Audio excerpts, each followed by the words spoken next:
I don't know what it is. I don't know if I'm like getting a little sick or whatever, but the later night streams, like even the last stream I did, I didn't have much gas to go for longer. And I know I gave y'all 2 hours, but I like giving y'all a good at least 5. We can't do 5, it ain't happening, right? And I think I'm on an early schedule now. So I'm on an early schedule, I believe. So for the next couple of days, I'm gonna try to do my streams between, let's say, like maybe 11 a.m. or I'm gonna try to start between 11 a.m. and 2 p.m. That I could at least give y'all 5 hours, which will be the most attentive hours that I could possibly have for the day. Okay, I'll move around other stuff. I'll try to get up early, do business stuff if I got to, and my fortnighting, I'll leave it to nighttime. To nighttime. By the way, I've also been considering maybe for just only a Rumble component, because I play. I don't know if y'all really know. I play Fortnite every day, like for hours, but it's just not entertaining. Like I know what y'all find entertaining, and also it's not qualitative. So it's like, yeah, you're watching me play a video game, but that's about it, right? Maybe I have random conversations in between, but it's not much. I might do like some Rumble only instances with that, but I'm thinking about it. Regardless, I pride myself in being on here as much as I can. I wish every day. By the way, we are severely behind. Like, I already had a calendar made out for what we need to do. Did I say 225 streams this year or 250? So I'm kind of behind. We're going to have to get caught up, and I apologize for certain mishaps. It's been a lot going on. Listen, I'll tell y'all, whether I've taken this as a lot of there's a lot of lessons to be learned. I felt the Lord taught me a few lessons in the last week or two. The Lord. Because there were moves and things that eventually I had planned and was going to happen in the future that my silly brain that thinks on a human level thought would be good. And the Lord maybe was sending signs to me saying, no, it's not. And I wasn't listening. And I'm not getting spiritual with y'all, even though today is a Sunday. But I felt like the Lord had to say, nigga, you ain't listening to what I'm saying? Let me give you the old, let me start putting very obvious signs in front of your face, nigga. Because you act like you don't hear that little subtle voice that's telling you, no. So, I am excited for the future.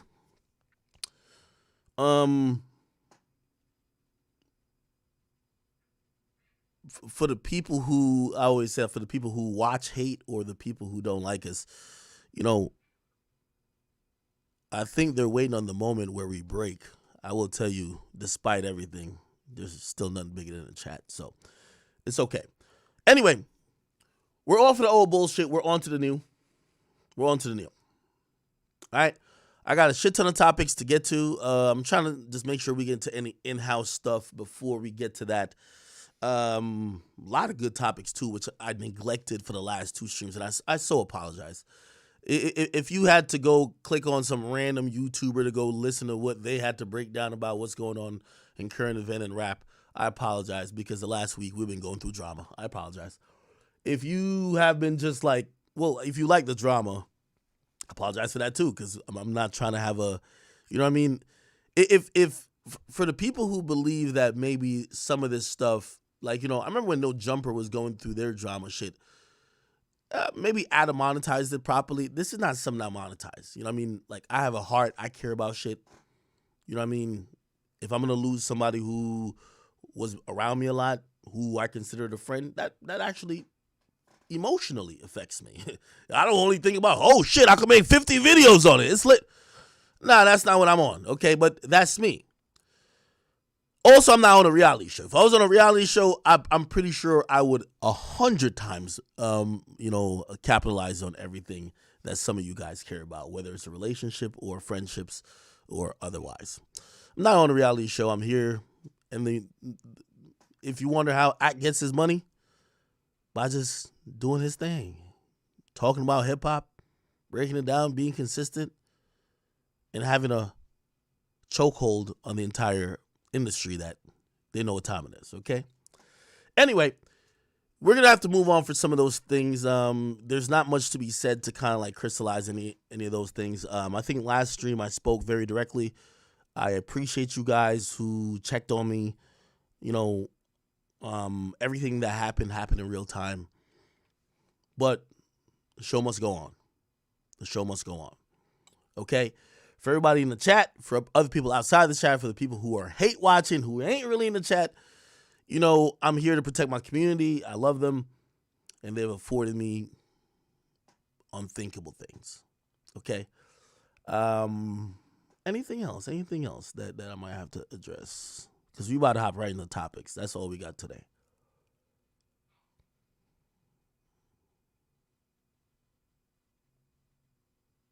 Oh, y'all trying to play a couple games of Fortnite?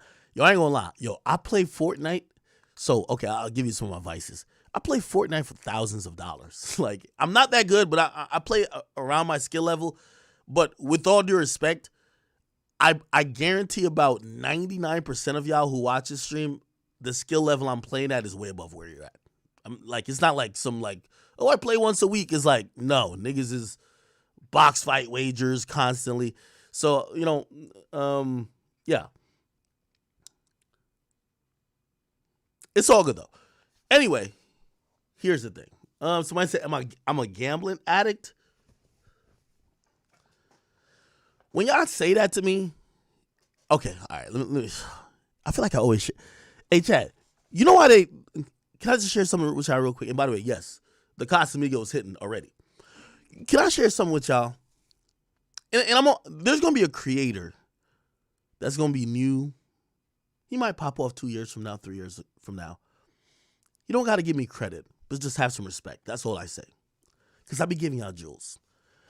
You know why all these niggas be mad at me? Yo, Axel Square, he's a lame. Yo, he was snitch. They try to say everything about me. You know why? Because they hate that I have an audience that loves me and that listens to me. Here's a secret. Here's how I've built that audience. Half of these niggas talking you know nothing about. I've been the person who have shared too much of my life. Half of these niggas, do you know what girlfriend they got? What bitch they fucking? You know any stories about them? You only know what they think about other people. It's easy. I remember being at that spot. It's so easy being at the spot where I'm perfect. Let me just talk about somebody else. That's not what gets you really the connection with people. Anyway, somebody said about the gambling addict thing. Yo, you know what my mama said? Real talk. This is some real shit. And I used to be like, yo, mom, you're wildin'. But this might be true. Because I kind of am. If you call me a gambling addict a bit, I'd agree with you. My father was a huge gambling addict. Actually, one of the main reasons my mom divorced my dad was because he was a gambling addict. I never thought that like on some genetic shit because I was so young when they I don't even know what's going on. So it's not like I sat there and was like, "Hey, I love you, daddy," while he's so.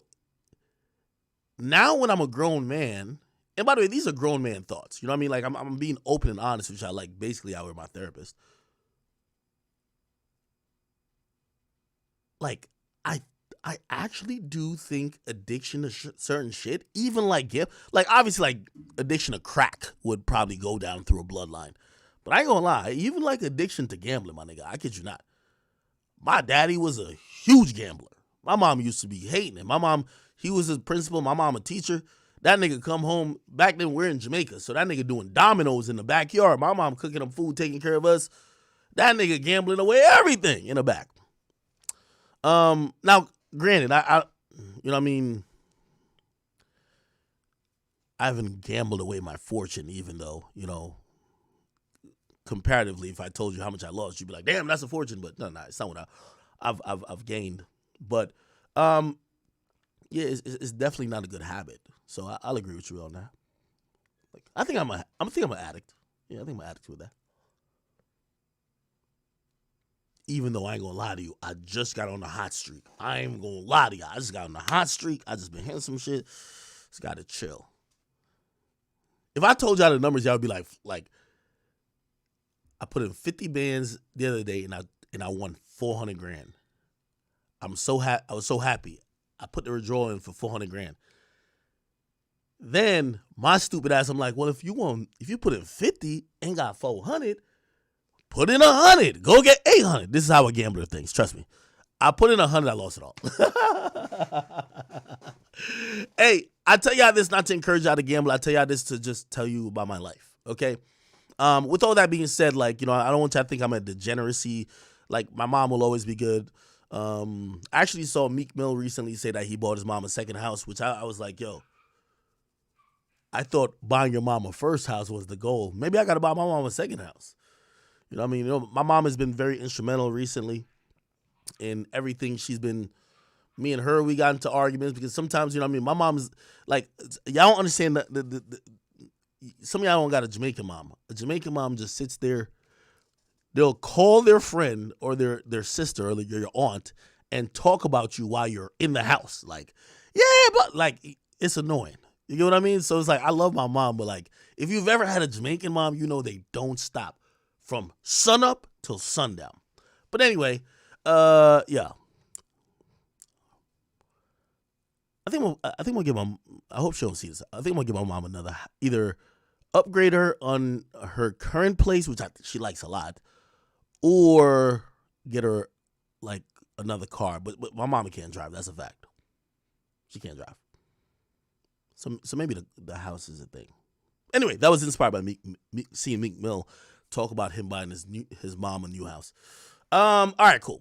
That's just words from it's a conscious stream. Anyway, we're gonna get into a bunch of topics. Am I done with the in-house thing? Anything else y'all want to know about me that y'all are worried about or whatever? Somebody said grandmas are the worst. Nah, grandma was the best. Like grandma didn't know enough to complain. My mama know enough. Mom, my mama will be like, I don't know what page is she following now. She'll catch a little piece of the stream. Like, I don't know how. When my mom first got on the internet, I was like, Mom, you watch Wendy Williams. Wendy had a daytime show. I said, Mom, that's for you. You're older. She talks to you. Great. I'm entertaining the kids and like the niggas about to be adults. Cool. All of a sudden now, my mama watching. And by the way, my grandma passed. She never, I wish she was. I would give all the money in the world if she was still here. Okay. All right. Somebody said my mom got her ears to the streets. You're right. Okay, cool. I think I've given enough in-house things. I do want to start with a good topic. Anything else? I've never cried so much until I went to my grandma's funeral. I was crying like a fucking baby, bro. I was just crying like a baby dog. Cool. Anything else? Ask those questions now. The chat hoodies, I'm going to get out in a week. Actually, let's get it for like February 1st. February 1st? Y'all want a February 1st drop? Because here's the thing. We had a thing, not Thanksgiving, a Valentine's Day drop too. How am I feeling overall? Everything's starting to soak in. If you're asking how am I feeling, everything's starting to soak in. It's like, if I was writing the script to everything, I wouldn't write it as such. I can't control life. A lot of y'all were right. I'll give y'all that for the people who would be like, yo, we told you. If you want that, I'll give y'all right. I'm going to be honest. This year, like, truth be told, I'm probably going to be very skeptical of everybody around me. I'm going to be honest with you. And it's not because of, just that boom situation. It's just, I've never really looked at myself as the person that's really easy to take advantage of until I've realized in the last couple months, I'm the person really easy to take advantage of, right? You get cool with me and you want to go finesse a few thousand, it's very easy to do. You could lie to me, you could steal from me, and these things are, forget me, because you don't hear me saying woe is whatever, somebody.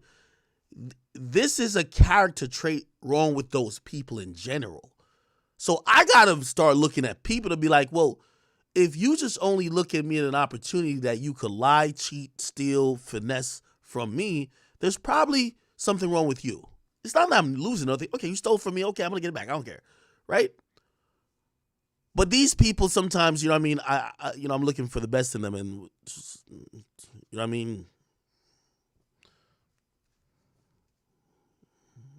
I don't know. Somebody says, "Act, let me get $8,000." I don't know you that well yet. If I didn't, maybe I would. All right. Cool. Are we good?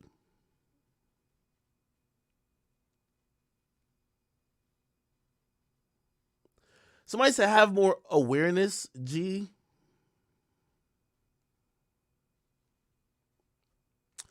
That's such a difficult conversation to have. There is awareness. Like, I hate that y'all try to be like, oh, Act just doesn't know. I'm trying to tell y'all that and this has been me for 10 years, when people see you as an opportunity, and I'm not talking about like just an employer or whatever, when people just see you as something else, it's hard to figure out their intentions. You know what I mean? Is there any friend in your life that you could be like, yeah, this nigga's like worth tens of millions of dollars? It's probably in my benefit to hide all the creepy shit I ever done, bury all my secrets, act like I'm just all the way for him. Yeah, that shit. Like, again, I know y'all want to be like, yeah, Act, you're just green. Okay. You got 10 cents in your pocket, your friend got 10 cents in his pocket. You know why your friend cool with you. If I meet a girl right now, I don't care who it is. She do one Google search, she gonna be like, oh, fuck. Her intentions might change. Who knows? I meet a friend right now, and again, I'm not saying this is like some unique thing because there's other people in the industry that deal with it. I'm just saying, honestly, and by the way, this happens a lot.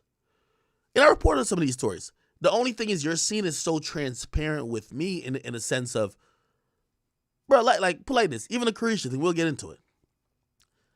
You think Carisha would talk about Diddy like I just talked about Boom? And me and Boom ain't fucking. Nigga, Carisha been sucking that nigga balls, eating his asshole, doing all type of shit, getting pissed on. She acting like that nigga never did nothing. That nigga got 15 allegations. That nigga done paid out $30 million, all type of weird shit. She won't even say that nigga weird. Matter of fact, she won't even talk about him. You know why? Because she hold it down. You got to be honest with that, right? So these things do happen, right? And let's be honest. Let's look from Diddy perspective. Why Carisha around him anyway? Carisha is a gold digging thought. You got $100,000, she'll suck your dick, my nigga. Not saying that that's a transaction, but what I'm saying is that she's attracted to money. It's a fact. You get what I'm saying? So these things are kind of what happens. You know what I mean? I look back at some stories I've covered. Young Berg had some girl he was fucking with. The girl then tried to help some niggas try to come rob him. It is pervasive. You know what I mean? It's hard to read character.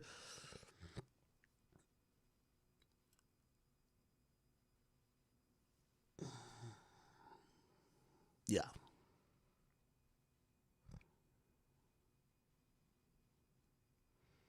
Somebody said the Shade Room finna clip this. I'll get into her in a little bit. All right. I just want to make sure y'all didn't think I'm ducking no topic with me. We're good. If we're good, we're going to go into the first topic, which I'm actually excited about this topic. Okay. Please, everybody get into the Discord. Hey, I'm going to be honest with you. So, announcement for the Discord. This is very important to me. Due to the recent things that done happen, due to all the recent fuckery that done happen, I'm granting clemency for anybody who's ever got banned. And I tried to do it yesterday myself. I just don't know how to do it because there's I feel like tens of pages of people that got banned. So I'm banning everybody from the Discord. Now, if you go in the Discord and do some other fuck shit and get banned again, I can't help you. But I want to go in there and ban everybody. Okay? So if you ever got banned from the Discord, you said something about me, you said something about whatever, Mostly I'm doing this because also if we do have a community atmosphere that ends up being negative, predatory, or anything else, I don't want that to continue to be the case. And yeah, you know what I mean? Again, it's almost a reset for me. So if anybody who got banned, I don't care who it is, you know what I mean? I want, and if something, like, I'll probably hit the Googles and figure out how to do it. So everybody who got banned for any reason, I'll unban you. Okay? Now, if you go in there and first day you do some wild shit and get banned, after the moment I unban you, bro, I'm sorry, dog. Like, come on, all right? Because I do know there were trolls banned as well. So I can't distinguish who's who, this and third. So, all right. Okay, good. Yeah. Also, I don't try to like delegate or like really put my foot down when it comes to Discord things. Like, you guys know most of these people more than me. I will say this for people who do care about my personal life. Boom was probably the only person who definitively, like, I was like, I knew.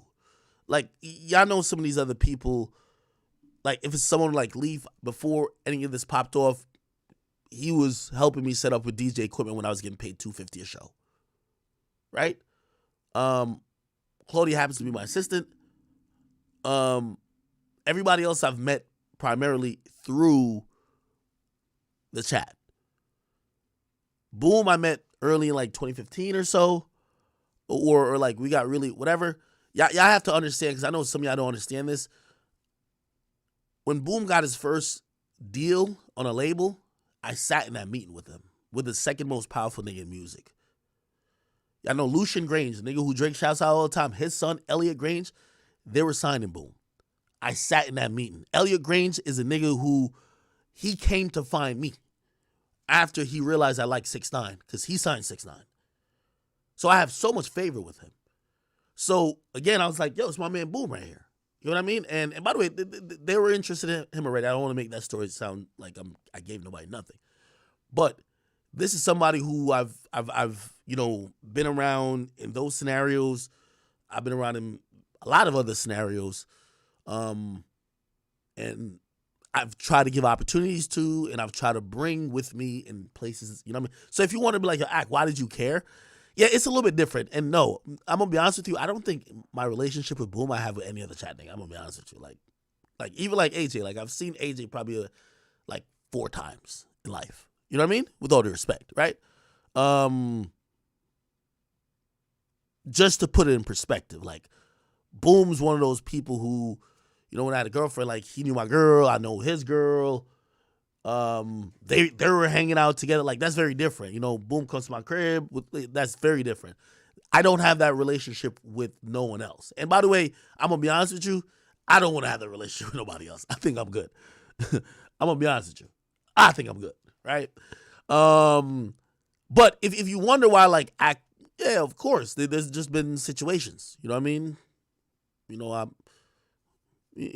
I don't want to speak more on anything, because I'm not a person who, if I do something for somebody, I don't want to ever shame you on it, because we all men at the end of the day. So I'll just leave it at that. But it was a different situation. Okay. And we'll leave it at that. Okay.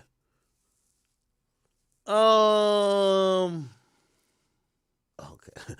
Yo, y'all got a whole different shit going on, man. Man, I'm not commenting on none of that other stuff y'all got going on. He did send me another message. I'm not gonna read it on here. But again, I stood on everything I said that day. I hope, you know, the proper help be got or given. Cool. On to Kid Cudi. Man, the Kid Cudi shit is boring to me. You know what I want to start with? We're good? We're good? Just give me the green light. Spam a bunch of scorpions if we go into the first topic. I haven't done a topic. I feel like it. Even those last 2 topics I did was garbage, bro. I'm in a good mood right now. Definitely off the Migos, but we're in a good mood.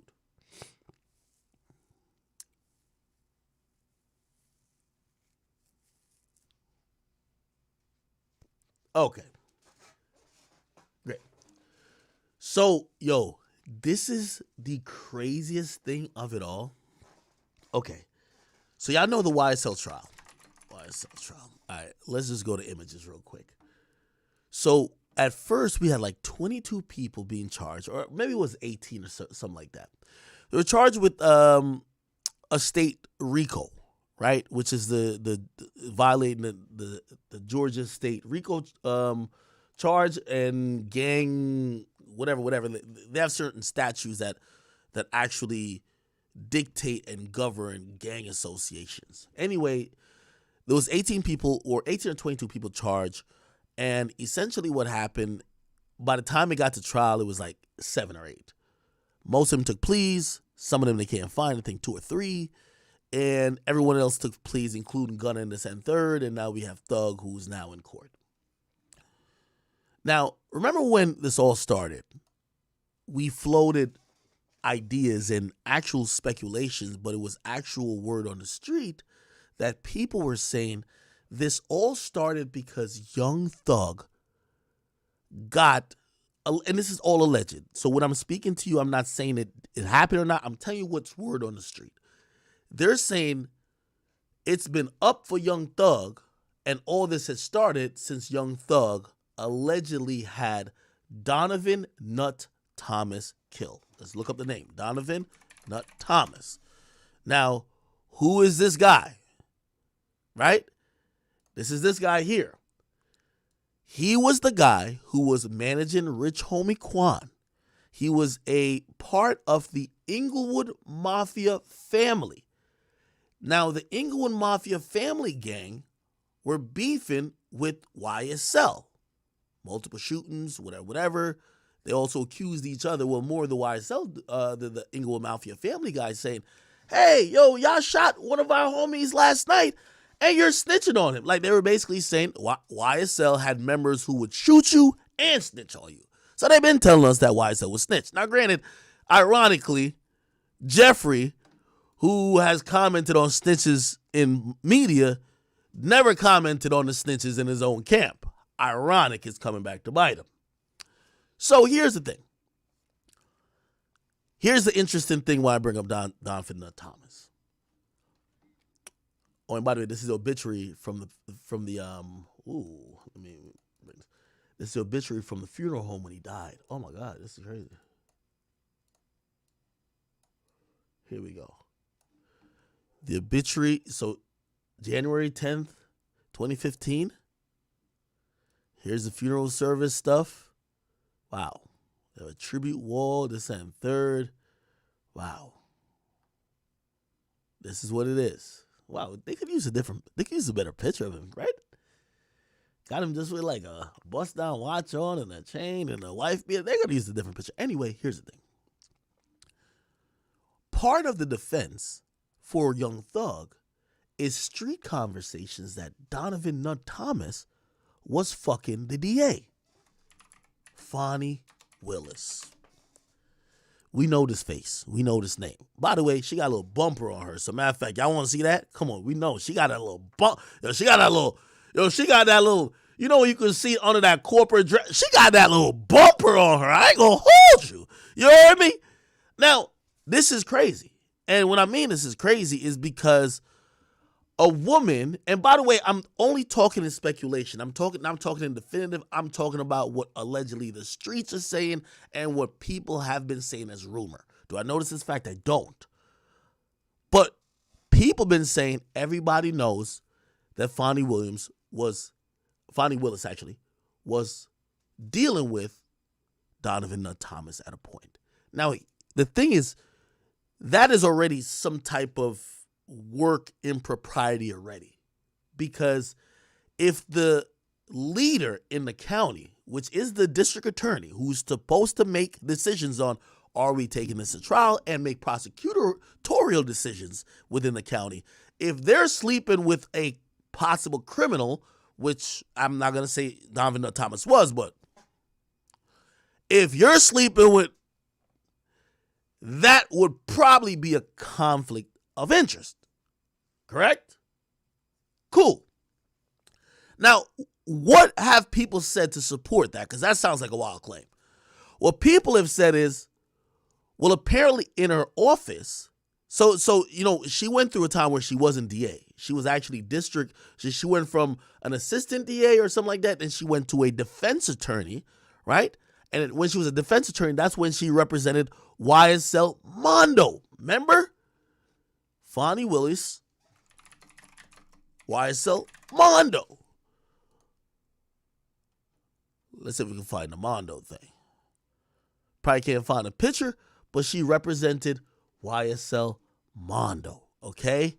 Now, ironically, when the YSL indictment comes down, we get somebody like Slug, what was his name, Walter Murphy? He gets indicted, even though, by the way, he claims he denounced the gang years ago. But guess who doesn't get indicted? Another co-founder, YSL Mondo, does not get indicted. Why might that be the case? That might be the case because that's another conflict of interest. You know why? Well, ma'am, you're the head prosecutor in town. You just indicted the gang that I'm supposedly in. But when you were a defense attorney, you were defending me on me being in a gang. That would be a conflict of interest. So we don't know if that's the reason why, but ironically, he's not even indicted. He didn't get charged. He would have a great case to say it's a conflict of interest because the person who's now prosecuting, you got to realize it's attorney-client privilege. Think about this. Attorney-client privilege, they're talking, he says to Fani Willis, yeah, I'm part of YSL. He throws up all them signs in, S stands for this, L stands for this, IME, all that bullshit. And then Fani Willis like, okay, I got you. Goes into court, defends him successfully, gets to be the head DA 3 years later, and says, remember the nigga I defended successfully? That nigga told me he was YSL. He was on that shit talking about slime and slap, wiping his nose like he had a cold. Let's get that nigga indicted too. Most reasonable judges would be like, that's problematic. They would probably not throw out the case, but probably change the prosecutor or change the jurisdiction that this might be convenient in because you're the head DA of the entire county. So he wasn't charged. Now, again, you could take what I'm saying as assumptions and hypotheticals. But if you start listening closely, what I'm saying makes a lot of sense. So he wasn't charged. Even though randomly, he then gets caught afterwards for some non-related charges and he's back in jail. But yeah, I didn't want to throw him in a YSL case, even though afterwards he came on this platform, another platform, still talking about that YSL shit. Okay. But he didn't get charged. Just watch. So now, it was said that Fani Willis, who used to allegedly maybe date, who knows, allegedly, Donovan Nut Thomas, Fani Willis promised Donovan Nut Thomas. By the way, I ain't gonna lie to you, for a nigga who was 26, no disrespect, and God rest his dead and shit, this nigga look at least 45. But anyway, beside the point. Allegedly, Fani Willis promised the parents or the mother of Donovan Nut Thomas, right, that she was going to get justice for his murder. Now, this has been since 2015. Here's the thing.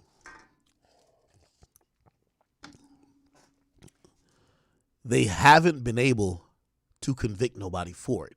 They actually arrested some people, discharged them. They had to let some of them go. They had some of the wrong dudes. But the streets been talking.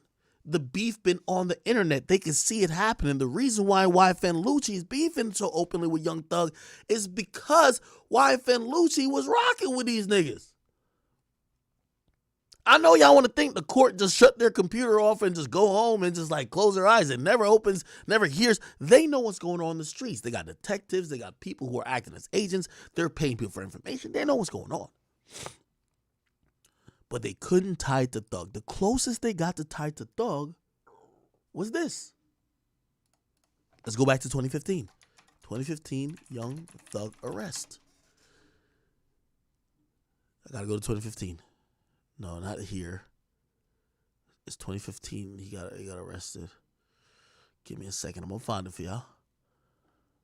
Young Thug. They raided his house. Raided. Right here. Bang. Chat. By the way, this is why we the best at what we do. You know what I mean? For all the people like, come on. You got to be in tune with this shit. This is the follow timeline. 2015. Remember, this is after Donovan Nut Thomas died. He died in January. Later that year, the police know what's going on. Oh, Young Thug got him killed. Fuck. But we got nothing on Young Thug. They lock up some other dudes. One of the dudes ain't really had nothing to do with none of that. Fuck. The DA wants to find who killed him. The DA knows allegedly Thug behind the shit. Cool. Check this out. Young Thug gets hit with drug and weapons charges. Let's read this. This is from, look, July 16th, 2015. Cops are dropping a hammer on Young Thug. He's reported being slapped with drugs and weapons charges after a raid at his home. Let me ask you a question now. You think if you raid any entertainer's home, especially the ones who be off drugs, you think you won't find drugs and some weapons? They all claim they ain't beef. Most of these things have felons, and they all be off drugs. You think you won't find some drugs and weapons? Here's my point. They damn well knew they was going to find some shit, but they were looking for some ancillary shit, probably something they wouldn't put in a search warrant because they didn't have reason to officially blame him for the murder of Donovan Nut Thomas. So they act like, oh no, we're just going in to make sure we think he has drugs and weapons. You know he got drugs and weapons. So look, they executed a search warrant. Here's the thing, though, that they did. By the way, this is also after the Lil Wayne bus shooting. So they're realizing Young Thug is getting it active. Cleveland Ave got niggas bleeding. They gave him felony cocaine possession, felony marijuana possession, and 3 felony gun counts. Okay. This was the crib. Now, what they didn't mention on this TMZ article is that they took a cell phone. And the detectives was more interested in the cell phone than the drugs and the guns. Why would that be?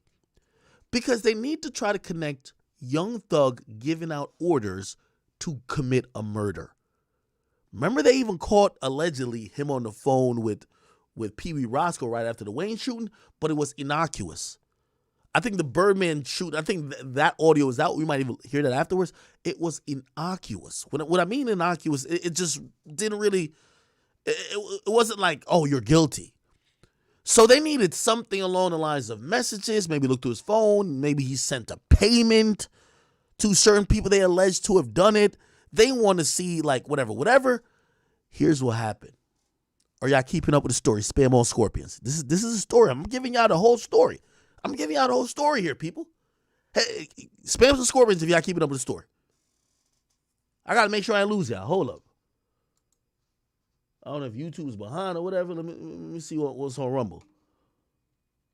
Y'all keeping up with the story? Okay. Perfect.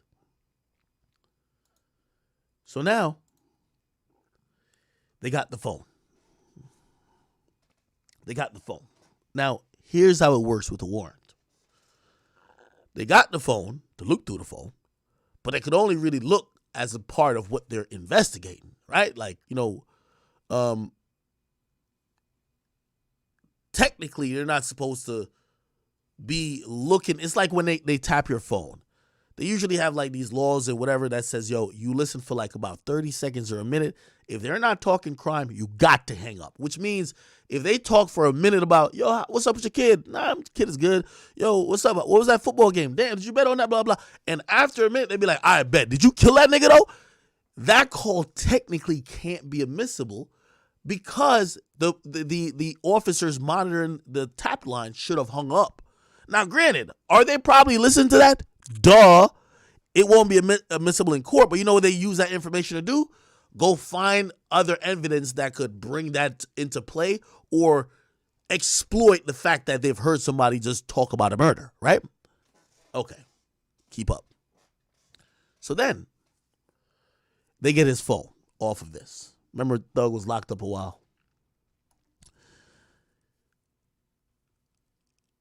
They're using Cellbrite. Cellbrite is a company that, because Apple won't work with the feds or local authorities in accessing user information or decrypting their phone or breaking passcodes, they have gone around that. By the way, that was a whole situation that almost went to federal court. Apple's a $1 trillion company, allegedly just in liquid and worth, has more money than the entire United States government. And because of that, they fought that shit tooth and nails. Why? That looks good to their customers. We ain't gonna never give it up. Nobody could ever come to Apple headquarters with your iPhone and we just open it for them. Never. That's why people love Apple. Oh shit, great. But that's not the only way they could get it. There are other companies that work with law enforcement. One particularly named is Cellbrite. Let's Google Cellbrite.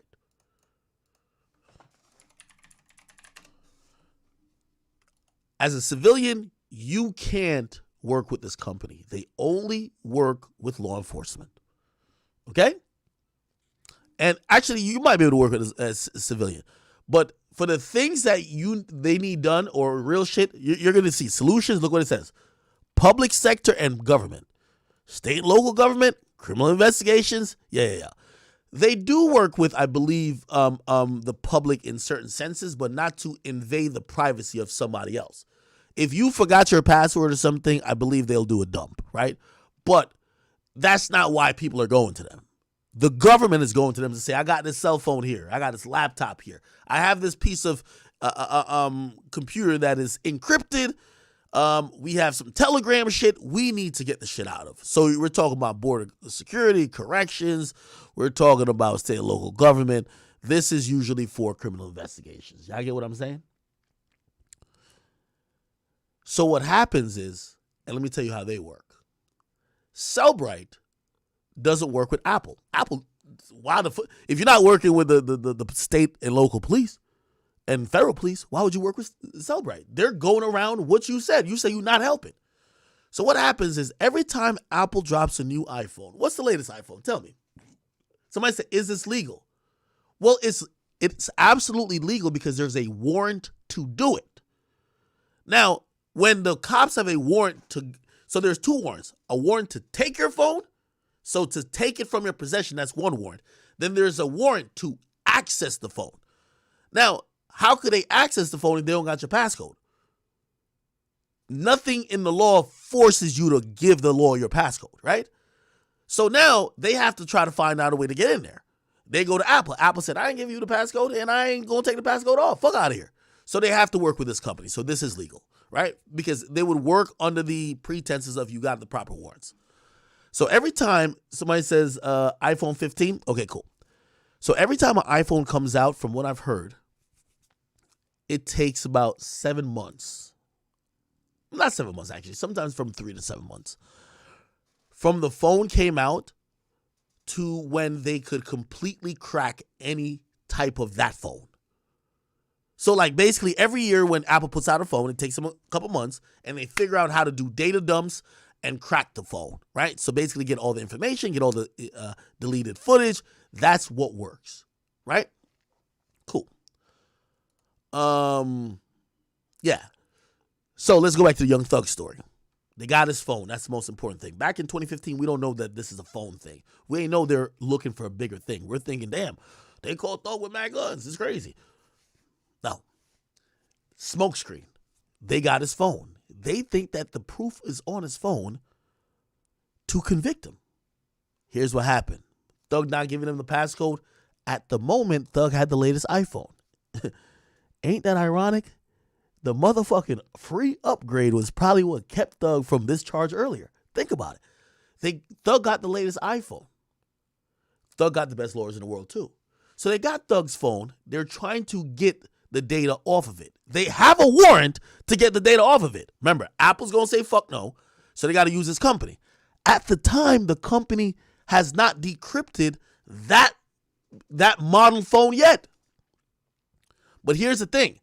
They can't tell the courts that because remember, they're in the background doing a different investigation. They're trying to investigate him for the murder of Nut. That's not what they got the search warrant for. The search warrant was not for the investigation of the murder of Donovan Nut Thomas.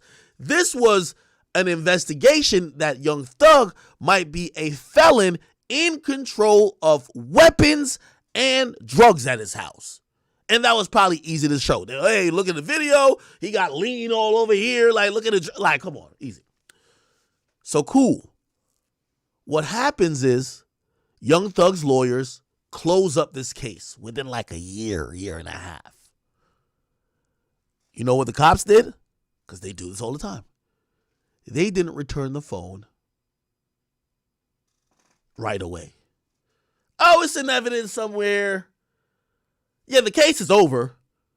So, okay, cool, it's done. We should give you your stuff back, but hey, you have to file this, and we have to get it cleared by 1, 2, 3, 4, 5 people before we could give you the phone back, but you're gonna get it back. You can imagine Young Thug ain't really thinking like, yo, man, give me my fucking phone. We're gonna go through all the. So like they're probably slow with the process. Here's what happens. Over time, Cellbrite hits the cops and say, oh, we could crack this phone now. Keep in mind, the case is officially closed that they would have been able to legally do it for. They would have been able to legally do it and say, hey, we want to see if that gun his mans gave him. So we want to look through the phone. Or we want to see if that cocaine he got is from so-and-so or blah, blah. We're going to look through the phone. They already cop pleas and all that type of shit. The case is done. There's no reason to look through the phone no more. But remember, I told you, that was a smoke screen. They want the Donovan Nut Thomas thing. So Cellbrite tells him, we could crack the phone. They ain't give the phone back to Young Thug yet, even though they legally should have. You know what they did? Typical scummy cop shit. They went through the phone that was still in evidence that they should have gave back. What did they find on there? A lot of shit.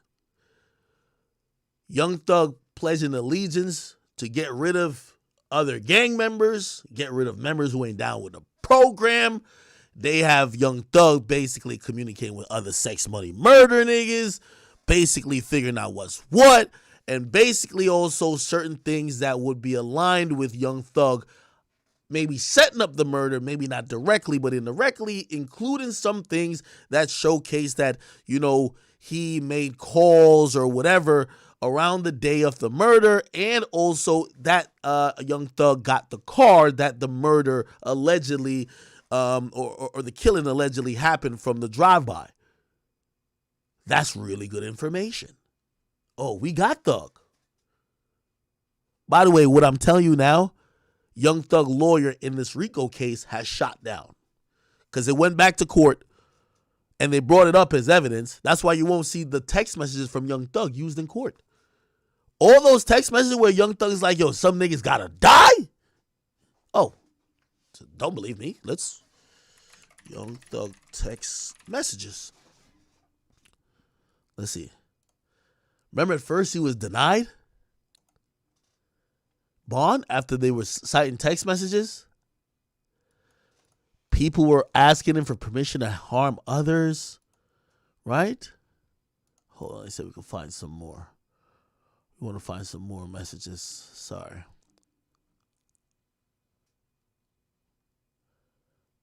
Hold on, I just want to show you the messages. Let me see. Sex, money, murder.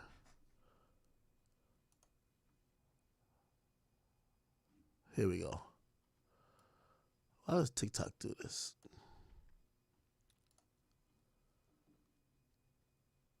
No. I think these count. These is 2018. These count. I want to show you the ones that don't. We heard about them. Actually, I got to find the indictment again. I don't want to go. So in the indictment, they particularly mention we have group text messages among Jeffrey Williams, a.k.a. Young Thug, and so-and-so and so-and-so saying A, B, C, D, E, F, G. Those got tossed out because they illegally went through that phone. Okay? All right. Let's go back. So now we get to realize why a lot of the phone stuff was pushed out. now we're back into this conversation of how could they get Young Thug for the murder of Donovan Nut Thomas. Now, in reality, people, listen, it's one of those things to say, the streets know. The streets been talking. So it's not a dispute in the streets. It's could you prove it in court? Now, Young Thug's lawyer has licked back, and this is where it gets interesting now, is that, hey, listen, if we show some unfair prosecutor, like put it like this, what a district attorney's job is, let me be clear, a district attorney's job is to act on behalf of the public for the benefit of the public and also in respect to even the people they are prosecuting. What does that mean? You can't just try to get a conviction just because you want to get a conviction. If you are knowledgeable and you know that you're unfairly targeting someone and you're breaking their, or you're going around their rights, or you're disrespecting the fact that they're also U.S. citizens that are entitled to certain things under whatever amendment, you are not doing your job right. You're actually violating the code that you actually agreed to when you were a prosecutor. So you're not supposed to maliciously prosecute people. So even if the streets said that Young Thug did it, you're not supposed to be like, I don't care what the fuck I got to do. I'm going to prosecute Young Thug. That's not what a district attorney is supposed to do. A district attorney is usually an elected position.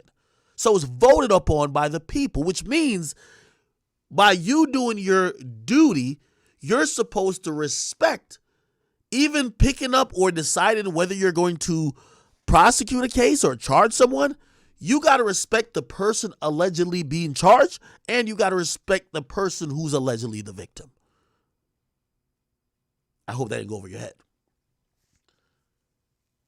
So now people are saying there is no real evidence that, unless one of the guys in the car that killed him allegedly comes out and said Young Thug paid us, even though Woody was down to say that there was a conversation at a McDonald's, it's kind of loose. There's no real hard proof evidence that Young Thug is the reason why he's dead, even though streets talk, right? This comes into, and that's why people are saying, is this some malicious prosecution? Now, this hasn't really entered into court yet, but it did get entered into court with Fani Willis with another case. And it's the case of Mr. 45, Donald Trump. Ironically, Fani Willis simultaneously was trying to prosecute or trying to get charges, at least at first, or she was about to put charges on Donald Trump for election interference. And she, which a lot of people believe all these cases are going to be name-making cases. Yo, you're tough on crime when you indict the biggest rapper that's from your city because you knew he was doing all the crime. Whoa. People, people going to be mad at you, little rap fans, but they don't vote. Everybody else is going to be like, thank you, you cleaned up Cleveland Ave. So that was going to be a big thing. You got Thug off the street. The next thing was, yo, you're fearless. You don't give a fuck who you go at. You go at the former president of the United States. You're going at him for election interference. Here's what happens, though. We saw Trump float out ideas.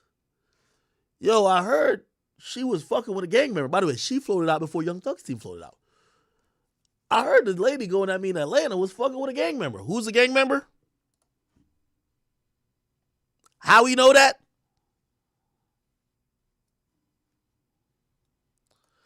She was like, look, don't believe me. Just watch.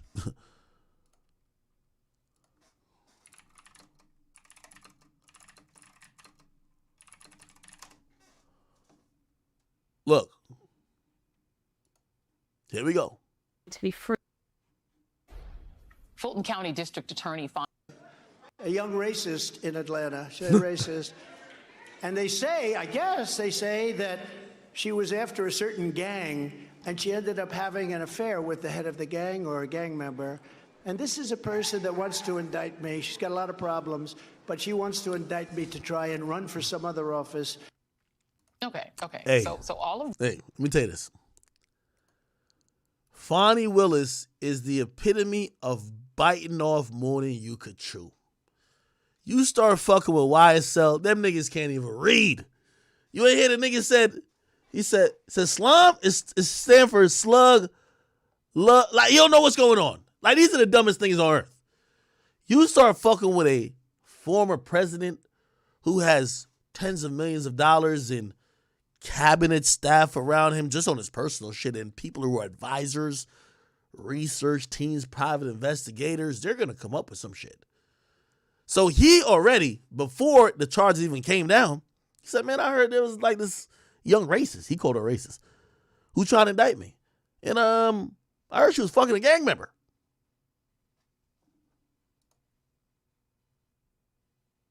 Now, you know, he's slick with it.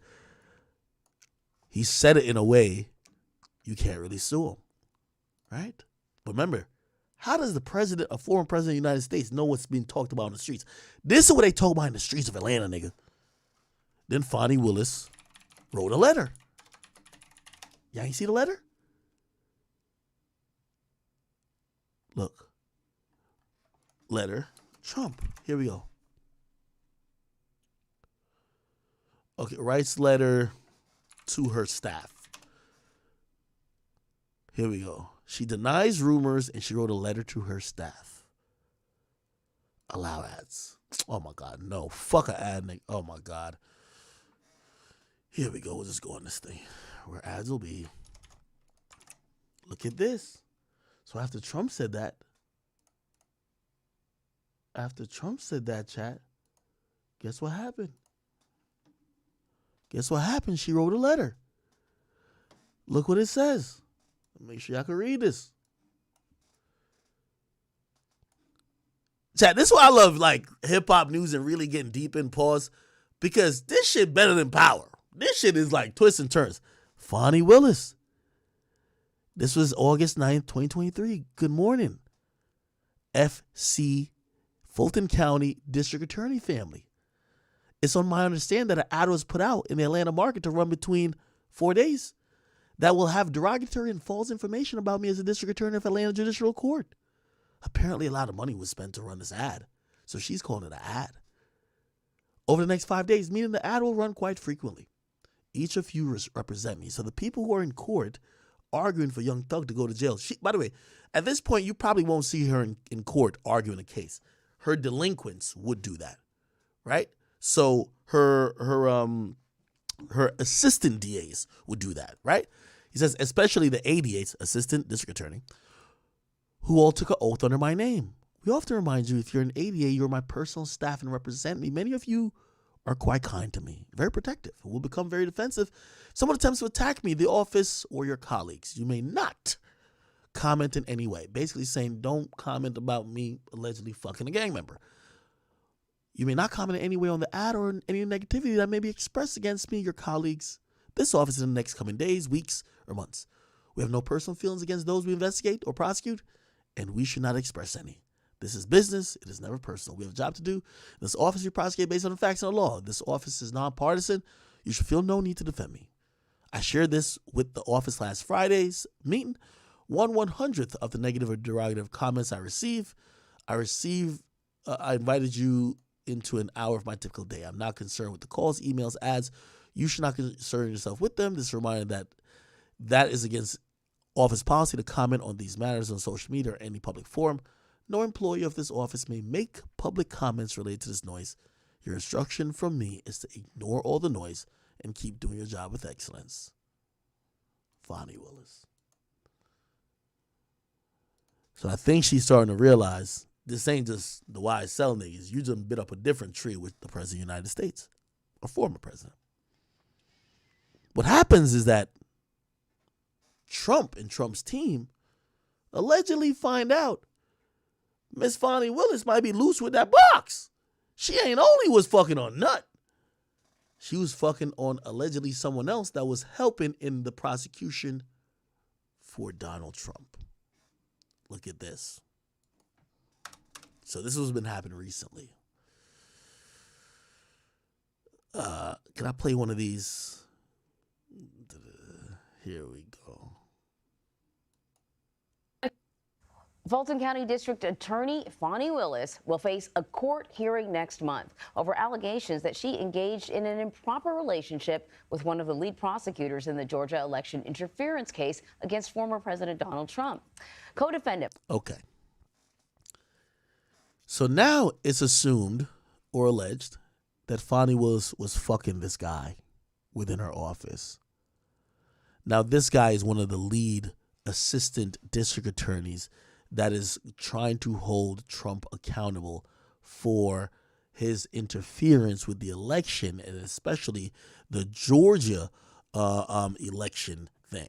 Michael Roman made the accusations in a court filing last week, alleging that Willis was having a romantic relationship with Nathan Wade, a special prosecutor she hired in the case. Ooh, never mind. It's not an ADA. Even worse.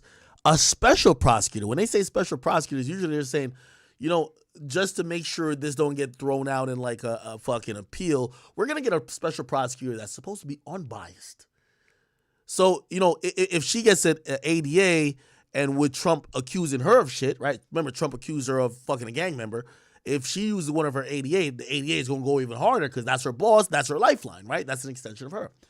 She said, we're going to get a special prosecutor. Happened to be this guy. Now, the special prosecutor is supposed to be neutral. You're not sucking a special prosecutor's penis, are you? Roman called for both of them to be disqualified and for the case against him to be dismissed. Willis is now accusing Wade's estranged wife of interfering and trying to obstruct her case. She has been Ooh, ain't it always a woman who try to take a good plan down? So apparently, she makes him special prosecutor, and what happens is his ex-wife doubled back on him and spun and probably fed Trump the information to say, hey, yo, Trump, you know that new prosecutor, that special prosecutor that's going to prosecute you? You know, that was my former husband and he fucking Fani Willis too? I'm sleep. subpoenaed to appear in Wade's divorce case next week. Willis has not confirmed or denied a relationship with Wade. A Fulton County judge. Ooh, you got to deny that, girl. If you suck that nigga dick, Trump gonna be walking free. That's facts. Out of anybody you can find to prosecute me, you gonna find a nigga you was giving that gawk $3 million to. And by the way, y'all don't know Fani Willis got the bumper. Fani Willis ass. I'm gonna just Google it, nigga. She got an ass on her, nigga. It's that blue dress. That blue dress she was holding, bro. We gotta find that shit. She had her ass poking. She was riding some dick with that shit, man. All I'm trying to tell y'all is like, bruh. Judge has asked Willis to respond to the allegations by February 2nd. Now here's the big problem too. This is now into the court's hands.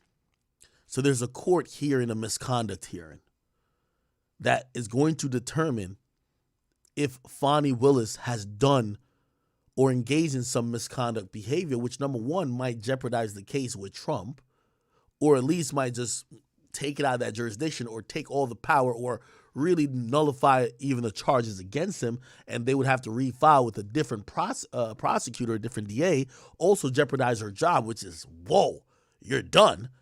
Here's the thing, too. Any other cases she has current that she's pressed charges on, including YSL, YFN, that would make those cases look crazy. And mistrials and also possible misconduct clauses or issues might be raised there, too. If Fani Willis fucked anybody from nut all the way to the special prosecutor, I mean, maybe she tries to lie, but she might be fucked. Literally. So for more on the case and other legal issues, former President Donald Trump is facing. Now, here's what I just seen recently. Let's go to News Made It. Here we go. Allegedly, some investigators have unearthed bank statements that allegedly shows Fani Willis' lover, the prosecutor Wade, which is this nigga right here, bought airline tickets for him and her to travel for vacation. Look at this nigga right here, man. You think if he buying tickets for himself and her for vacation, he ain't funny? What y'all think? Now, don't believe just the headline. Let's look at the proof. This is his transactions. Nathan Wade. Here we go. Bang. October 13th. American Airlines, Fort Worth, Texas. That's their headquarters, I think, where they get all payments. Whatever. The origin, here's the ticket number, and it says passenger Nathan Wade. Then we have October, the same day, Fort Worth, Texas, passenger Fani Willis. The origin is here. The destination is there.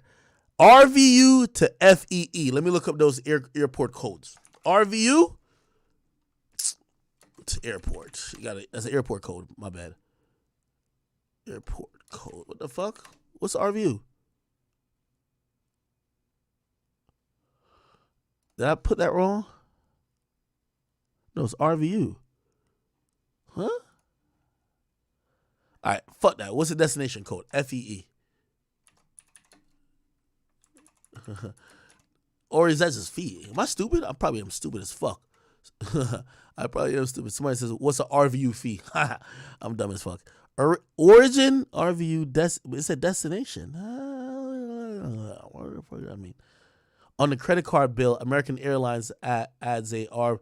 I can't find anywhere, blah, blah. Yeah, I don't know what that means. Okay. I don't know. Okay, whatever. Anyway, we got the flights, people. We got the flights. We got the ticket number. Can we look up the flight number? If a flight number, we can figure out where they were going. You know, we gotta be in everybody's business. Because Nate be in my business too. Okay, we can't. Where's it? I guess a ticket number, but I can't find out. Fuck. It's just the tickets. Okay, fuck.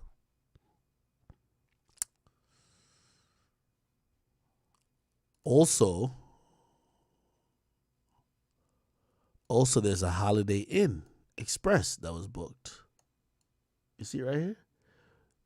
There's no name on that, but okay, cool. So he booked 2 flights. Chat, what y'all think they were doing on the flight? Chat, what y'all think he was doing on the flight? Oh, by the way, look at this. Vacation Express. Who knows what this was? Holy. Oh, okay. This makes sense, chat. This makes sense. Now it makes sense to me. So, never mind. Okay, so let me explain to you.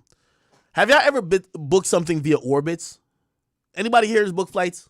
I know I got my rich niggas, my grown niggas in here. Y'all booked flights before? If you ever booked flights before, look at your credit card statement. I'm gonna tell you how it's gonna look. Let's say you paid Orbitz.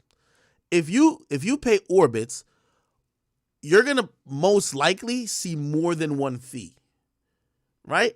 So Orbitz puts a hold on your card, right? This is what happens. They put a hold on your card, right? And then you're going to see charges from the airlines that's actually you're going to fly on because the money gets sent to them directly. Do you get what I'm trying to say?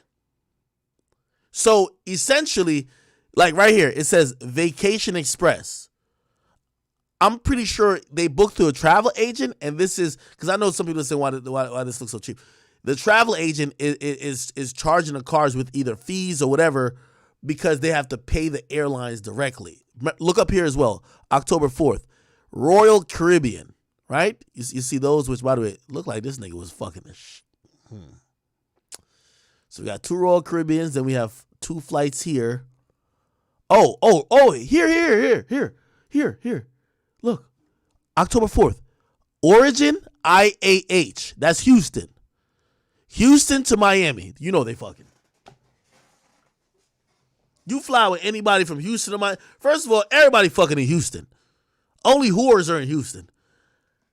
Everybody fucking in Houston and everybody fucking in Miami. Ain't no possible way. Ain't no way, nigga. Ain't no fucking way. Ain't no fucking way.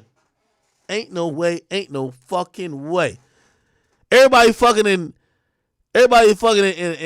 Houston, everybody fucking in Miami. Okay. Holy shit. And then we have what? Miami to DFW. Oh, it's a round trip. And then Miami to DFW, which is Dallas, Fort Worth. Then Dallas, Fort Worth back to the Houston. Oh, they're fucking. They're fucking. Then we have another ticket that go from Atlanta to Miami. And then Miami back to Atlanta. Okay. Then there's another one that go to what? What's this? Atlanta to what? What the fuck is this? This is for both of them. Atlanta to Miami.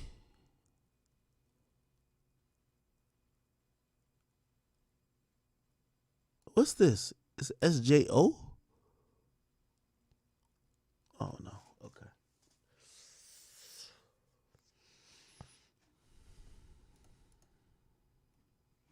Donald Trump allegedly on this is Truth Social. He says, "Whoa, yo, Trump's an asshole." Yo, one in the chat if we need Trump back, man. Oh man, one in the chat if we need Uncle T back. Nigga, I ain't voting like good 6-7 years. I ain't vote since Obama was in that bitch, but I'm voting again. Uncle T gotta come home. I don't care if he's a 6-time felon. Yeah, he paid some bitch off. Who cares? I don't care. I don't care what y'all saying about that nigga. That man's a good man. He coming back. I'm not playing with y'all niggas, man. I'm sorry, bro. He coming back on y'all niggas. I'm sorry. Nigga done freed ASAP Rocky, Kodak Black. Even though, nigga, shit, if he was in office, Kodak would have been free again. Remember Kodak locked up on some federal shit. Nigga, he would have pardoned that nigga again. Man, let that nigga Kodak out. We know that nigga's stupid. Biden don't even know what's going on. Nigga, I haven't seen like a video of Biden in like 3 years, my nigga. I don't even know if that nigga's alive. It said credit card records it said just released credit card records showing a small sample only. Irrefutably prove that Fulton County, Georgia, crime-ridden Atlanta. Yo, this is a sneak this king. Crime-ridden Atlanta DA Fani Willis colluded with her boyfriend/lover to wrongfully target me in order to enrich themselves and to live the lifestyle of the rich and famous. Cruises, wineries, shoppings, and so much more paid for with money they got by persecuting me and other honorable patriots. I ain't gonna lie, man. Free Uncle Trump, man. Get this chick on out of here, man. Y'all could go fuck. Listen, y'all could go fuck on a conjugal visit, man. Leave my nigga Uncle T alone. It says here, bank statements were filed by Wade's wife. Oh, they found this in the divorce filings. I tell you about them ex-wives. You know how mad she was when she was like, you know, he was probably like capping, like, no, I'm just booking for my boss. Like, nah, I'm sorry it's on our personal statement, baby, but it's my boss. Your boss with the fat ass who got that wet throat. Not your boss with the fat ass and the wet throat and no tonsils and no gag reflexes, right? Yeah, she about to get Young Thug at him. We about to have a special business meeting. We finna have a special business meeting. What you mean? I just had to book a flight for her. What you mean? I ain't gonna lie, this ex-wife is devious. The bank statements were filed by now his ex-wife for their divorce. 3 days later, he spent $4,000 on a company called Vacation Express. Let's Google that, chat. Let's get into that right now. Vacation Express. Let's get onto it. Oh shit, bitch got on this shit. Oh, this shit like This shit, oh my God, this put me on. This shit better than a motherfucker. Oh shit, nigga, this shit better than Travelocity. Oh, Lynn, chat, where we going? Where we going, chat? We going from Houston? Man, we going to Cancun on these bitch ass niggas, man. Fuck all that shit. We going to Cancun on these bitch ass niggas. Where y'all want to go? The 20th to the 27th? 7 nights? 2 adults? All right, let's get it, man. Fuck all that shit, man. We out. Oh, my boy was vacationing. I ain't gonna lie to you, though. Most people in all corporate jobs, they be fucking.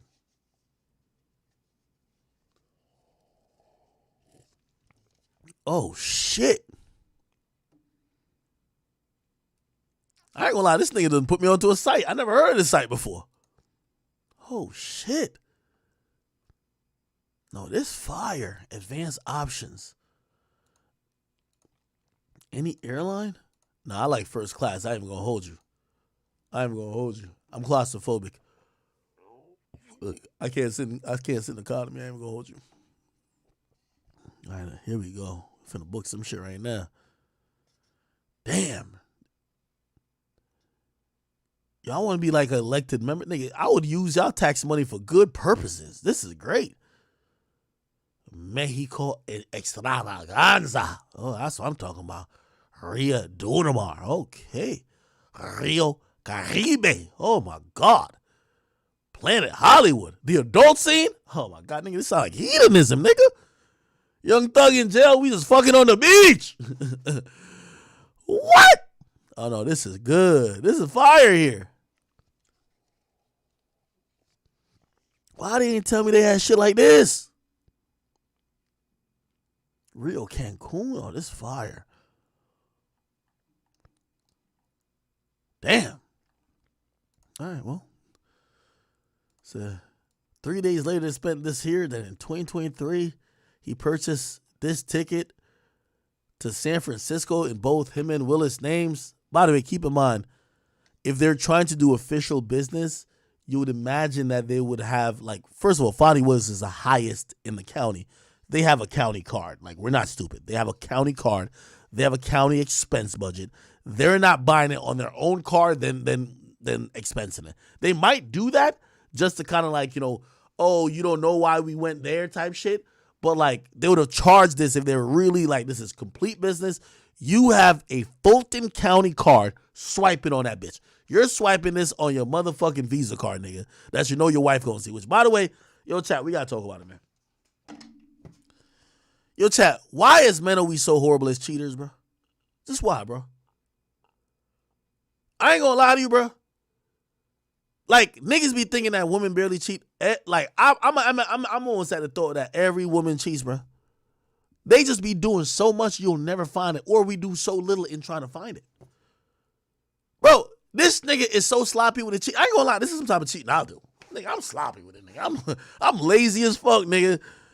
Nigga, rather than just reaching in my pocket and take out my motherfucking, or asking the girl like, yo, let's use the fucking. Well, maybe they were looking at it that way too. We can't use the county card because they're gonna ask questions and we gotta log everything. Because when you use usually company cards for certain things like that, you gotta log everything. Okay, we did this. This is the business reason. But fuck, nigga. Now you better buy this shit on a Cash App card, nigga. You better buy this shit on some shit like some shit. You just you pay the corner store just to get a temporary card, nigga. Why you got a wife?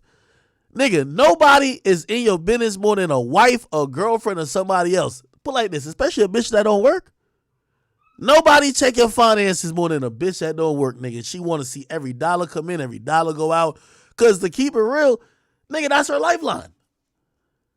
Nigga, you know your ex-wife was scouring through them credit card records, nigga. Why the fuck is this? How lazy us niggas are, bro. The nigga made it so obvious. The nigga booked that Vacation Express. Like, nigga, you should have went to a website called businesstravel.com. Like, this nigga went to Vacation Express. You think your ex-wife looking through your credit card statement and see Vacation Express not about to tweak on you, nigga?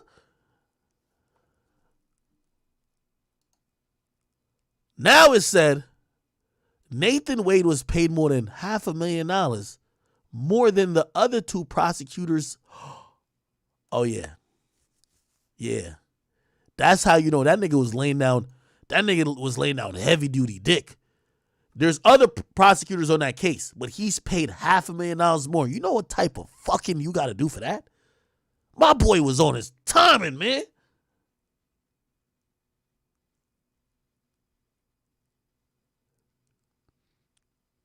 Yo, she paid that nigga $500,000 more?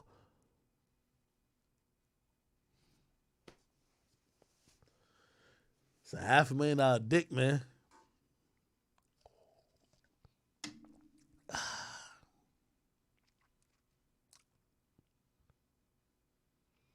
Somebody says, our view is requested voluntary upgrade. Thank you for that. Yo, Fani Willis, man, we all looked up to you as a strong black woman. Don't let me find out you ain't nothing but a glorified city girl, nigga, that got a degree. Because if you done fuck two niggas, one a gangbanger and one you done, like, this is a typical woman shit. Put a nigga in a position he don't deserve to be. Pay him extra more.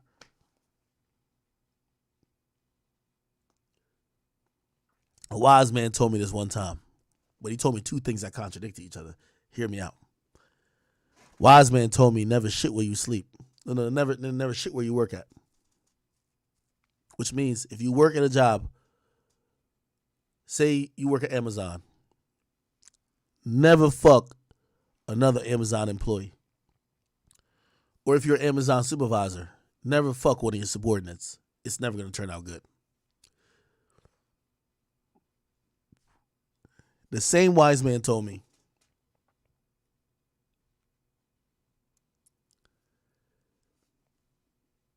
if you get a chance to fuck your supervisor, fuck the shit out of her. Just don't fuck somebody on the same level as you, because she got all the shit to lose. Basically, if you trying to get to the top, the only way you can get there is with some hard dick. But you can't fuck the person who just, y'all both folding clothes on the floor. Nah, you can't fuck the girl like that. She's the one that make the schedule, determine the pay, this and third. You want your cock bouncing off her tonsils every night. Because you know what happened? Worst come to worst, her ass to get fired. You just act like, what the fuck? I ain't know what's going on. Yeah. You're right, chat. Pop a Blue True, a honey pack, and get on with it. So I hope that ain't go over your head, man. Don't eat where you work at, or don't shit where you work at. But shit, if you could fuck the head boss at your job, you gonna go up that ladder of success. All right, Fani Willis, man, good luck.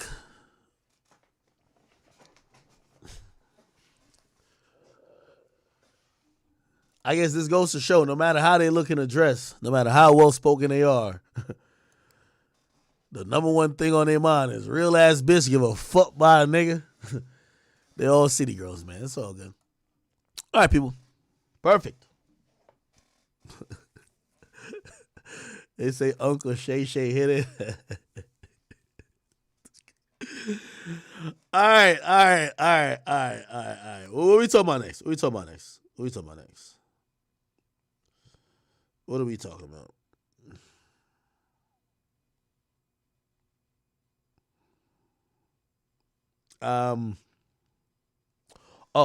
The last part about this too is that so the YSL trial, so the prosecutors are moving with motions that they want to block the live stream of the trial. I don't know if it's still up currently. Let's see. Right? YSL trial. If we hit that, it looked like Law and Crime been doing a good job of, like, you know, keeping the live streams. I think it's still going on. Like, they still have the live streams. Live stream. Today's like Sunday. Let's see if we can find the YSL one. Oh, we haven't seen a YSL one in like 10 days. Okay. Yeah. He's from the state in red. Okay. Anyway, here's the point. So the RICO trial for Young Thug and the rest of YSL might change in a way soon, at least for spectators. Moreover, the state just filed a motion to block the live stream of court proceedings, and their reason is quite interesting. Specifically, they name limitations on the media's ability to record video testifying witnesses during the pendency of the trial of this case. Wait, hold on. They name limitations on media's ability to record testifying witnesses. In addition, they reference a December 5th, 2023 incident in which live footage of the trial testimony for forensic analysis for the state was broadcasted by the media. As the witness testified, menacing commentary appeared in the live chat for the broadcast. We will see you later. So-and-so witness name YSL gonna pop by. Furthermore, prosecutors they want to consider a substantial likelihood of harm arising from one of the identified factors. Okay, cool. So they're literally just asking, and here's the motion, to be honest. They're asking that, if you ask me, this is what it is. When Slug was on the stand, that is so publicized. Imagine seeing 6ix9ine on the stand, right? Like live. The amount of people who love Thug in the second third, and they realize that, even though I know somebody, I think, yo, he's spinning the whatever, spinning the DA. By the way, the DA considers him being on the stand a win for them. Just to let you know. They're like, oh my God, he spun us. No. Yeah, of course he tried to do his little thing, whatever, but we got the necessary information. That's what we needed. That has gotten everybody on high alert because there's so many threats coming out of that. Now, I don't know who they plan to bring up next, but I could imagine YSL Woody would be one of those people. Who knows if they're going to call Gunna or someone else. And they don't want, even though it's a tactic I felt like they used against Gunna in the beginning to kind of, they shamed Gunna into accepting the fact that, nigga, you're cooperating with us, right? Yo, we got cameras here, you're cooperating. You can't lie about it. Because, like, if there were no cameras, Gunna could be like, oh, my lawyer just did something, I didn't do nothing. The cameras were there, shamed them into cooperating. Now, here's the thing that's kind of happening now.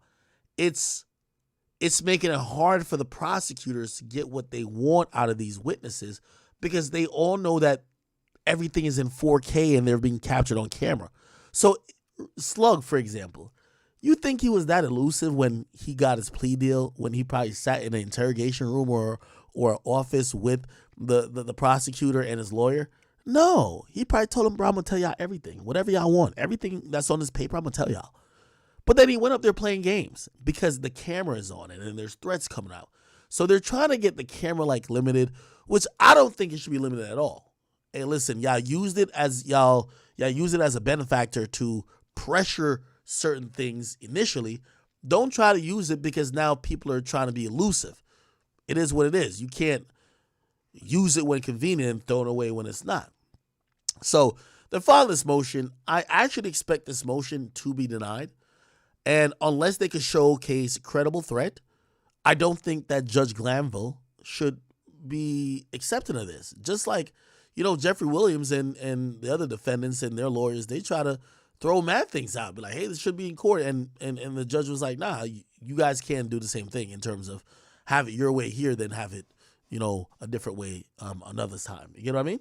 So, yeah, I don't think the live stream will be blocked. May it be limited at times. Again, they do have a problem with people popping into the live stream because there's a live stream feed where, there's a link that goes out to potential victims that they could watch the proceedings. So they could watch the proceedings and that gets leaked to fans at times and that becomes weird because sometimes someone gets on there, unmutes, says some shit like, yo, free Thug or whatever the case is. And that obviously interrupts like the whole day. It fucks up the jury who should be impartial because now they've heard something that's not sanctioned by the court. Obviously that happens, right? But I don't think they're going to stop the recording. We'll see though, right? All right. Good. That felt good doing a topic. I ain't going to do a topic in a long minute. I bet. Let's see what's going on with my man, Young Thug. No, not Young Thug. I mean, Blueface, actually. So Blueface looked like he's trying to vlog from jail. It's kind of very interesting. Like Blueface doesn't realize, my brother, if you love jail that much, stop trying to talk to us out here. You said you love jail. No, we're going by your words. You love jail. Jail is lit. You're catching squabbles. You're doing this. If you're loving it that much, nigga, why you keep trying to send messages to the free world? Stay your ass over there. But you know everybody's coping and capping. Oh, jail is fun. I'm having a blast. I'm catching fades and no, nigga. On schoolyard crib, nigga. If you having a good time in there, good. Don't talk to us. Talk to them. But every day he's dropping messages on his Instagram, and he probably got a new one up right now. I could probably look. I'm gonna play. Let me see. This nigga's trying to daily vlog from a jail cell. No, nigga, go do your time if you love it that much. You love it that much, go do your time. The nigga even posted, how goofy is this? Free me or keep me. Come on, bruh. Stop with the goofy stuff, man. Like, you're trying to make it seem like you enjoy jail, but like pretty much you just clear you don't want to be there. You want to talk to us, but you want to talk to them in there. Go hang out, nigga. Nigga, you say you got a couple months, which we know is a couple weeks. This is the first message he sent. I love it here. Active, it's cracking. It's the only place you can flick over and not go to jail for it. Because I'm already in jail for it. Oh, that's my crib, man. Hey, I love you, girl. You know I'm going to be home soon. Way before the date. So, yeah, let them know I said that. That's why. And ain't no Soulja Boy niggas in here. Everybody with the full fledged. Ain't nobody in here talking about some, oh no. Oh, the address, please. I love it here. Active, it's cracking. It's the only place you can flick over and not go to jail for it. Because I'm already in jail for it. Oh, that's my crib. Okay, that was one message. Then I believe he sent another message. Where's the other message at? Where is the other message at, chat? This? Hey, yeah, it's the famous crib. Oh, that's why. Niggas talking high power, ain't never been on high power. I'm on a 3100 photo. Scale the gore, pop the dough, nigga. That's why. Come on, cuz. You probably should not trust me, because I am not a trustee in this motherfucker. I don't know why Soulja Boy out there popping it. Any nigga happy that a nigga in jail, he the type of nigga to tell. We already heard cuz was in here on PC. Yellow jumpsuit, eating applesauce and Lunchables and shit, cuz I'm in here really, alright. Fuck all that though, man. I know all my bitches out there fagging off, man. It's regular though. Remember this, young black kings. They might take a nigga freedom, cuz. They might take a nigga bitch, cuz. But they can't never take my dick. Oh, that's why I got my dick in my hand right now. Still your crib, nigga. Bye. Blueface, baby, alright, man. Shout out to all my fans. If y'all want to come visit me at the LA County Jail, click this link. They gonna walk you through it.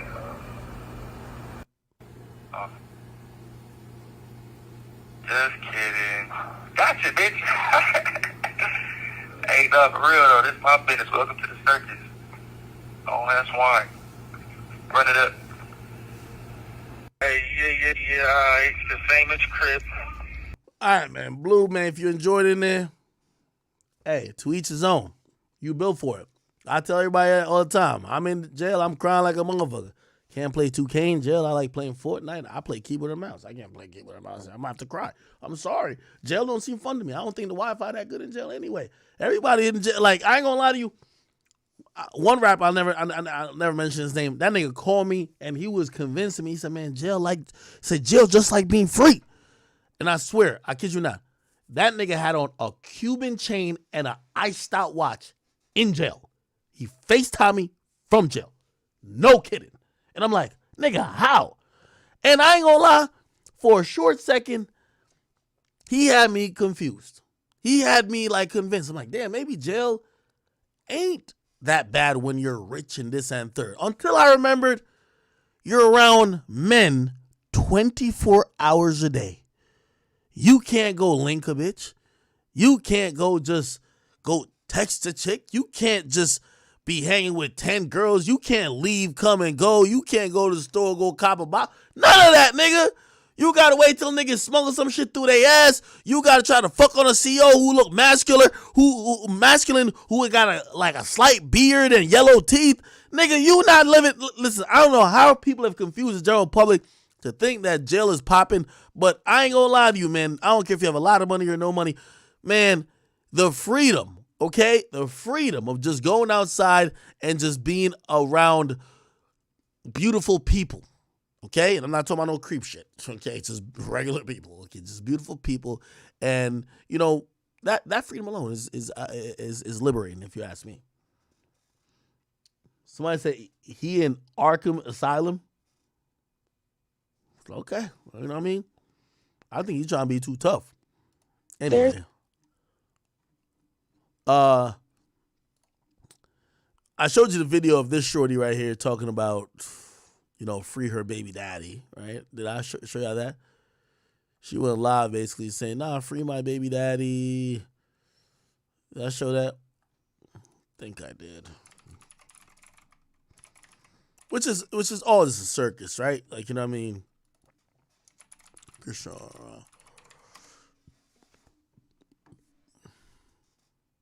What's her name on there? Krishan Rock Instagram. Is this Krishan? Okay. Oh, no, it was actually, let me look at it on this page. Oh, actually, I just seen it right now. So, you know the ironic thing? This is the thing you can't understand about women, right?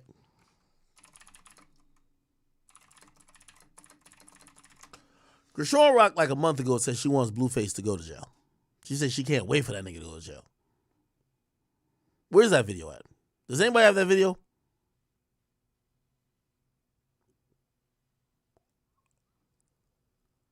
Does anybody have that video? Like, she had a video where she's like, yo,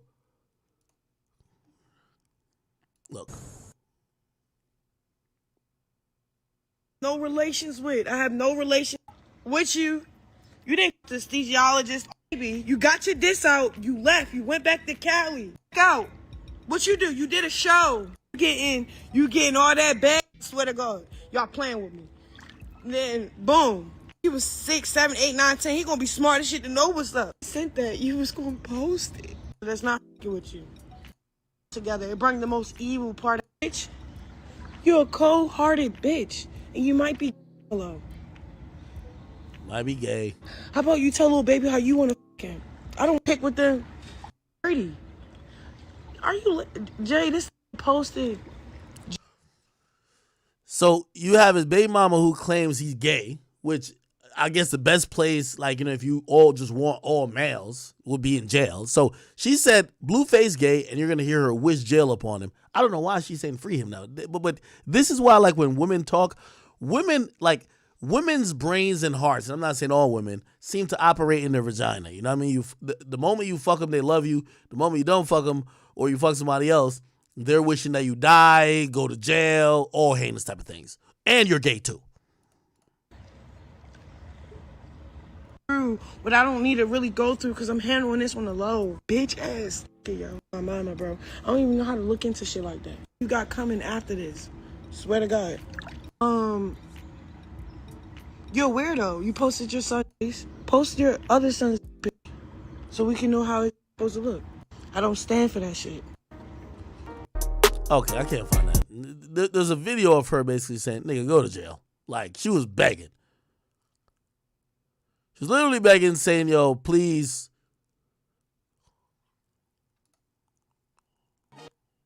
So Krishan went live to...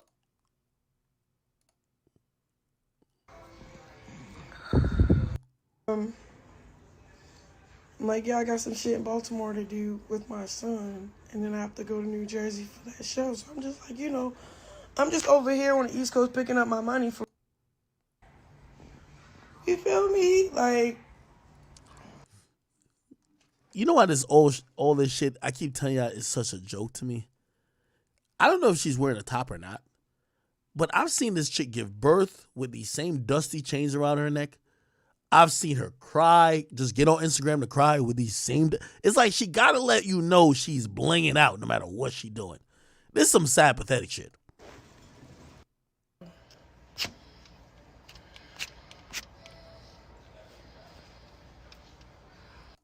Like speaking on my name and shit on the stories, like, bitch, you know you're not valid enough to talk on my behalf. To face, like, I know we was beefing, but you was never supposed to post your son dick. Or, ooh, like, he get that weird animated shit from his mother. Like, and I feel like as an adult, he's going to learn that's going to hinder him every time.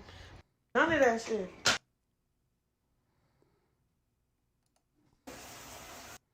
All right. Anyway.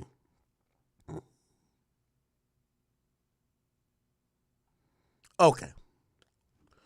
Anyway, ever since then, she's also exposed Blueface for allegedly trying to, like, you know, one thing about a nigga in jail, like, you probably feel alone. So, like, everybody you were mean to when you were free, especially women, you know, you always need one girl to hold you down.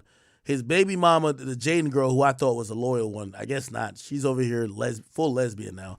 So he wants her back because he's the other baby mom. Like, they get locked up, and then they get to calling you acting like... Here we go. This. Like, what's up with niggas?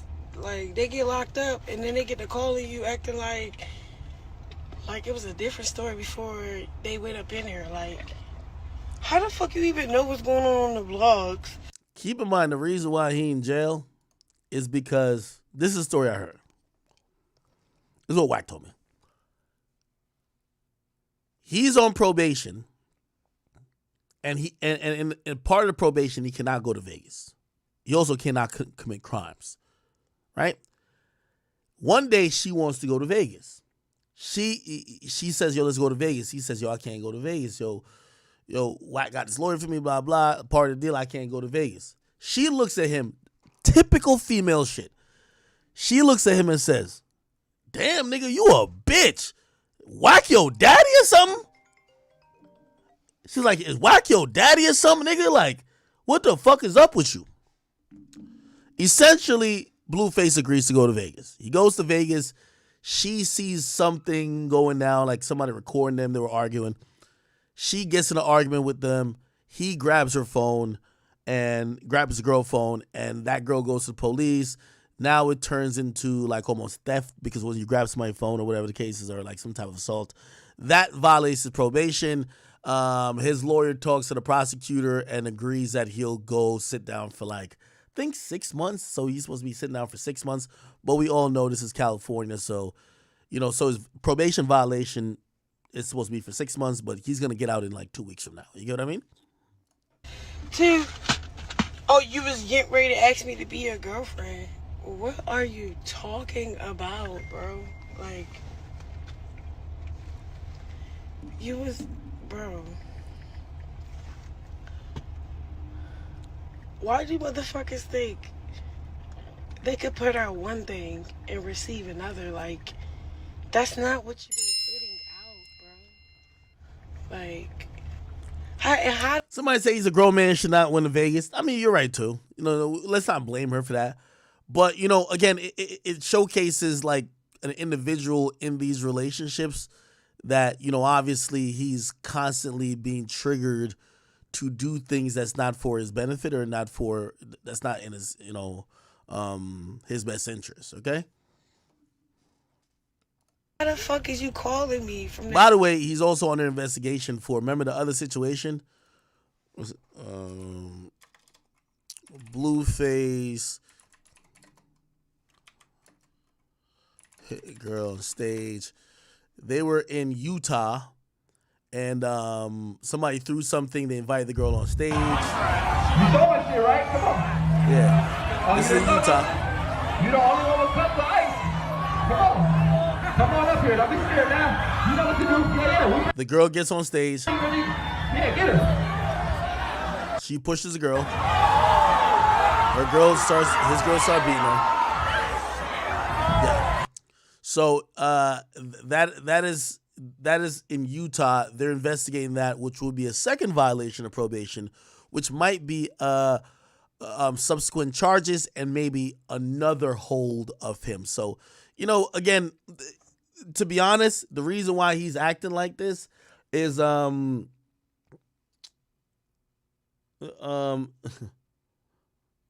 reason why he's acting like this is clearly and simply because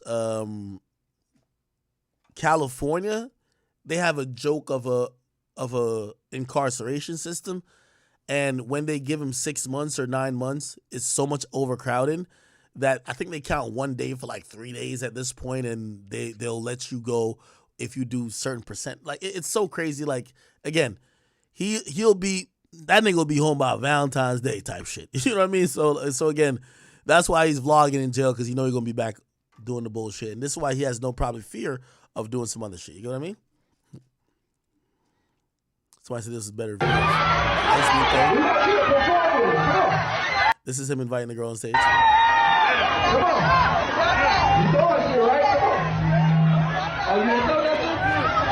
Still don't know why the girl went on stage.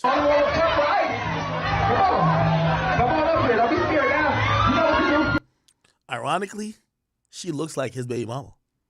She looks like Jaden. She looks terrified though. Oh, never mind. She don't.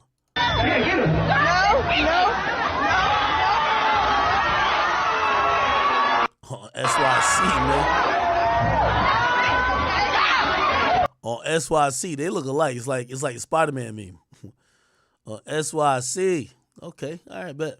In jail with information, like, who's reporting back to you? The fuck?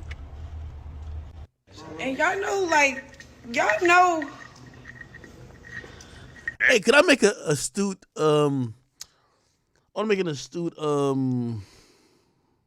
observation with these two?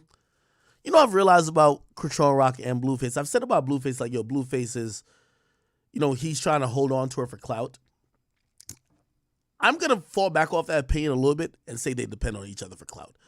The story of Krishan is just not that relevant unless she's beef with him. Which means she needs an antagonist in the story. She needs someone for people to hate, that people could love her more. These aren't likable people by themselves, right? Like, Blueface isn't a likable nigga on his own. He's a likable nigga if it's seen that somebody's doing him wrong. Krishan isn't a likable person by herself either. She's like an uncouth swine. I keep saying she should get euthanized. The only way she becomes likable if you're like, oh, I could see a single mother went through stuff, you're acting out, and these people are doing this to you, so you like her more. So they kind of need each other, and that's what I've kind of realized. Because I ain't gonna lie, Blueface kind of did move on when he was just rocking with this Jaden girl and they had a song going on. This chick looked like she needs Blueface to kind of, it's like the foil to whatever they got going on. They kind of go along together, you know what I mean? Two unlikable figures. Now, this baby mama here, I don't know where she fits into it. You know what I mean? But it's the Blue and Krishan story. And, again, I think they're cashing out on the attention, so I can't be that mad, I'm not mad at all, but you can't really be that mad about it because they're gaining money. But you do have to realize that there's a child, which I believe is real. I'm not too sure yet because I gotta get the DNA report and some other shit like a social security number that I could really realize that kid is real. And there's, I think that is, they've monetized it well, but there's going to be lifelong effects on the kids and otherwise. You get what I mean? I love it here. Active, it's cracking. It's the only place you can flick over and okay. And not go to jail. That's what I do. All right. Now after that, the person who has now decided to chime in was Soulja Boy. And I'm going to be honest with you. Listen, I don't know what to call this situation with Soulja Boy. It's either Soulja Boy has learned a lesson or Soulja Boy is picking and choosing. Now, I want to say he's learned a lesson, which, here's my thing. As long as Soulja Boy doesn't get gangster tough on somebody else, I think we're good. But I think many people are watching this and say, yo, Soulja, you've been beefing with mad niggas. Don't tell me you found your match and now you want to motherfucking squash beef and all that type of shit. Let's see. I'm finna have me a little PSA real quick, man. They said just watching you.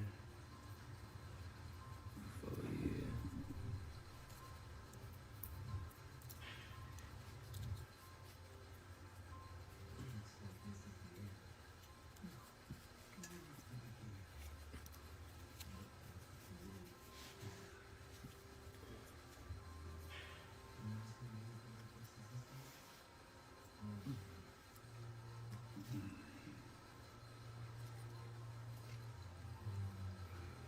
Then he said PSA and started rolling the blunt. I see what you smoking on.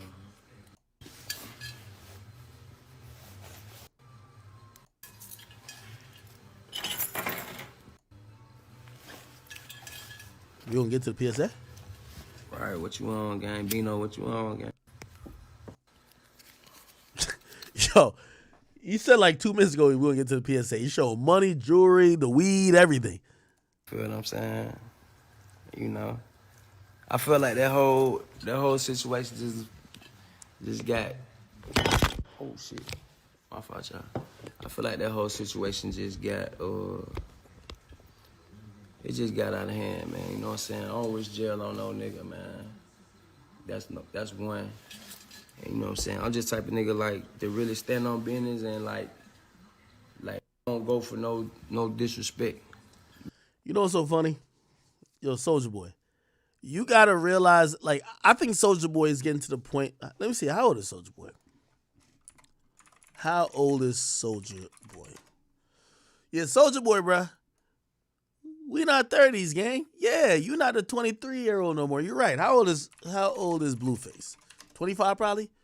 Oh, nah, he ain't that young. What the fuck? I thought he was like 24. Yo, Soulja Boy. Blueface is you a couple years ago, my nigga. Like, it's not like, oh, no. I'm going to let you know this now. Blueface going to get out of jail and still want to fight you. Because that's what you used to do. You used to do some dumb shit, get locked up, and come out and still do more dumb shit. So you trying to take this a little bigger. Like, he ain't asking for you to give him bail money, have pity on him. He going to still want that fade on schoolyard crib when he get out. That's a fact. So all this like, hey, I don't want no man incarcerated. It's not like he gonna be like, oh, thank you. I'm glad you thought that, Soulja Boy. He gonna get out and say, man, what we doing, nigga? We fading on what? On schoolyard? He gonna be on the same type of thing. What Soulja Boy need to acknowledge is that he's growing. And that's why I hope he's taking away from this. You're growing. You're realizing that some of this, like, you used to be this dumb nigga. You used to be on this dumb shit. It didn't get you nowhere. Didn't further your money, didn't do nothing for you, but sent you to jail and fuck up situations. So you got two options. You going to either indulge in it because of your ego, because you're trying to prove that you ain't pussy or whatever the case is, or you going to just respectfully be like, yo, bro, you got it, nigga. Because that nigga is definitely willing to go all the way. The nigga say he in jail loving it, catching squabbles all day. You think he about to come back out and be like, oh, no, I'm good with Soulja Boy? Because Soulja Boy said he don't wish me in jail? That nigga Blueface is with everything. Blueface is like the villain we never knew was coming. That nigga is on everything on schoolyard crib. He making y'all niggas hit the gym. Y'all trying to learn to box. Yo, Soulja, no cap. He tried me too. And I was down to squabble with Lil Baby. I watched 2 fights of that nigga. He said, nah, I'm tapping in for Lil Baby, cuz. Like, what's up? On schoolyard crib act when we catch the fade. And I was like, yo, nah, let's run it. At first, I was like, I guess. I'm doing the weight, nigga. I'm putting up our weights on the thing, reach, this and third. Man, I seen he hit a nigga. I'm like, yo, man, I'm good. I'm good. Y'all know me as a lot of things, but nigga, I claim the PNA, the Pussy Nigga Association. Nigga, I'm not fighting you, Blueface. I'm ducking, you right. One thing with act, I'm gonna pick my battle wisely. When it come to the squabbles, hell no. What's good, cuz? Like, so what's good, cuz? We can fight whenever. What's poppin'? I'm good. I'm good. Yo, Chad, get on out of there. I'm sorry. I'm sorry. You bet me 10K I can't run 200 meters without stopping. Stop playing, nigga. Yo, I'm trying to tell Soulja, bro, the way that nigga is gangbanging right now, nobody want. I'm telling you right now, like, name a nigga in rap who, like, yo, nigga, Offset started dressing like Michael Jackson after that nigga Blueface started getting at him. Blueface on timing, nigga. Ever since that nigga got that Lil Baby can't even rap in English no more, nigga. He told that nigga he could get the squabbles too. Ever since that nigga got into it with me, I had bitches acting up and I had niggas getting exposed. Yo, nobody wanted with no Big Blue right now. Not Big Blue. On SY Crib. I gotta keep it a bean. On SY Crib, that nigga is going crazy right now. If your hands ain't like, the only nigga who could save us is Snap Dogg from Detroit. Snap Dogg, save us. We have the rap bully. Yo, he's like the rap. Yo, right now, Blueface is a rap Debo, nigga. He threatening to punch everybody in the mouth, and nobody can fight like that. Nigga Blue be like, yo, what up, cuz? On Schoolyard Crib, let's catch a fade. I'm like, nigga, you know we not really fighting. Like, it's like 3 punches and we just wrapping each other up. And I'm laying on you, nigga. Yeah, lift this 300 pounds, you bitch ass nigga. Yeah, you scrawny motherfucker. Uh-huh. You gonna tie it out and we gonna get to... Nah, come on. Yo, Soulja is cool, bro. We don't want no problem with... Yo, this nigga say he love jail, bro. He says he love it in there. He's getting active. I'm good. I'm good.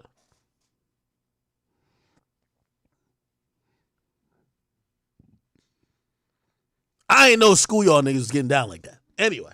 You feel what I'm saying? So I feel like I just really flashed out because I feel like I was being disrespectful. But you know what? I'm going to be the big... Yo, Soulja, we seen the video. That nigga, when that nigga said, yo, let's squabble, you said, yo, why we squabbling? He said, man, fuck all that, niggas on schoolyard crib, nigga, what's good? Yo, did y'all forget? Yo, that shit was disrespectful. That nigga was just on it. Right? What you building? Nigga, this schoolyard crib. Where you from, nigga? You building a case? Oh! Schoolyard crib. Where you from, nigga? You building Oh! a case on yourself. Nigga, this schoolyard crib. Nigga, I'm Where gonna knock you your from? ass out, nigga. I'm gonna knock your ass out, nigga. Bro, you scared to bang your hood? Oh my bitch. God. You don't even know what you're doing right now. Name 10 of your homies. Fuck it, name 5 of your homies. Nigga, but you scary, nigga. Hey, cuz everybody comment DP in the chat, cause You can't even control your bitches. You who? Mellow Who? 87. It's all cool and all, but when we getting down though. Bro, you already flaked. You didn't come to the park. Hey, so check this out. You was really at the park today? Nigga, on schoolyard crib, I was at the park. Oh, schoolyard crib, man. Yo, Blueface, I ain't gonna lie. Yo, you gotta put out a schoolyard crib t-shirt, nigga. I just wanna get it just to let niggas know I stand on business, bro. Yo, to me, stand on business means schoolyard crib. That's the only thing I know. Nigga, officially stand on business means schoolyard crib. Let's keep it a bean.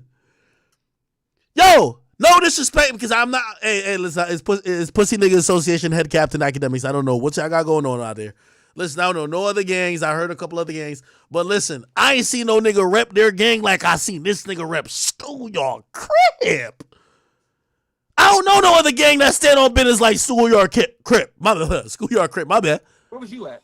Why you ain't post no videos? Why you ain't take no pictures? Cause that's too federal. Why would I post a picture at a park waiting for a nigga? You ain't banging on shit, nigga. You No, building nigga, this you building schoolyard crib. Where you from, nigga? you building a case Nigga, on this yourself. schoolyard crib. Where you from, nigga? You building a case on yourself. Nigga, this schoolyard crib. Nigga, I'm Where gonna is knock you your from? ass out, nigga. On SY. Knock your ass out, nigga. Right, the What's homies his name? The homies locked up right fight Ricos, nigga. Hey, Soulja, look. Yeah. Look, hold on, listen to this. Soulja, Yeah, let's try something. Let's try something. You on probation. I don't know me, nigga. Like you out of my league or something. Nigga, bro. what? I ain't never seen you in a Urus. Name, my address. Post the DNA like you about to cry. I got sperm on top of Why your you child, sound like nigga. you finna? We squabbling up, right? Why you Soulja, keep this- Yes, we Soulja, gonna get okay, down, nigga. You ain't gotta ask me no more, nigga. We getting down for sure. Look, there's no way out of this. You already Ain't no, said ain't no way out of this. No. Okay. Ain't no way out of this, nigga. Okay. What you talking about? So if I see you and you on some C-Max shit, like some, oh, it's cool, you're a crick. Man, you see me, I'm firing Okay. you in your shit, nigga. I'm firing you, nigga. Just like you did Charleston White, huh? Why you talking about other niggas? So you bring other niggas into the shit? I'm telling You y'all, couldn't man. even beat up Charleston White, brother. What you think you gonna fuck My with me? point. Yo, let me tell you, this is the only strategy you can take against Blueface. I'm gonna tell you this right now. This is a pussy nigga association captain right here. I'm gonna tell you how you deal with a nigga like Blueface. Blueface right now is in crash out mode. You have to wait till he crash out and act like pump fake like you was about to beat his ass. Like, yo, that nigga lucky he got locked. Well, he ain't locked up for too long, so you can't talk too much shit. He about to get right back out and be back on that shit. You gotta wait till he get 10 years in jail or something like, yo. You gotta just go wild like, yo, man, that nigga lucky, bro. You feel me? Like, that nigga lucky, man. I ain't see that nigga when he was free. You feel me? Like, yo, that's how you gotta do it. I promise you. I promise you. When a nigga's on crash out like that, you gotta just pump fake that you was looking for him all along. Man, I was looking for that nigga for dumb long. I can't believe I ain't found him before he got locked up and got 10 to life. You feel me? Check this out, boy. My boy, hey, check this out. You gonna get your ass beat just like Charleston White did. Hey, my nigga started running and spraying pepper. Anyway. Bigger man that say that I did say some crazy shit first. You know what I'm saying? I said some crazy shit first, so bruh responded. He got the right to respond like how he wanted to respond. You feel what I'm saying? So, and once he responded, I just felt like, you know what I'm saying, I just took it as disrespect. Yo, I could just hear Blueface be like, man, fuck all that shit, nigga. We squabbling or what? fuck all that shit, nigga. Shit went out of hand, but you know what I'm saying? More of the story is, bro, niggas just need to get this money, bro. Like, I'm getting too much money, bro. I'm getting too much money to be worried about another nigga. You know what I'm saying? Worried about, you know what I'm saying? This shit just petty to me at this point. I'm like, man, this shit lame as fuck. You feel what I'm saying? So, yeah, man, I ain't even worried about this shit.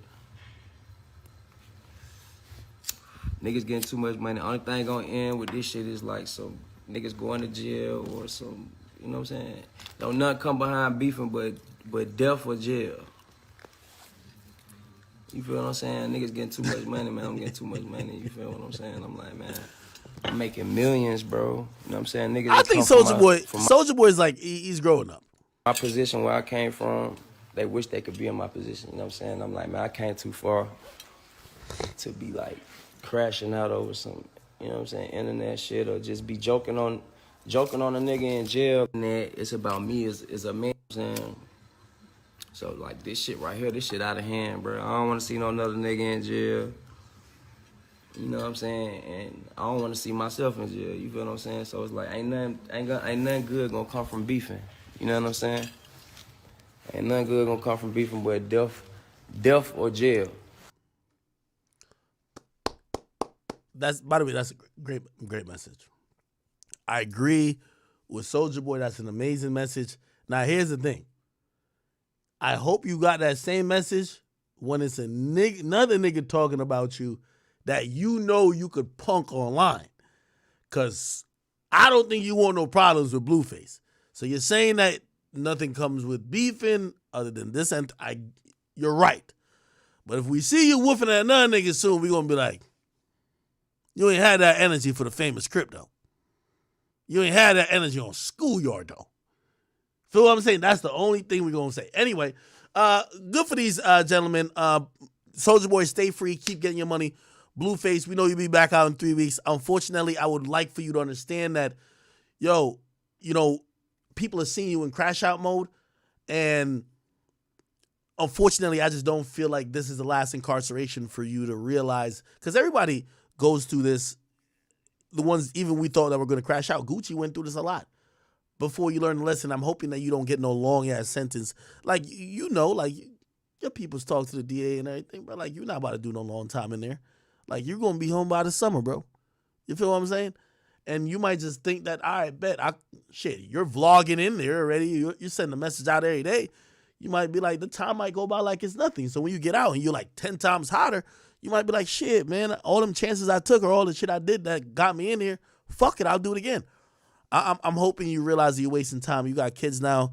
You know, you got broken and separated families and all that clout, man. You got money already. They got money already. Man, be here for your kids, man. That's what I think you should be. But, you know, what do I know? What do I know? I'm not in your position, right? Cool. Let's see what else is going on. What else is going on, chat? We ain't had a regular stream in a minute, huh? They said, talk about Kid Cudi and Lupe. Why are these niggas even beefing, bro? Hold on one second, though. Let me see if I can find a more interesting topic than this. All right. So, let me talk about this real quick, man. Why the hell is my nigga Wiz Khalifa now viral for him blowing smoke, and I believe in 80's mouth? Now, I don't know if y'all seen this, but my man Wiz Khalifa has been caught on the blogs essentially, you know, showing a new type of way how to get your man's secondhand high. Now, I don't smoke, so I can't tell you if this is normal. I can't tell you nothing about this type of activity because I'm not a guy who smoke. And I'm also I'm a little bit of a germaphobe. You might not know it about me, but you know it now, all right? I'm a person like you know what I mean? If I'm drinking out of this cup right here, what's in here? Just straight liquor, I bet. So if I'm drinking out of this cup right here, I can't take a sip and pass it to my mans. I'm also the type of nigga, I bottle watch. So if I pop open a bottle, this is a bottle of Casamigos, right? This is the big bottle right here, 1.75 liters. If this is here, we all drinking from this, everybody pouring their cups, cool. The moment one nigga go like this, your bottle now. It's your bottle. I'm good. It's your bottle. Your bottle. I don't want it. Don't pass that over. Nope. I'm not one of them niggas you can tell the bullshit. No, alcohol kills the germs. No, my brother. That's your bottle now. It's your personal bottle now. I'm good. Okay? Now, I don't do smoke culture. And smoke culture, a lot of things go, I don't know how they go, but I've heard certain things. For example, I heard Cat Williams saying in the interview with Shannon Sharp, he said, bruh, I'm not the type of person who would be smoking on a blunt that was rolled by another man and his saliva lathered the blunt. Now, I'm in tune with that. It's not because of homophobia. It's not because of, this paranoia. It's just that, brother, if I wouldn't put my lips on something that you would put your lips on, I don't think you lathering a blunt in spit makes it able for me to put it in my mouth. Pause. But people tell me things like, nah, son, it's different. You know, the heat killed the germs. It don't really matter. Like, people tell me all type of shit. They're like, yo, whatever. So a video came out. Let me see if I can find the video, people. It's the video of Wiz Khalifa. And Wiz Khalifa, you know, he was blowing smoke. And apparently it was AD from, the community. That's our guy. And let's see if we could find that clip. I think we got it right here. I think we got a video of him explaining it. And while he explains it, here we go. Oh my God, coming out of his eyes. He's still smoking that motherfucker. Finish him. Now, from what everybody's telling me, you know, and with all due respect to my man AD, like he wasn't complicit. He's sleeping. And I've always said, listen, I learned this from college. Never fall asleep around, I'm not going to say white people, but in white boys. Like, you know them little white boys who think everything's prank? Remember I told you one time I fell asleep in college? Like, I wake up, they pulling a prank on me. I almost had to kill a nigga. I was chasing that nigga like, they shout, it's a prank. It ain't no fucking prank when I'm sleeping. If I'm around you and I fall asleep, I trust you to some degree. I definitely trust you not to be playing with me. Again, so, you know, you can't blame AD for none of this. But apparently this is like the Taylor gang way, right? This is, you know what I mean? So if you smoking with the Taylor gang, this might be the result. You fall asleep. I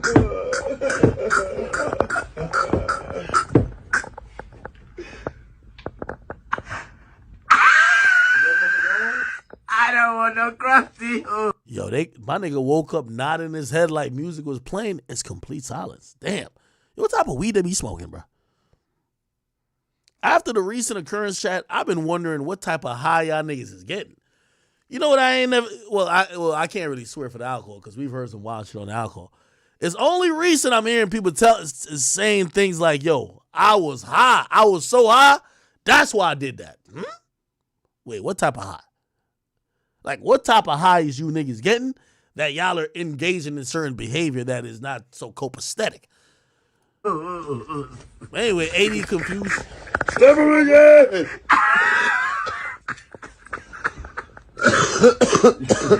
Let me see.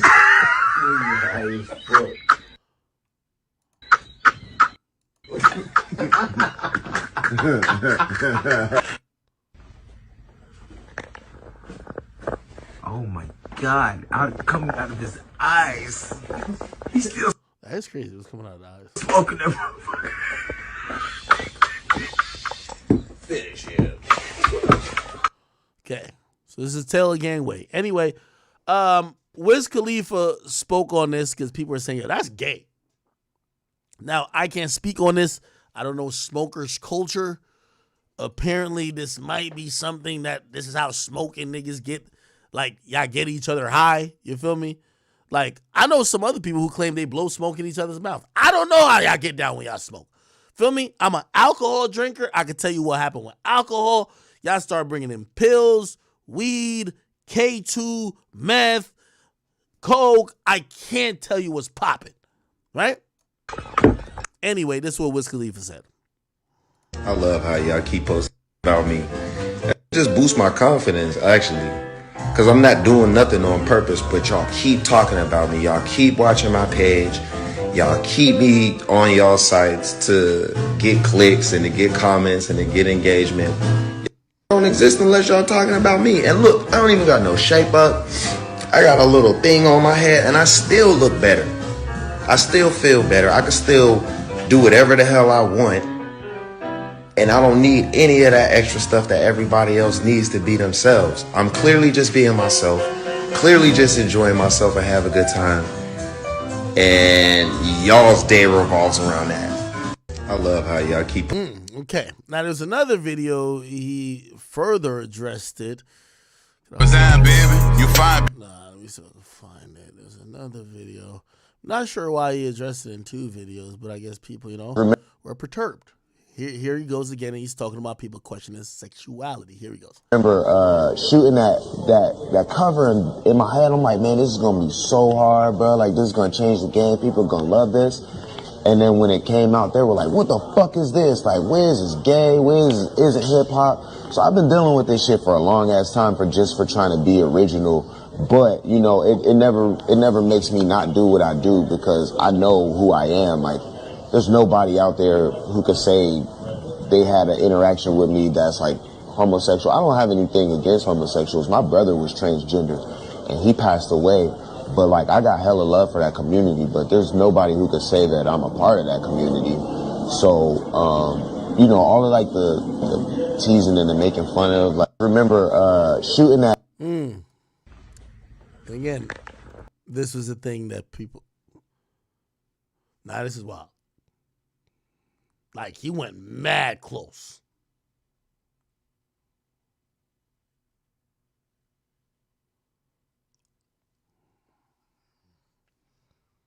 Only thing I can say in this shit is 80 innocent, bro. That nigga sleeping, would probably listen to some good music, fell asleep. Niggas did some shit he ain't even understand, recognize at the time. But I also don't know smoking culture, so this could be normal in smoking culture. I don't know. Fuck. I don't know, man. Maybe this why that nigga Kanye West was like, when that nigga tweeted out that KK, he was like, yo, get the fuck out of here with that KK shit, nigga. Don't talk about my wife. He thought he was talking about Kim Kardashian. That nigga said, nah, I'm talking about Khalifa Kush. If Khalifa Kush make this happen when you smoking, nah, nigga, we got to smoke Reggie that day. Smoke some Reggie. Smoke Reggie when y'all around me. If Khalifa Kush got y'all doing this, we're smoking Reggie. We're smoking anything but this. I'm sorry. So it's okay, though. Anyway.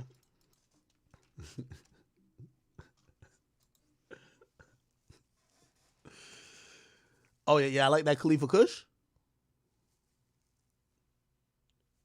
Oh, okay, I'm reading the comments now. My bad. People said this is normal. Oh, I didn't know this. I'm sorry. I'm sorry.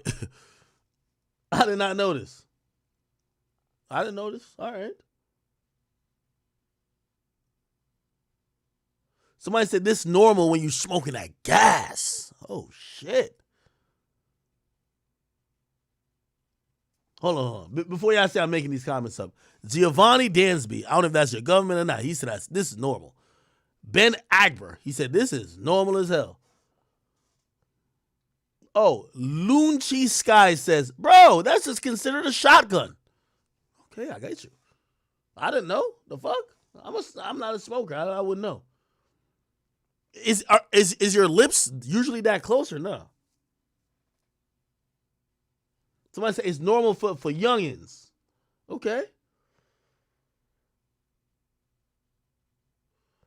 Somebody said it's called a shotgun. Yo. I'm trying not to judge y'all smokers. A shotgun in smoking is blowing air into your man's mouth? I just want to know. Really? Maybe that's why I like smoking. Smoking don't seem to... That's another thing with smoking. Like, I got to have a little personal joint. I can't have... Like, I've never understand, like, oh, we're in a cypher. Pass the joint around. 6 niggas' lips. I know he eat ass. That nigga got bumps on his lip. That nigga is a nasty nigga. I don't know when the last time he brushed his teeth. And this nigga right here, I wouldn't trust with nothing. And all y'all got to go lick this fucking blunt and then I got to do it? Oh, hell no. I'm good.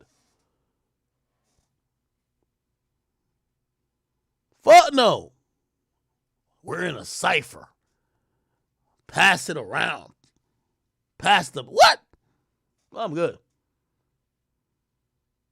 Somebody said, don't I share bottles? I just told y'all niggas, if a man... This is a whole bottle of liquor. Well, not whole no more. But like, if we got this in the room, or we got this at the spot, everybody could pour out the bottle. The moment a nigga go like this, here, act, no, you keep it. It's your bottle now. All right, that's your one bottle. Let's take another bottle. And people, please, don't put your mouth on the bottle. I don't like when men put their mouth on the bottle. Neither women either.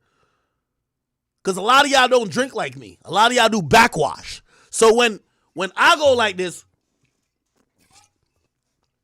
alcohol go to my throat. Pause. Some of y'all would just do it and swig back some mouth water in there.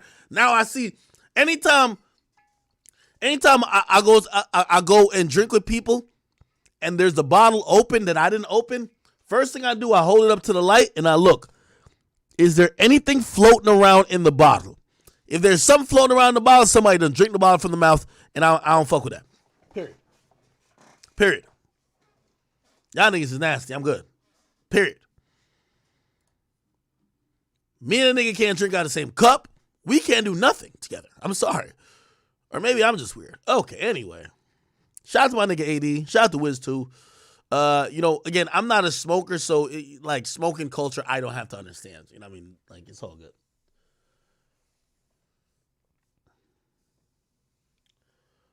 Oh, they say in Philly, they say vodka kill. Oh, that's how y'all get out in Philly. Okay. So like 10 of y'all niggas drinking from the same Four Loko bottle? Okay. Liquor kill everything. Got you. Heard you, man. Got you. Got you. Got you. Somebody said, act. Don't forget. Whack 100 said, yo. So don't forget, Whack 100 said that Wiz liked the same thing he liked.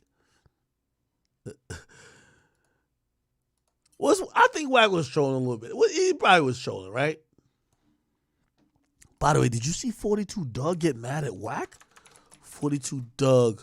Look, remember, so Whack told a story about 42 Dugg. Whack 100, 42 Dugg.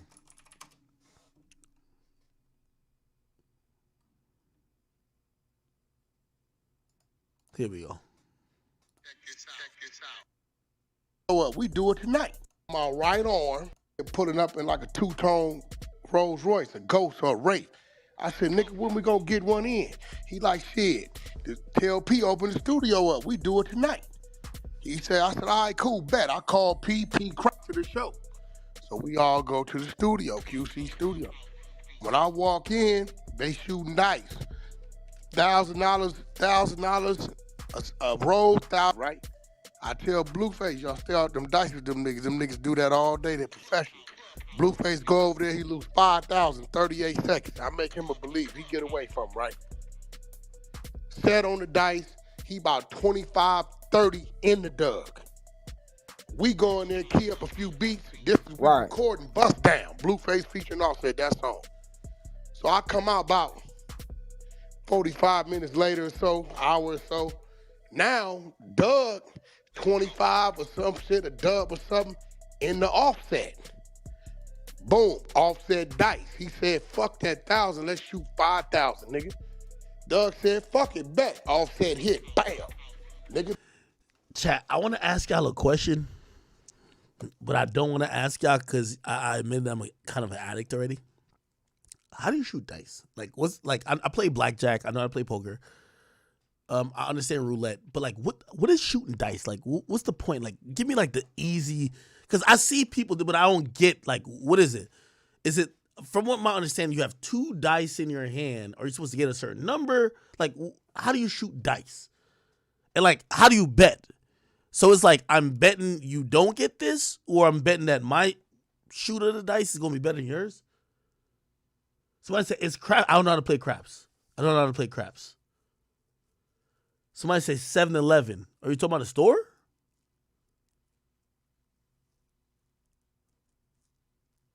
C-Note or 7-Eleven?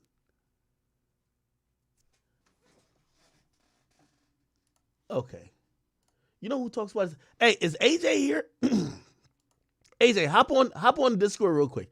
He always talks about shooting dice. I definitely don't know how to shoot dice. I just want to get an explanation of the game, then I'm gonna get back to it. Is that nigga AJ here? Where's my rooms at? Okay, I'm in the room. Is that nigga here? If he's not, it's okay. I just want to get like an explanation.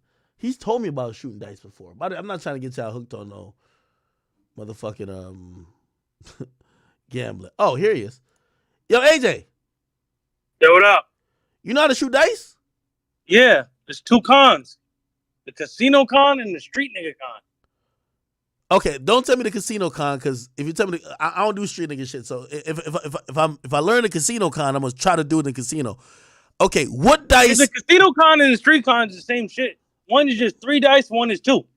Okay. Like in the casino, it's 7-Eleven. So you want to roll 7-Eleven on the like you bet don't come or come, pause. So you bet either 2. So on the first roll, if you bet don't come, you want 2 or 3 to hit, and you win automatically. If you bet the come line, you want 7 or 11 to hit, and you win.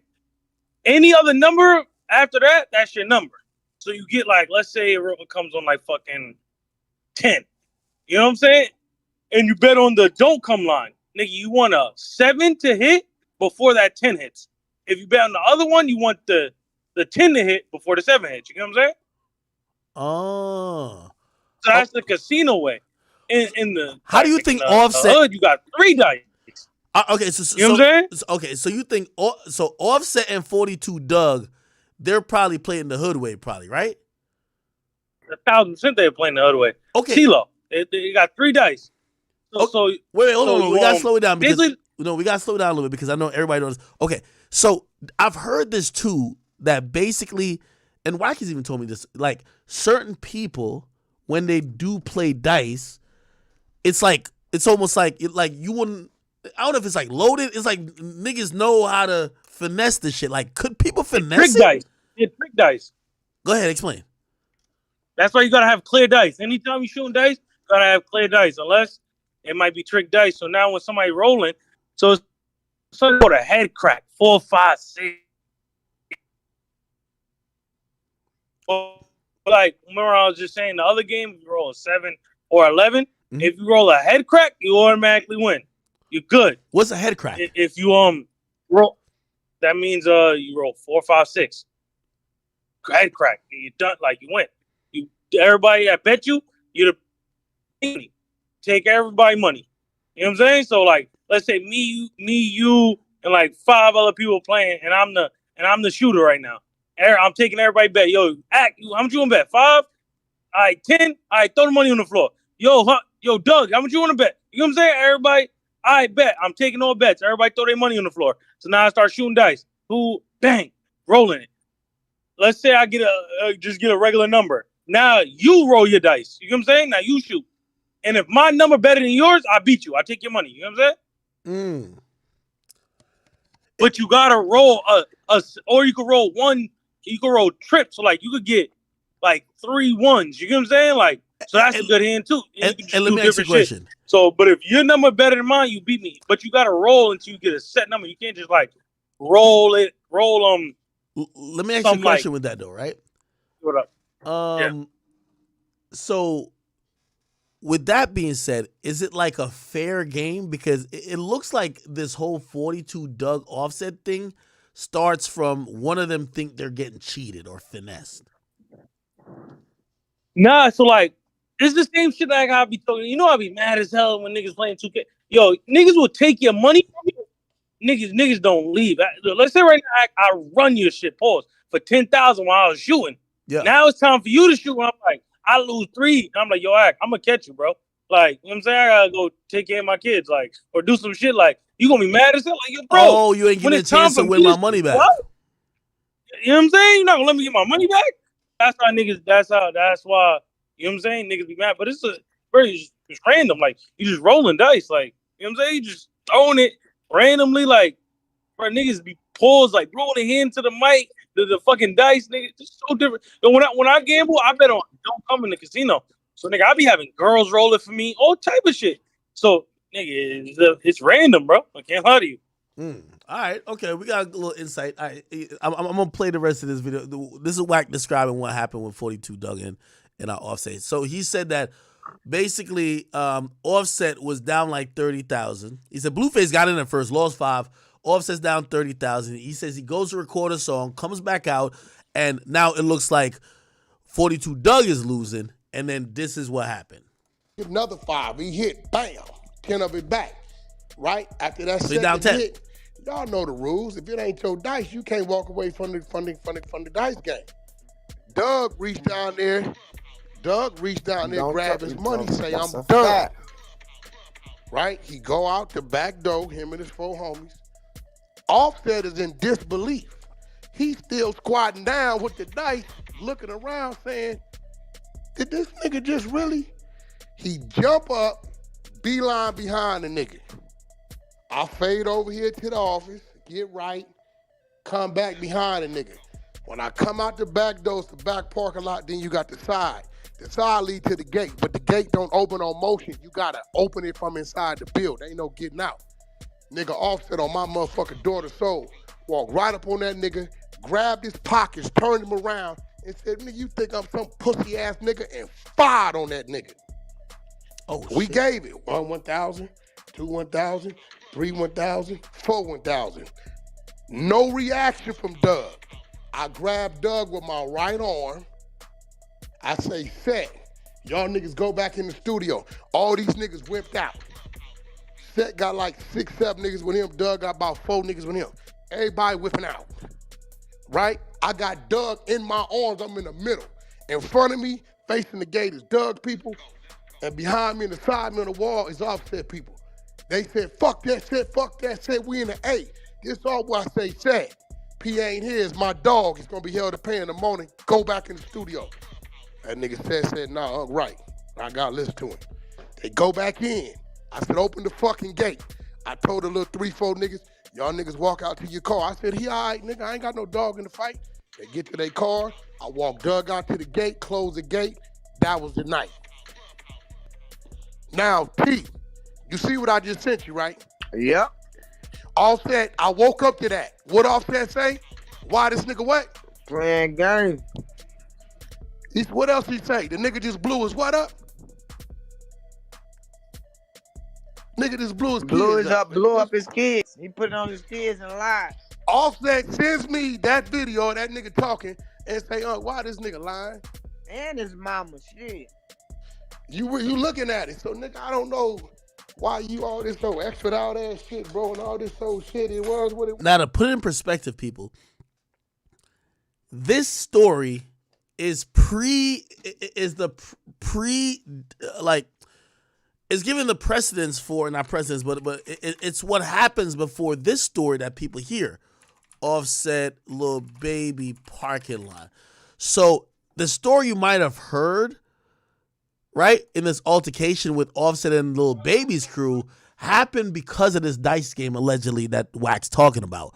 So Offset went in the pockets, allegedly, of 42 Dugg, punch him or whatever the case is. They get broken up by Wack, whatever. He gets walked out. Offset goes back in the building. But now you got to remember, 42 Dugg, who was signed to 4PF and also CMG, I think like on a joint thing.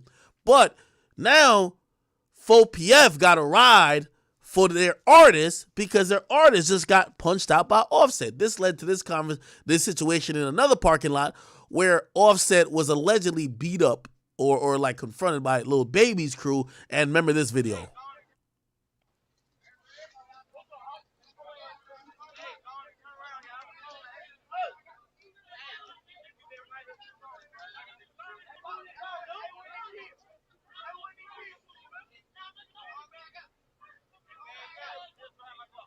They doing it. They riding in. They're taking these seats.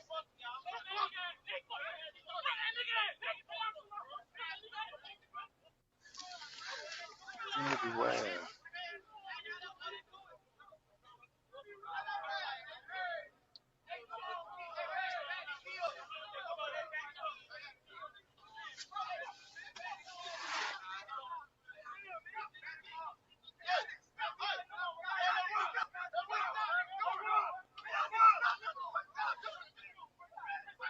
Then apparently this is Lil Baby here, and he's like, yo, what are y'all doing?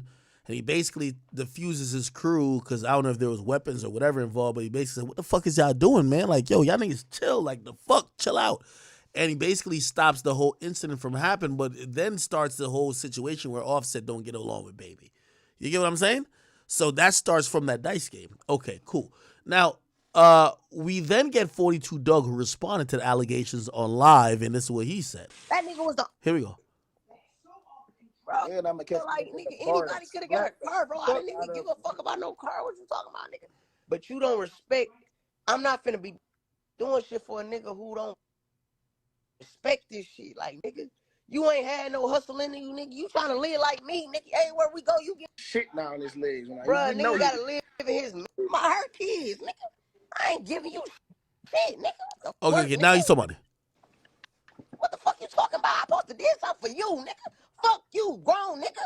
What you talking about? No. I got my mama, nigga. What you talking about, nigga? My hurt kids, nigga. I ain't giving you shit, nigga. What the fuck wrong with you, nigga?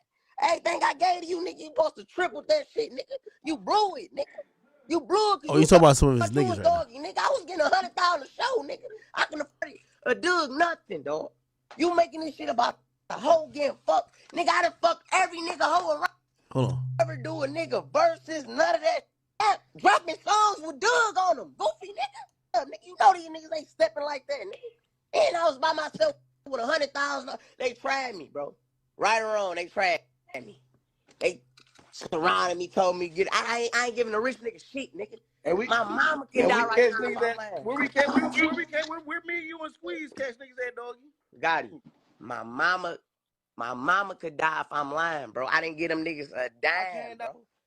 And I was by myself, Gotti. Who you know doing that? Who you know leaving somewhere with 100,000 surrounded by 12 niggas with poles and leave out that bitch with all his money, all his jewelry? Y'all ain't never seen a chain come on missing a Dugg. What y'all talking about? You nigga ain't took shit from me, nigga. Them niggas tried me. You niggas get tried. You feel me? Hey, I was new today. Niggas tried me. I bet you they bruh. Man, them niggas got all type of shit done today, yeah. We made these niggas tap out, nigga, on where we catch him, man, doggy? Bruh, come on, man. We chase niggas on elevators, beat niggas all in motherfucking Indiana. Took niggas like, chains, all type of shit. Like, what the fuck am I? Like, nigga, do I have to show this shit, nigga? Do I gotta show DMs when niggas trying to meet up with me in different cities? Yeah, saying, please stop. Please stop. I gotta block you, Drake. Y'all bragging on these niggas, acting like these niggas tough. These niggas got stripped butt booty naked. That's that Offset. So in this video, the rumor was that Offset got stripped and ran into like P's Rolls Royce. That's the rumor. And that people had weapons pointed at him. Nobody did nothing because of Baby. But niggas wanted to show some muscle on some shit like, damn, nigga, you playing with Dugg. So you hear Dugg alluding to that, which, by the way, we never really knew this was true. That was just some rumor floating around. We're hearing this is true because you hear Dugg mentioning. He don't say no names, but you got to read between the lines. He said strip naked. He's talking about Offset. In Indiana. Took niggas like, chains, all type of shit. Like, what the fuck am I?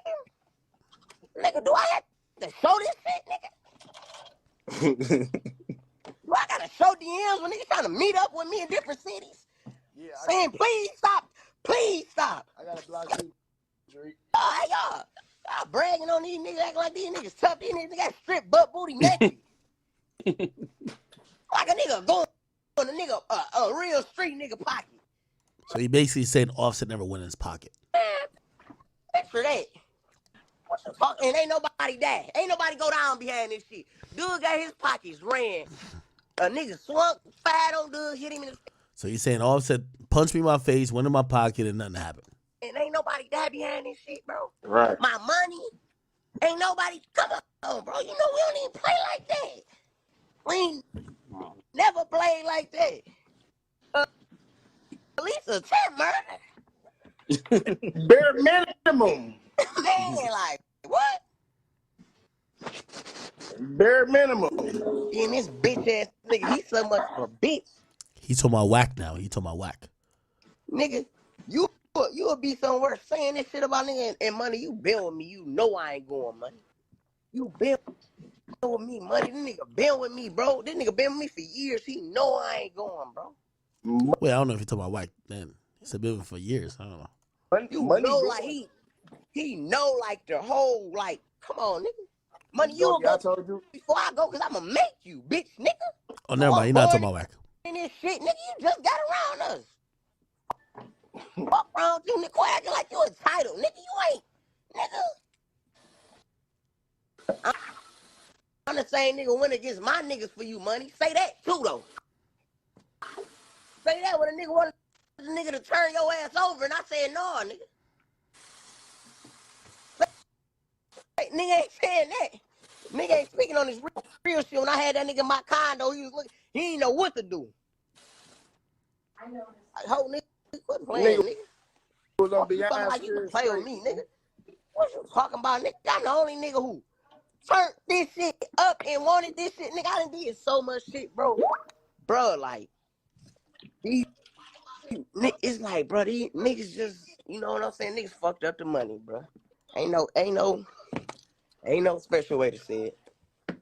Niggas fucked up their money. These niggas have fucked off hundreds of thousands, bro. And I'm wrong. Am I wrong, Gotti, for coming home and say I'm gonna focus on my kids? Like when I can do something for my mans and them, yeah, okay, I'm sliding 10, you feel me? I'm gonna let them catch their plays, I'm gonna do features, all that shit, but I'm not on no street shit, bro. You know what I'm saying? I just got out of the federal penitentiary. You feel me? What I tell you, we don't want you on that Brody rap. That's what I'm saying. Like you want me to support the wrong thing instead of saying, dog, you right. We need you out here, nigga. Who gonna be the first nigga to get called for them cases? Got it? Who pulling up though? Who getting called? I'm not supporting nothing that's gonna fuck this shit up, bro. Like nigga done built this shit from the ground. Come on. It's the reason niggas like money can hold their head, nigga. How a nigga like you gonna play on me, nigga? You ain't never did nothing, nigga. Money you ain't did no real shit, nigga. You ain't never paid for nobody lawyer. You ain't never got a nigga home on no murder, sucker. What's wrong with you, nigga? You ain't even got a block, nigga. We don't even know where you from, nigga. What's wrong with you, nigga? We don't even know where you from, cuz. Straight up. Where could we go where this nigga at, bro? Where could we go where the whole block no money, bro? Nowhere. Everybody know I'm from Wayburn to Whittier, bro. You feel me? Well, where's his block at though, bro? Quit saying you been doing anything, nigga. You feel me? And I'm only saying this because it be a nigga like him, bro, that'll take this shit down, bro.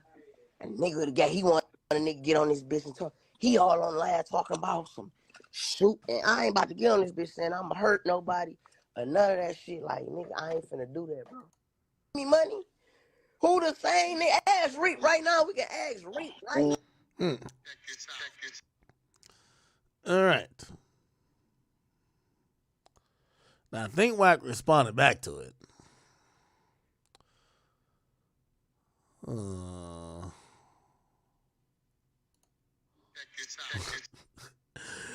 Hey, chat. Y'all know. Listen, I've been through this shit with myself with Wack. There was a time I used to say, if it come out of Wack's mouth, it's 100% facts. These days, if it come out of Wack's mouth, it's 100% entertaining. I don't know if it's true, so I will go with allegedly. There was a time I used to be like, yo, it's Bible, which means like, yo, this is fact. Now, I don't know. I don't know. Your fucking braids up against my fucking neckline. Never. You know what happened. The only reason why you didn't get robbed is because Wack had you in his right arm like you was my little son, keeping them off for you. You was in my right arm, your fucking braids up against my fucking neckline. Never once did you try to get away. You stood there attentively, safe and secure. What? It's 42 Dugg 5 feet, bro. That nigga 4'11". He ain't even, man, I will whoop. Listen, they can handcuff him behind my back. You will whoop his ass, kicking him and farting on him. This is a fact. You little bit dude. No. Now, I'm gonna be honest. I think I did see 42 Dugg one time at the airport. I don't know if 42 Dugg is 5 foot, and that's not no disrespect. I think he's pretty short. I think he might be 4'11". Might be 4'11". But if he is 5 foot, it might be like 5'1", 5. I don't know. If he was the guy I saw, it's impossible that he's 5'3". Impossible. I'm telling you, bro, this is a fact. I don't know why he doing all that. Come on, like, bro, on the dead homies, I could bring these little schoolyard crip niggas on here who was right there. Everybody watched it. Chuck, I'll click over right now, call you with a bitch that was there. Who seen it? Like, this nigga, I ain't got no dog in the fight. But at the time, QC Studios was only open because I called Pete to open the studio. Studio was closed. I told Offset, fuck you. You ain't did a song with Blueface for me. Don't pull up calling me up. I looked out for you, nigga. When you used to want me to take you to Taco Bell. Oh, that's how that song got done? This how I got done. I swear to God. And he like, nigga, come on, we going tonight. Tell P open the studio. I called P. I said, P, open the studio. I was gonna do a song with me with Blueface and all them. I had the people go over there and open it. So we had to go do the performance because we on tour with Lil Baby. It's the last day of the tour. Offset and them leave and go over there. By the time we get over there, they shooting dice, regular studio atmosphere. I warned Blueface, don't go over there fucking with them niggas on that dice. It's what they do professionally. He go over there, he lose 5,000, 38 seconds. He jump up looking like a scared greyhound, right? Talking about, I just shoot them dice. I know that. Look what he do. He jump up talking about, give me 10,000. I'm not giving your ass shit. You better get your ass in that motherfucking booth, nigga. You crazy motherfucker. Them little niggas gonna eat your ass up over there on the dice game. So when I come in, niggas got that slick ass roll and shit. Offset is in the Dugg 30, 25, 30. He into him. We heard this already. We go in the booth position, looking at the ground and looking around like, is this nigga really doing so? All right. Okay. At least he's telling the same story twice, right? All right. Well, did that really happen? I really don't know. It's one of those things where you kind of have to make your own decision. Like, for example, the Future story that he told, Future running in the airport, jumping onto the tarmac or whatever the case is. You got to make your own opinion about that, right? Like, do I think something of the sort happened? Yeah. Do I think it's at the level of how Wack describes it? I don't know. Right? Like, bro, you tell me that Future is running and is pushing the emergency door open to go get on the tarmac. That sounds wild. Could I see you, like, step into him trying to have a conversation with him about some money owed? Yeah. Right? You see, I don't really know. Also, what was that, AJ? Who's that? Yeah, I said he's a liar. Yeah, Ag, you gotta look at BC chat, nigga. You gotta react to that video about the smoking shit, bro. What's smoking shit? Got it. Nigga, look at the VC chat. Whenever you're done with this, look at VC chat. You gotta react to that, bro. The smoking shit about the Wiz Khalifa shit? No, it's D-Thing. Look at D-Thing smoking, nigga. D-Thing was smoking? Yeah, look at VC chat. Who's it about? It's about D-Thing. Nigga, look at that video, Ag. You're gonna see, bro. Like, no, is it about this topic, though? That's all I'm asking. It's about the shit when you was talking about the smoking shit, nigga. It relates to the Wiz Khalifa shit. Oh, okay. All right, cool. Let me see this real quick. Give me 1 second, chat.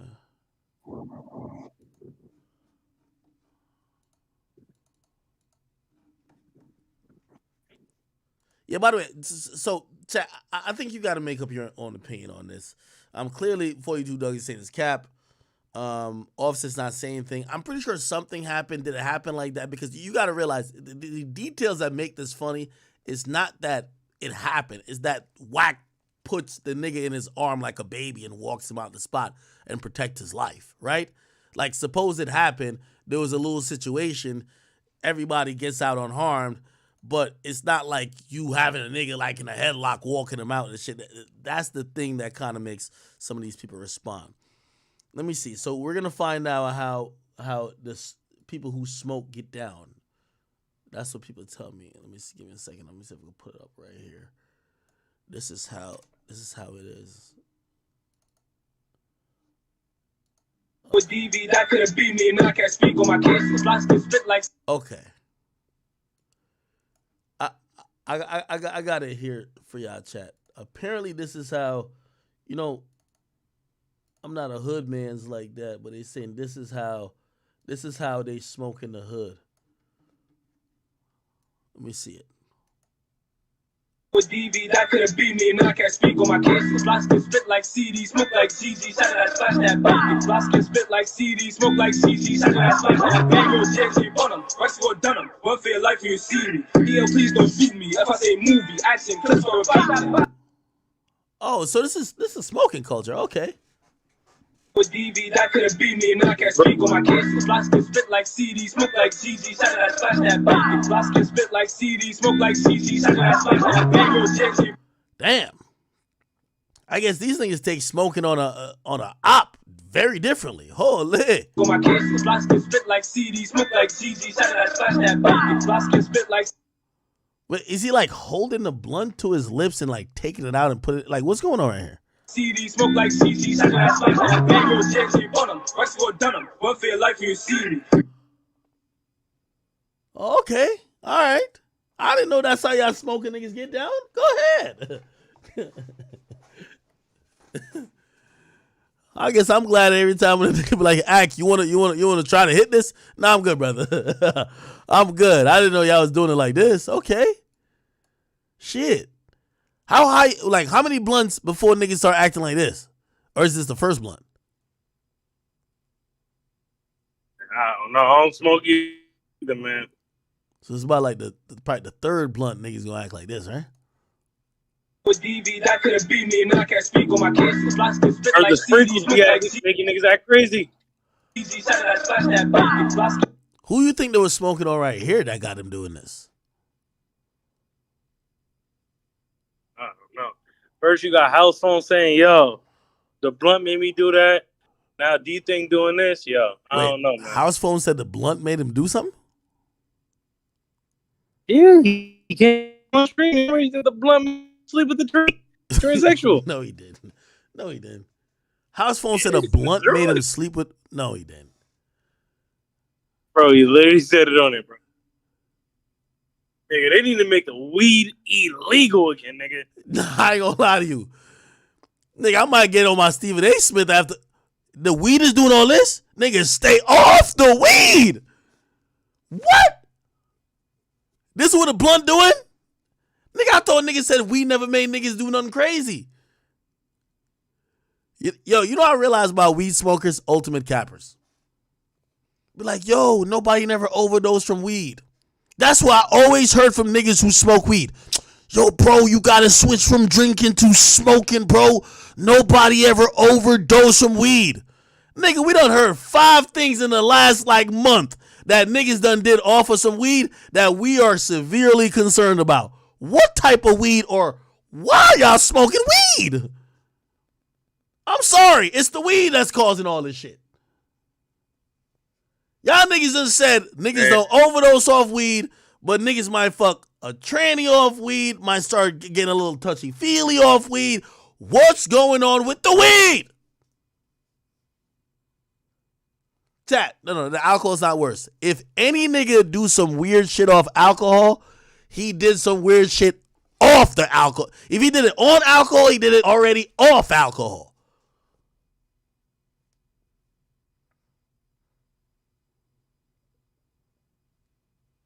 What type of weed y'all be smoking?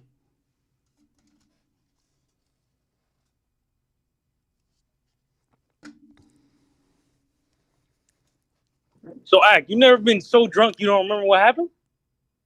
I don't drink either. No, I have. Like that. But I've never had I've never had anyone tell me, you know, you did some weird shit. Do you know that you got so drunk you were trying to get with a transsexual? You ever got so drunk you were trying to touch on something you shouldn't? Nah, I never that. One thing about this good old alcohol, when it get to be too much, it put me exactly where I need to be, to sleep. Go to bed, little nigga. You can't handle me no more. Wake up when your liver done process all this shit and you sober. One thing they ain't never tell me, I'm feeling the alcohol. Let me find some fuck shit to do. Now, the only side effects, I'm going to keep it real, I talk a little bit louder. My voice do get a little bit louder when I'm off that alky. But my actions don't get the same, don't get different. Y'all niggas is smoking doing a lot of different things.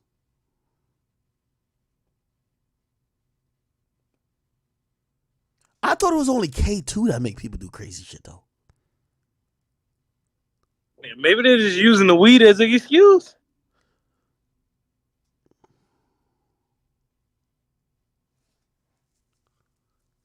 Oh, Jose said, bro, act. That's what weed does. It makes you do that shit. Oh, okay.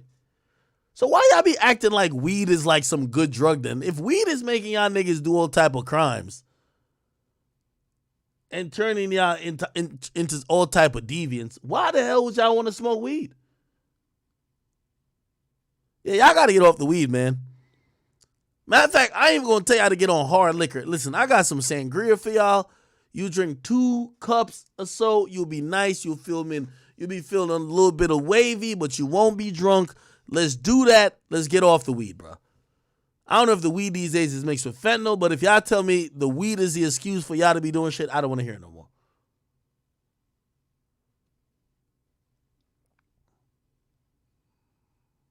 I feel like the next thing I'm about to hear is, well, I mean, I guess we pretty much heard that. I'd be like, man, I was so high off that weed, man, I fucked my nigga. I feel like that's the next thing we finna hear. Right? You'll be like, yo, dog, I was just so fucking high. Like, yo, because I'm just so fucking high. Like, I don't even know what's going on. My nigga put his hand around my shoulder, man. He just started giving me a massage, man. I just had to fuck that. Like, I don't know what. It's the weed?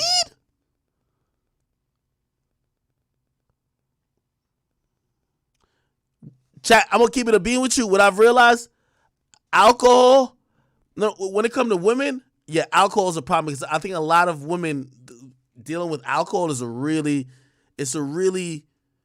like problematic thing. If a man, you should know how to deal with some alcohol, bro. I don't care if you drink alcohol that much. You're a man. You feel what I'm saying? And also, the thing with alcohol as opposed to all these things is that alcohol, you usually, unless you're like trying to fight or some shit, you usually don't become an aggressor of anything. You usually just become like, oh, your inhibitions may be like lowered. But niggas is smoking weed and getting aggressive.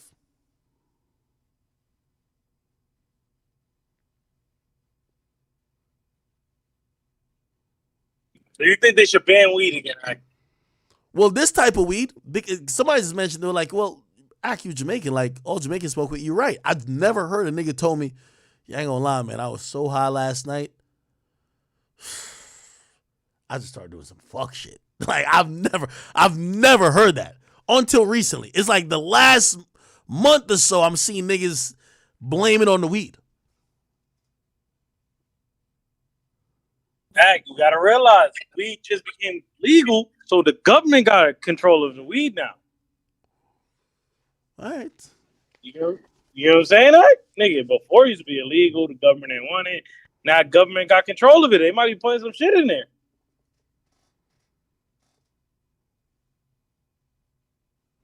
So I said people drink and beat their wives. Man, I'm not saying that don't happen, man, but from what we hearing, okay, the person who drinks and beat their wife was already aggressive, right? It brought out when he was sober. He beat her when he's sober too. Put it like this. We're not hearing somebody drinks and go on a raping spree. Like, we're not hearing that. We're not hearing somebody drinks and goes to the fucking daycare center and touch a bunch of cats. We're not hearing that shit, my nigga. Like, that is not coming with no alcohol, brother. You feel me? Like, nigga, if you had a little whatever in your system, like, if you were aggressive, yeah, it brought out more aggression. Not saying we agree with it. But we're hearing with this smoking shit, yo, man, I was just high that day. And I just sucked a dick. Like, whoa, how did that come in? That's like left field. Like, nigga, huh? I'm telling you, like, the weed nowadays is fucking people up. We ain't never heard no left field shit like this on some alcohol now. Never. We're hearing niggas saying they got high and shit is just going crazy.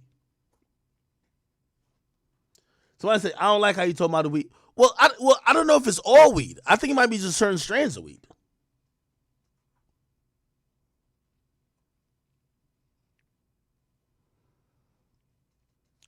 G-Nack is sent to the cop. Yo, G-Nack, what's up with you, nigga? I remember we used to play, like, I think 2K with G-Nack. G-Nack was ass. Holy. Let me read your comment, brother. What's good with you, though, G-Nack? I hope you're doing good.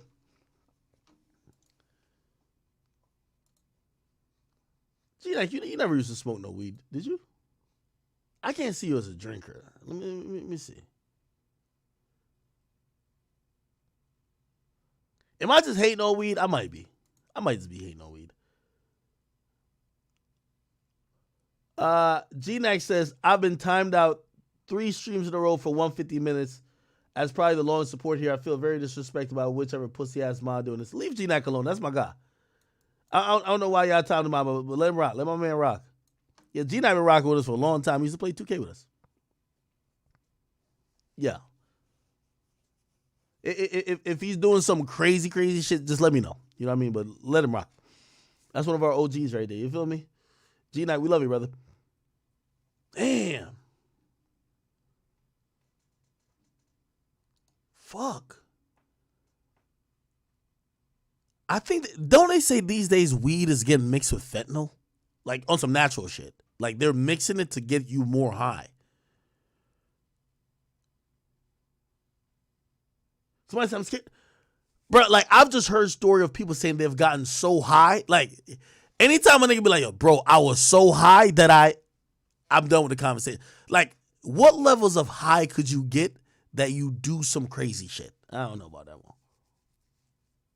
Somebody says, I got to wager Kai in Fortnite on a losing streak. Oh, I definitely wager Kai in Fortnite.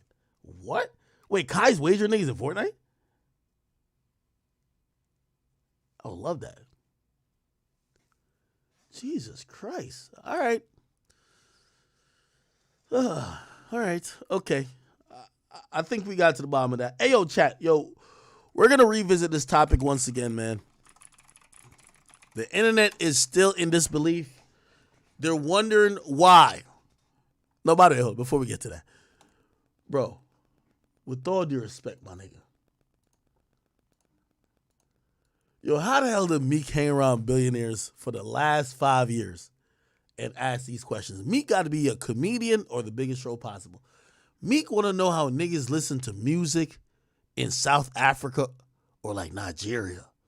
This nigga said, do a lot of people play my music in South Africa? I remember having a big show there back here a few years back. How do y'all listen to our music in South Africa? On what platform in Nigeria? It's like you never heard about Burna Boy. It's like you never heard about Davido. It's like you never heard about Wizkid. It's like you never heard about Thames. Yo, yo, you know how Meek is funny?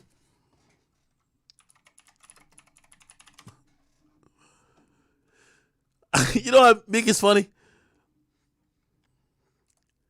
This is how Meek look at Africans, bro. Right here.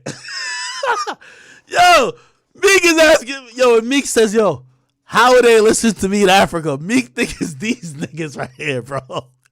Yo.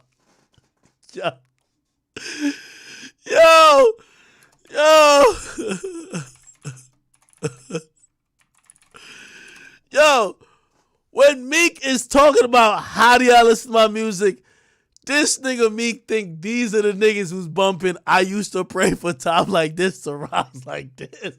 Yo, Meek is tripping, bro. Yo, we not even clown. Yo, Meek is a troll. Meek is like, yo, what platforms y'all be listening to it on, bro? Like, yo, what do y'all find my shit at? What do y'all listen to me at? Yo, Meek was thinking about some niggas in some huts, bro. Yo, Meek think that they got Apple Music out there? Yo, bro, stop it. Yo, it's like Meek thinking like, yo, niggas bumping his music in like, it's like a couple huts like this, like a nigga in here like, yo, I used to pray for times like this to build like this and like hunt like, bruh. This what Meek think Africa look like, yo. This is crazy, dog. Like, yo. Nah.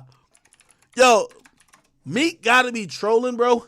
It's not even close. Like, he literally gotta be trolling, my nigga. No way Meek went. You remember when Meek went to Africa and they tried to like take his phone or something like that? Meek think Africa look like this, bro. This is crazy. I can't even believe it. This is what Meek think Africa is. Yo, how y'all be listening to my music out there, gang? Yo, this is this nigga's. Yo, how y'all listen to my music in South Africa or Nigeria? Do y'all play my music in South Africa? I remember having a big show in a few years back. Like, how y'all listen to my music? Okay, let's go to map of Africa. Let's just look at this map, okay? We got a map of Africa, okay, chat? We got a map of Africa. We got Angola right here. Hold on. My bad. We got Angola right there.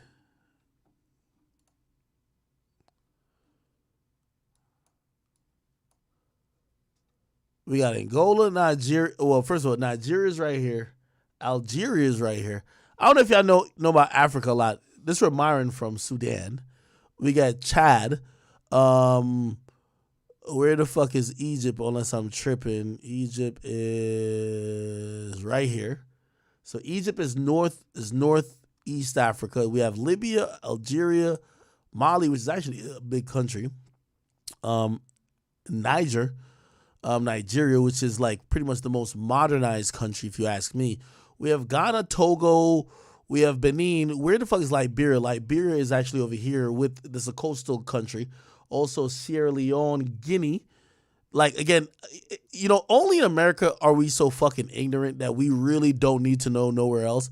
We get Somalia over this side. Kenya, Tanzania, right? Zambia.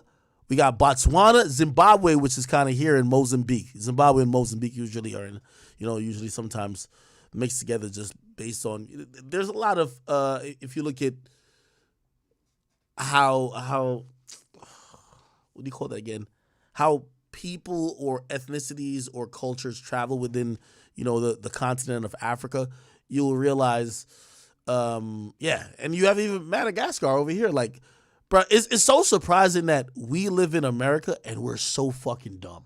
Like, how dumb it's either we're so dumb or we just don't, like, in the continent, like, I keep showing y'all, in just Nigeria population, it's 213 million people. United States population is 331. So 2/3 of our entire population is in one fucking small country right here in Africa. One small country, 2/3 of the U.S. population. Yet we act like we're just bigger than everybody in the fucking world and nobody else cares. This is why you're going to get Afro beats popping that much. Afro beats is popping in Nigeria, Ghana, the whole Guinea is popping in Sierra Leone. It's going to be popping in Liberia. You're going to hear people in Algeria, Libya, of course, even people from Egypt loves that sound. You're all the way down to even down here. Like, granted, they have their own versions of how music sounds, but they accept that type of song. I think, first of all, just to showcase his stupidity real quick. Let me just showcase his stupidity. Yo, how do y'all listen to us? Like, what type of fucking question is that? My nigga, Burna Boy, which is a African artist, right? Burna Boy, which is a African artist. Give me 1 second.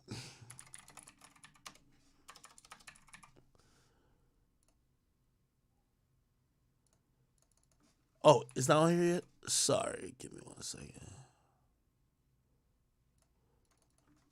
Wait, it's still on the screen. What the fuck? Okay.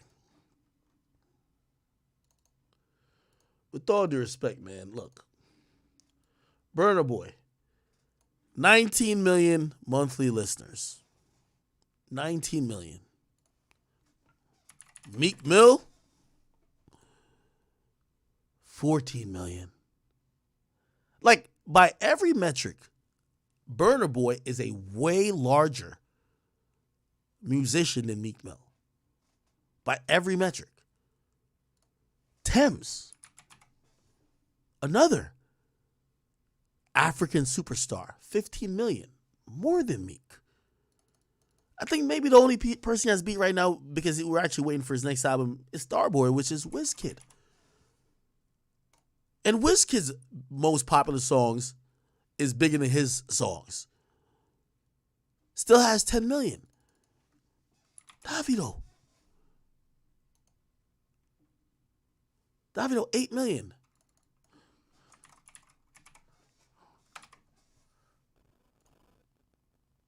Rema, 35 million. Asake, 6.5. Put it like this. If you live in the United States and are still like, it's impossible to me that this nigga Meek been hanging with all these billionaires. With all due respect, you can't be hanging with these billionaires. Yo, Meek Mill got to be like the water boy for the millionaires. It's like, for the billionaires. It's like anytime they're about to trade knowledge, they're like, yo, make sure Meek's outside the room. It's no way Meek is like in the circle of billionaires, but he always come to the internet with the dumbest questions. It's like they always got to say, somebody said, this has nothing to do with anything. These artists yes, it does have something to do with anything. These artists have dominated the world. Listen, to put it in perspective, Burna Boy is a African artist. The reason why that nigga is over here performing in City Field and Meek can't perform in City Field, factuals, is because of Spotify, Apple Music. We're global now. We're not back in the like Stone Ages where, they're also, no nigga, they use the same thing you use. We're not talking about China where there's just completely different technology and they ban certain shit. Yeah, they have maybe some local shit that's popping in certain places in Africa, but for the most part, they're using the same shit as you, gang. They're using Spotify. They're using Apple. If you are asking that question, it just tells me you have zero idea what the fuck is going on. How do you think they heard your music, nigga? You think somebody was playing it like, no, nigga? How the hell you hanging with billionaires, but none of the billionaires' thoughts we ever hear from you?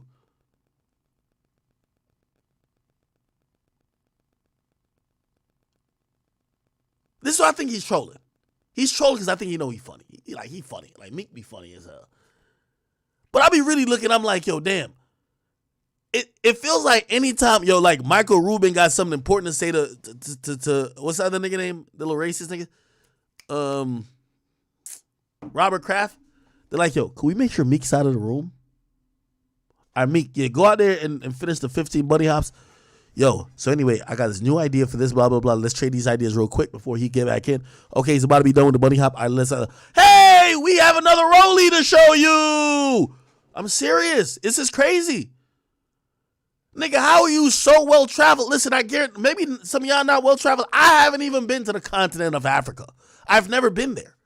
But just being someone who's at least educated on at least the majority of the global atmosphere, we would realize that these other countries and other places got a lot of people.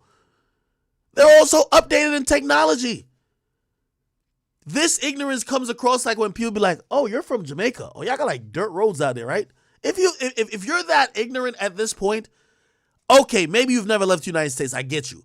Meek is a whole millionaire, access to private jets, and is asking how the fuck does niggas hear music in other countries. Nigga, it's not even that you never been there. You've been there. That's the problem. Some of y'all are ignorant because you've never been nowhere. He been there. He been there.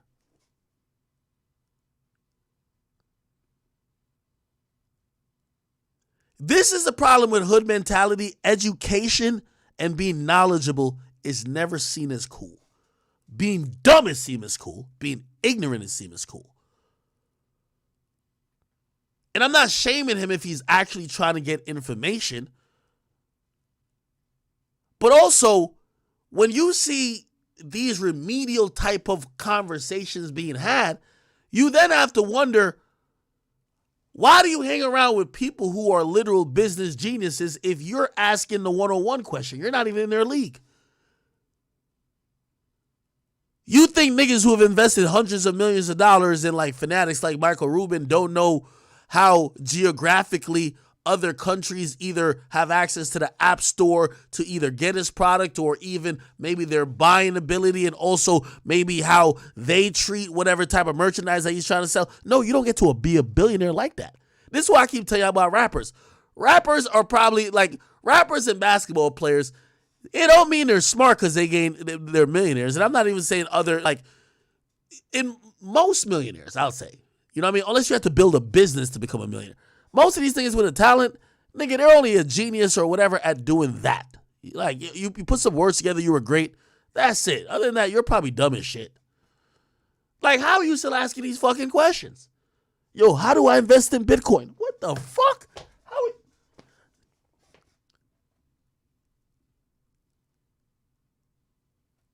I would love to find Michael Rubin talking about his investment portfolio. How much money does he have in the S&P 500? How much money does he invest in certain rare coins versus actually, investing in other companies? Or what's his budget like or portfolio like in terms of investing in upstarts or even like, being an angel investor? These are things that you would think you would know. Meek will get online like, yo, what's HTTP? Like, nigga, what the fuck did you just ask us? Yo, it's crazy how we all type www, but nobody knows what www mean. What the fuck? Nigga, how the fuck you been hanging with billionaires and you asking the most simplest shit?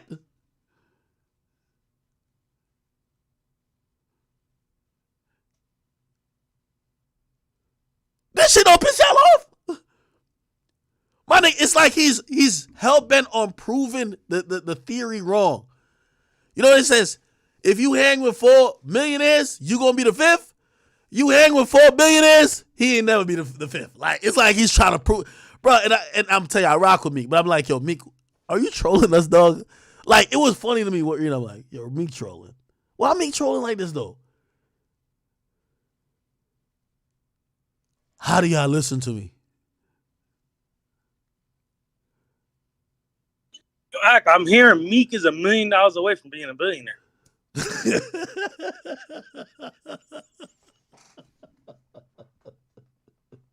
I heard. I can't lie to you, bro. Yo, hold on, AJ.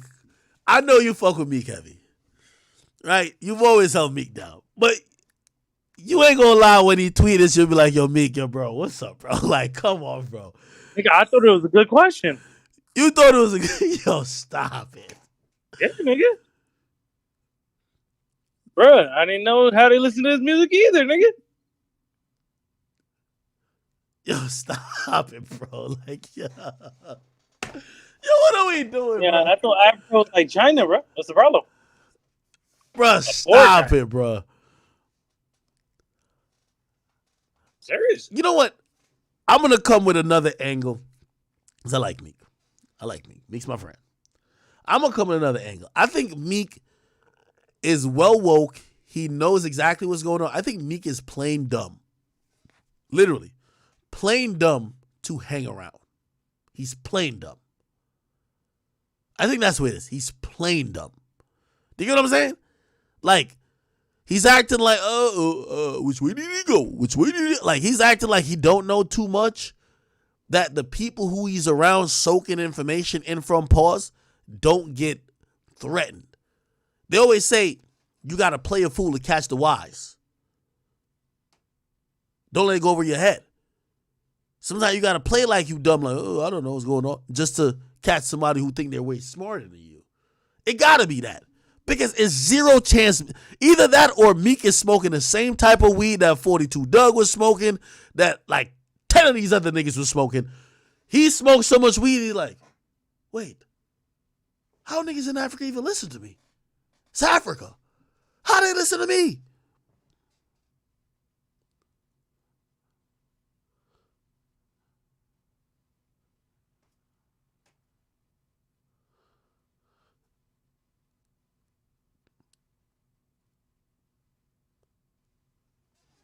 You think it's the type of weed Meek is smoking?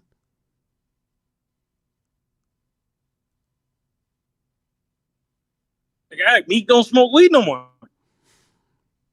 Maybe this is the remnants, nigga. like maybe this is a side effect. Oh, boy. Meek, we love you. We can't wait for your new music, brother. But when you ask questions like this, bruh, sometimes we really gotta sit back and think, what the fuck is going on? Hey, let me ask you a question, because also I don't want to be ignorant too, right? Let me put this on the screen.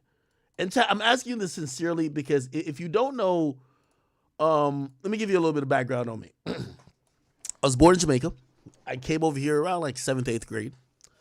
And, you know, in elementary school here, I think you're taught very differently than what you're taught in my country, which is Jamaica.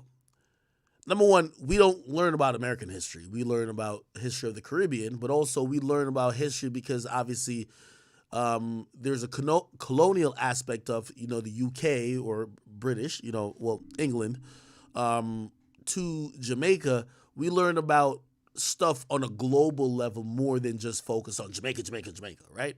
So we have to be abreast of what's going on in the rest of the world, because we also realize that we're a small country. We're just like a little speck. It's all good. I think in America, because it's like we just act like America is the center of everything, it's like, fuck all these other countries. Did y'all ever learn the map? I guess this is not no bullshit. I'm not trying to troll y'all. Did y'all ever learn like the map of the world? Because like if someone told me like randomly, like, and I wouldn't be all the way accurate. Yo, where's Paraguay? I could be like, yo, it's in Central America. No, not Central. It's in South America, but like the center of South America somewhere.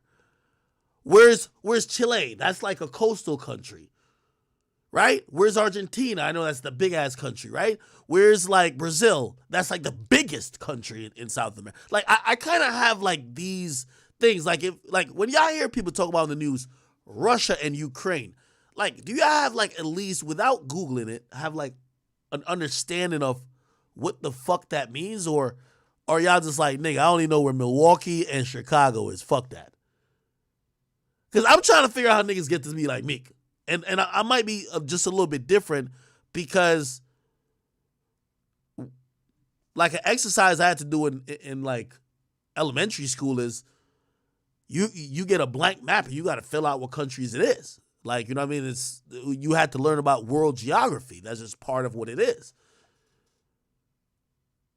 Which you kind of like, once you get a little bit deeper into that, you kind of knew how people looked or how people, traditions or how they lived in, say, South America as opposed to Libya, right? Venezuela as opposed to Peru, right? Mexico as opposed to Canada, right? Kazakhstan as opposed to Australia. You hear about these other odd countries like Papua New Guinea. Like, you know what I mean? Do y'all ever learn about these type of things? Or is like, nah, man, we only need to know where Dallas and Houston and Miami is, because it's no way like, what grade did Meek drop out, bro? Like, it's getting crazy. Like, I'm like, yo, Meek be asking some questions, nigga. He could ask Siri. Like, if Meek asked some of these questions to Siri, nigga, even Siri would be like, man, are you serious? Nigga, what are you asking me right now, bro?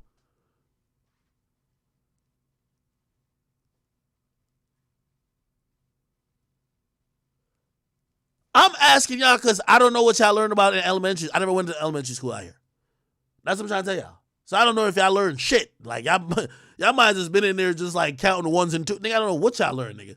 But I know once we got to high school, we never really learned like world geography like that. They were more on American history. And I was over here doing that. But I'm seriously wondering, like, why the hell is Meek asking these conversations? I'm like, do I think Meek a little, or is just his education level? Y'all learn about the maps? All right, well, my bad then, man. I ain't know. Meek was skipping school robbing niggas, bro. You know that, right? Nah, I ain't gonna lie, man. This is definitely concerning. I always thought Greenland was like an interesting country. You know why? Shit name was Greenland, but it was all ice. And then supposedly Iceland had less ice than Greenland. Who lives in Greenland? Never heard nothing about no Greenland, right? Then you got our Antarctica down here. Bunch of fucking nothing.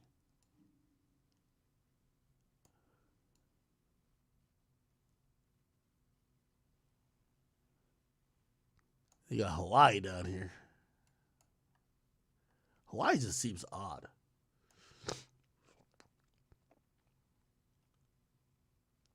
Wait, Honolulu is an island? Oh, I didn't know that. We learn something new every day, man.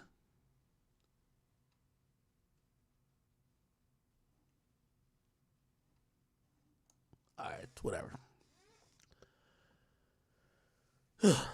Enough of that. Okay, cool. Listen, man, we love Meek.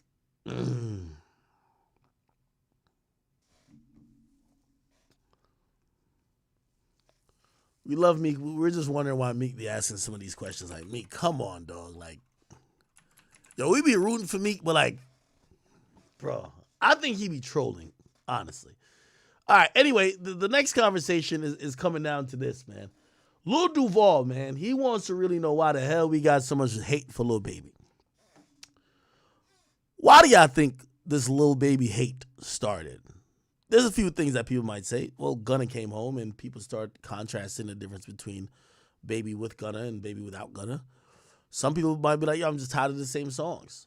I do think it's from the curse of allegedly the sophomore slump, even though I don't even think we would consider his last album, It's Only Me, a sophomore album, but it felt like it because My Turn was getting the acclimate and the praise of like a debut project. Like, oh yeah, he's here, he's about to be going crazy.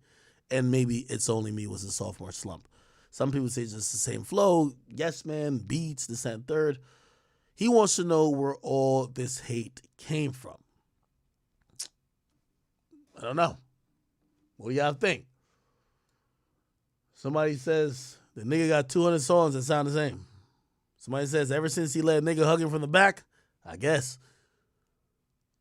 Somebody said, man, that nigga hop in a booth and say the same shit. Somebody says hate is contagious, and one person does it, the rest follow.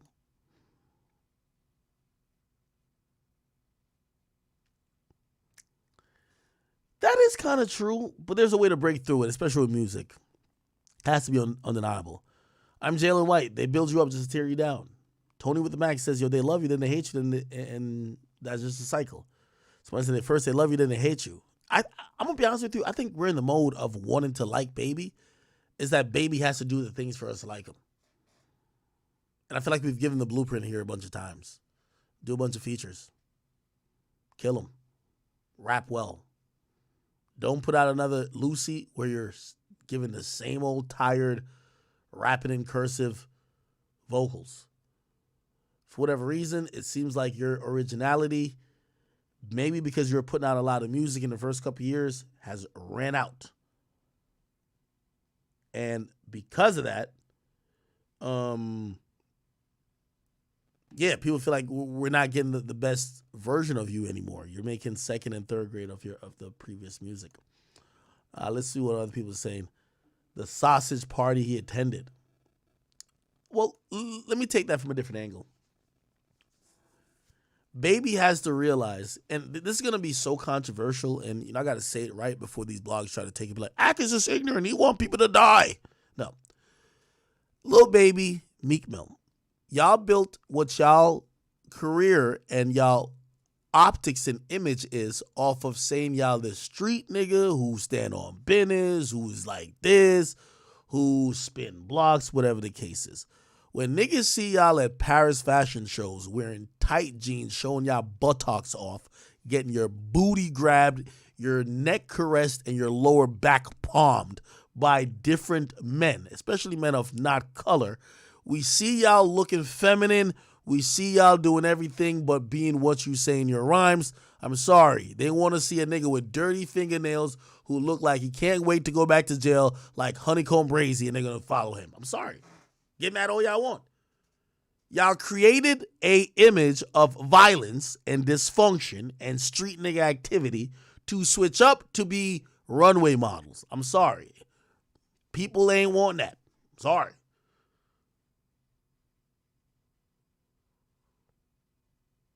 So when people see you should, like, if you're like, I'm sorry to say, unless, when I say this, people be like, yo, no, you want them to do bad? No.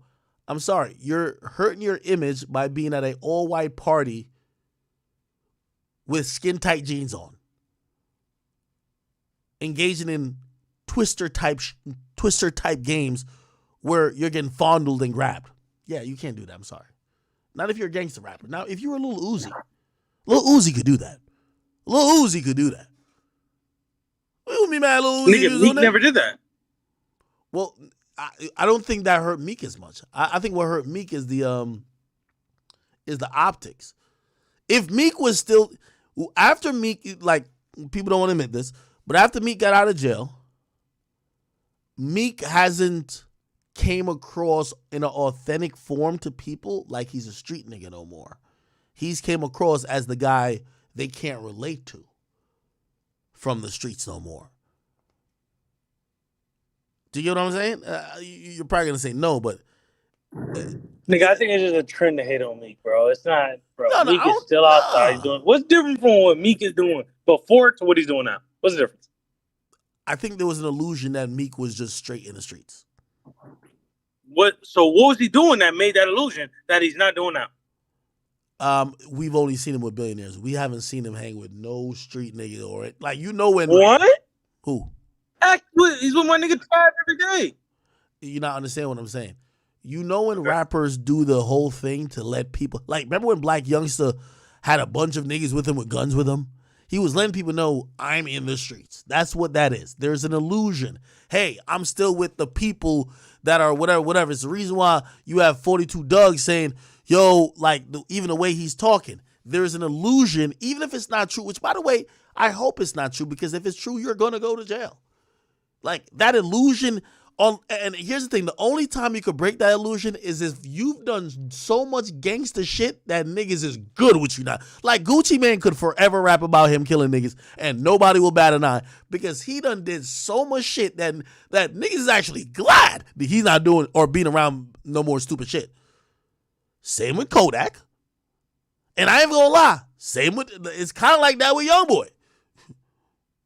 But for some of these other guys, and this is unfortunate about how fans view shit, with some of these guys, they gotta still be around that type of element for people to believe them. Dog, see, even the point you're making, YoungBoy and fucking Kodak worked with a snitch, and YoungBoy doing mad gay shit. The only reason why Kodak could work with a snitch, Kodak done been to jail like 50 times. Nigga, Kodak back in jail. He worked with a snitch. So Kodak. Yeah, I'm gonna be honest with you. When niggas look at Kodak, especially because they've looked at him as a nigga that's never changed for the industry, every street nigga has looked at him and be like, nigga, you me. Even if you got money or not, it didn't look like you changed, nigga. You're me. Okay, he worked with us, fine. But they still, like, that's why if he came out and say Kodak got on some Gucci Mane shit, got healthy, lost a lot of weight, he don't smoke, he don't do nothing, people would still fuck with his music. As long as it's hot, they would still fuck with his music because there's nothing more to prove for Kodak. People not looking at Kodak like, nigga, Kodak is a nigga who people look at him for better or for worse, almost like a delinquent that's actually in these environments that shouldn't even made it. So they just want him to be good to enjoy the benefits of it because this nigga only been doing wrong and fucking up. I'm trying to say, how is Kodak Street working with a snitch and Meek is allegedly not a street because he's around billionaires? I'm not arguing about who's street and who's not. I'm arguing about the perception of them.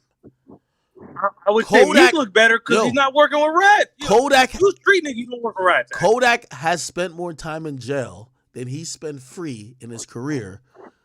And does that make you a real nigga? No. But it drives the perception home of what you're talking about. When you're talking about street shit constantly and people think you are actually of that, you might not have to constantly remind them. This is the reason why he can say, hey, I'm a suburban kid now. My name is Bill K. Capri. He could say that because everybody know how to, like everybody has bought the image. Here's the thing with Meek. I think people were buying the image, and I think at this later stage, which by the way, I don't think it would be smart for him to go and get on some streets. I don't think so. But I don't think people believe it no more. That along with, I think, the newer flows, like, I think he lost his way of leading the charge with flows. Once he started following the Dirt Baby shit, like, I think people was like, we already got them. Yo, Kodak getting arrested for having drugs and beating women and shit like that. He not getting arrested for no street shit, beating niggas up, robbing it. Like, what is a tough charge Kodak caught? It's not about that. It's what fans perceive. It's all this shit is an Oh, image. Yo. Granted, If we are honest, and all these rappers arguing that they kill us, man, King Von showed us that your favorite rapper dumb pussy, because we never heard they did no murder. Period. That nigga got murders that whether they caught him or was gonna catch him, he did murders, nigga. Your favorite rapper is a image-based rapper claiming he killed niggas. That's what I'm talking about. All these niggas is living off a image. They're saying that they spun blocks, they shot niggas. Most of them did not do it. It's about the image, right? So it's all, when you're from the streets, how long could you keep that image that people believe you? And yes, you have to have some growth in it, this and third, but the moment the image don't really match up, they leave you. They stop. They don't want to hear from you no more. So like, you're saying if a rapper gets a jaywalking ticket, that's good for him. Like, come on, bro. Kodak's not getting arrested for nothing tough. I don't have the blueprint to the image. I could just tell you when the image is working. I could tell you when it was working. I don't know if Lil Baby is ever, like, you know, there's certain street niggas who have said, like, yo, Baby's not like that. He was always a hustler, but he was never no gangster like that. That's what some people say. But it don't matter. When he first came in, that's the perception, my nigga. So this whole new tight jeans wearing, I'm a model on the runway, painting like, clear gloss on my fingernails. Niggas don't, that's breaking the image. It don't matter. It's breaking the image. Once fans don't break the image, the music better be goddamn fire. Because when you have the image, the level of how hot the music could be, is the bar is lower because people are listening to your music with a different type of tint in their mind. Like when niggas think, put like this, if a nigga just killed the nigga and made a song saying, yo, I killed the nigga last week, put that nigga, lay him down on the street, like whatever he said, you're gonna be like, damn, that nigga did kill a nigga. That shit sound hot. When the image, like this is what nobody want to admit with rap, the image actually allows you to listen to the music different. You get what I'm saying? So, again, the people you're mentioning, like fucking Kodak. I'm not here to hold on. Yo, I'm just telling you, if we do a poll of what the general fan thinks about those artists I'm talking about, they believe the image. I'm not saying they like that or not like that. They believe the image. The Kodak image, I believe at this point is untouchable. No matter what he do, he could work with 20 rats, it's untouchable. They actually believe Kodak just how they believe Gucci. Gucci got to that point through all them arrests, all trials and tribulations. They believe it. Gucci don't have to show a gun in his video ever in his life. If Gucci say I get your block knocked off, it's still hitting the same. I'm sorry. That nigga could be on the. That nigga be on. Yo, that nigga could be on the. What's that shit called? The something thon, the little workout machine. He could be on the Peloton. Nigga say I get your whole block knocked off. Niggas still gonna believe it. You know why? The image is cemented in stone. I'm just telling you that the image of Lil Baby has changed. It has. Now, I'm not saying that's the only reason why the hate is coming in.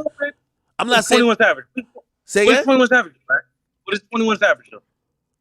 I think 21 Savage image, I think his image has actually stayed how it actually was. That's why I think he don't do too much. What does he do? He doesn't do nothing. He hasn't got arrested. He hasn't done nothing. All right, but again, that's what I'm saying. I don't have a blueprint to an image. I don't have a blueprint to an image, so I can't tell you, check these boxes. It's what people think. When people think about 21 Savage, yeah, they do think he has some dexterity in terms of, he has other sides to him too, right? Like, oh, okay, he could make a song like whatever, but when he make a song talking about, yo, I'm gonna spin your block like they ain't no way to park. Niggas don't listen to that line and be like, man, that's some bullshit. Niggas actually listen to that line and be like, yo, this nigga about it. Like that. And that's why I'm confused. How do you listen to a lyric like that from a nigga that's on house arrest for fucking 5 years and say, "Oh, yo, this nigga's tough." Well, drinking lean, driving with niggas. No, 21 but Savage don't is on listen house to arrest. Meek. No, 21 Savage is on house arrest. He's on. But hear what I'm saying. I don't know the formula. I keep trying to tell you. I don't know the formula. When people, like when fans hear 21 rap, yo, it's like 50 Cent.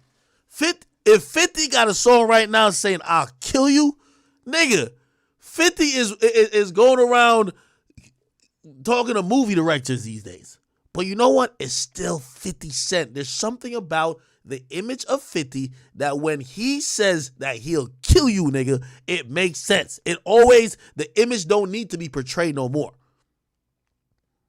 I'm telling you, Kodak is the same. Gucci's the same. And I'm not going to say forever and always, but currently 21 Savage, they still believe. I think people don't believe Lil Baby no more. Number one, I don't think they believe him. Number two, I think that the music he's making is just not hitting, and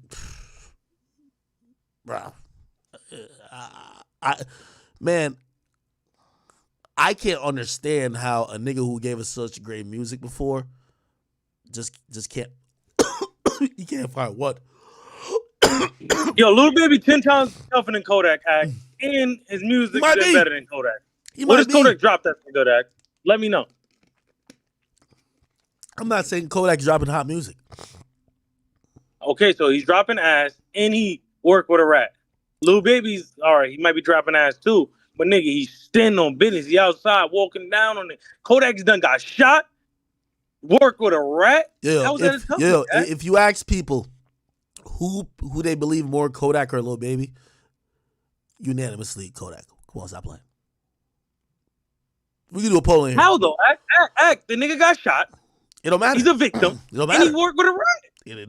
I'm telling you, they're gonna say Kodak. Jack, he's about to smack the nigga up. All type of shit. But I still think they're gonna say Kodak. But we can do a poll. Explain to me how. I just named 3 things. Nigga, Meek never got shot. All these niggas that you're saying, look, Kodak over there, they never got shot. You know what they're gonna say? You know what they're gonna say? Nigga, Jack Boy was out in Florida hunting the nigga down. They're gonna say Kodak never got his ass palmed by another man. Palmed. The 5-finger discount. Nigga grabbed the cheeks and squeezed it. That's the 5-finger discount. Okay, let's compare Kodak to Meek. Let's compare Kodak to Meek. Fuck Lil Baby, pause. Let's compare him to Meek. Compare him to Meek. Act. There's nothing on Meek's name. I'm gonna be honest with you. I think the perception around Meek faded, and I'm not trying to be ignorant or anything, when Meek started sending different messages after coming out of jail. Yo, let's stop rapping about violence, whatever, prison reform, but then he would rap about it. People would see him not with people from those environments no more. They would see him, like, there's nothing wrong with him hanging out with billionaires, but it broke the image of Meek is like this super gangster, because you got to realize a rapper is a super gangster to their fans, right? Like, you want to believe that from where Lil Baby's at, he's the toughest nigga from there. Where Meek is from, he's the toughest nigga from there. Because when you hear a rapper rap, that's a superhero gangster. What I'm saying is that mold was broken with Meek. He was sending different messages, and you start seeing him hang around some of these people that you're like, nah, that's not what that person who talks like this would do. Again, it's part of growth and development. I'm not saying he should be hanging in the hood all the time, but your music has to change a bit. It does. You got to change a bit if you're still... But that's not true, though. The niggas in New York in the trenches every day with Slow, Trav, Bucks, all... He's with these guys. Like, it ain't cap. Like, he's outside. I'm not saying he's not. No. The fans don't know that. The fans only know the bunny hopping. He's posting it, though. He's posting it. Yeah, but I'm telling you what's going viral. The bunny hopping and you being on the jet sucking up to a billionaire. I'm sorry. That's what's viral. Like, it's not me. Trust me, it's not me. I'm reading what the fans are reading. It's not me. I'm just telling you, it's just not true, nigga. But the fans ain't gonna talk about the gay shit that YoungBoy's doing. Kodak working with rats. Like we're gonna sit here and like these niggas are tough doing gay. Like, bro, Kodak's driving the boat on a bucket of lean, on a pint of lean, and we call that nigga tough, grinding on all his friends, nigga, grinding on them, and that nigga's a tough nigga. Wait, Kodak was grinding on who? Not Kodak, fucking YoungBoy. YoungBoy grinding on his mans. Kodak working with rats. You telling nigga Jack Boy been looking for that nigga in Florida for a year. By the way, how is this a tough guy? If you ask me, really, I do think there's a little bit of questioning when it comes to YoungBoy, and I think that's mostly with his isolation, because people are used to seeing YoungBoy out in the streets with 50 guns, and they've been watching him in the house for 3 years, basically away from everyone. And yes, has he made some great songs that are like even like Bitch Let's Do It? Yeah, but like, because that visual and what they're thinking is, yeah, well, it's like me if it's like, say I grab 2 guns right here and I just put it up and I got it on screen all day, and you'd be like, yeah, but we never see you outside with this shit. Like, nigga, you're just showing it away from us. So I do think YoungBoy's music, or the perception of his music, has suffered because they haven't seen that. They like, YoungBoy's music goes up the most when they see him around all his niggas from Baton Rouge, mobbing, looking like they're having a good time, clowning the ops, laughing, doing what they do. When it's just him at the crib, the song really has to hit for those visuals not to really affect everything he got going on. I do admit that. Even when he was out, he's kissing his man on the cheek and grinding on niggas while he was free. So we're gonna excuse those behaviors? And by the way, Cali Girl, thank you for the Prime resub for 60 months. I love you. You said, listen, I'm not saying that's not affecting him. Of course, it all affected him. It's affected the perception. When he was outside making videos and grinding on his friends, kissing them on the cheek, doing all this gay shit, his man getting robbed. Nigga, show me a nigga you know that was with me got robbed. None of them. No chicks ever got robbed. Hold on. And I'll share this little piece of conversation I had with YoungBoy, right? I go to YoungBoy's crib. He plays me a bunch of songs. He said, act like, guy's crazy. He's like, yo, he want to shoot a music video like every day. Like, works all the time. Plays a bunch of songs. He says, act, pick one. One's a rock song. One's another song sounds good. The last one, I think he played 3 or 4, was like a gangster song. I said, oh, you know what I like. I said, boy, you gotta play that song. You gotta shoot that video for number 3. And I could tell, like, that ain't really what he wanted to do. You know, he liked the rock song more. But anyway, we got a little bit more conversation. I said, man, you gotta see, you know what niggas want from you, man. We want some more aggressive songs. We want some more gangster music from you. And he said, oh, I could do that every day. He said, I could make that song, those type of songs, but he said, yo, bro, look where I'm at. Bro, I'm in Utah. That's not what my life is right now. And he was honest about saying, I'm not gonna just go in the booth to say, let me make a song about killing niggas, when my mindset isn't even there, just based on what my circumstances are. Right now, I'm feeling like some cool rock star shit. I'm gonna do that. And that's why I gotta give him credit, because he's down, like, he's still giving you a little bit, but he's down to change his music sound based on his circumstances. Here's what I'm trying to say about other rappers.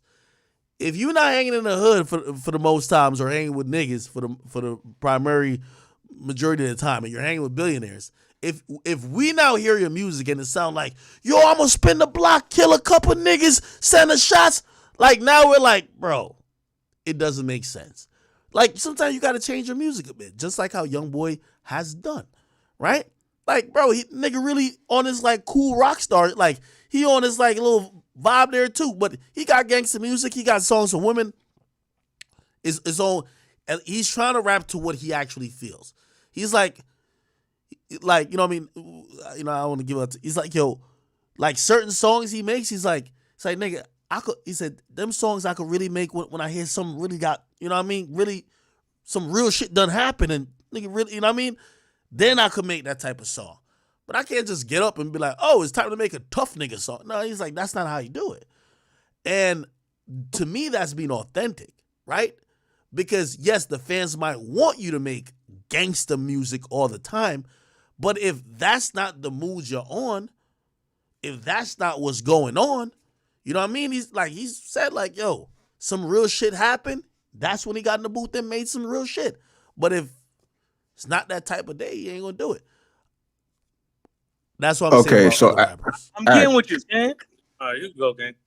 All right, for sure.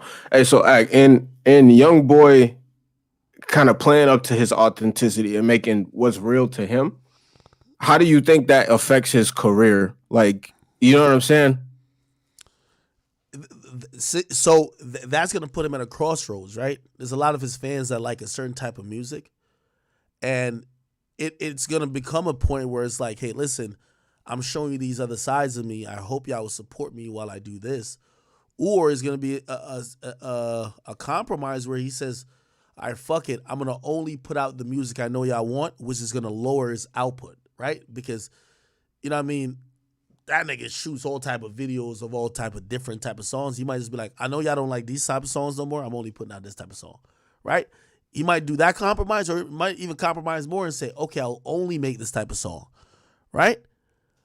Or eventually the fans will just be like, yo, he ain't the type of guy we used to listen to and move on. It's going to be choices. If you had to bet out of those three options, what do you think will work best for him? Or what do you think is going to happen? There's a little bit of hope with it. I would hope he gets off house arrest, that he could do what he wants. But I still feel like, you know, the people who loved like 2 to 3 years ago when it was just nonstop murder, killing music, I think those people are going to be disappointed a bit, because if you have an artist saying that he's not going to make that type of content if that's not his heart, or if that's not what he's doing at the time, you're going to be disappointed, right? And shit, unless you're hoping, you know, a lot of times we don't admit that some of the favorite songs or the favorite pockets that our artists get into, they get into it from certain situations. Like, for example, when Wayne was in certain type of pockets, he got into it from being off lean. So now here's a compromise we got to make. Are we going to encourage him drinking lean that we can get this shit? Or we're going to be like, hey, listen, we get that we might get it sometimes, but not all the time, because you've slowed down on that consumption.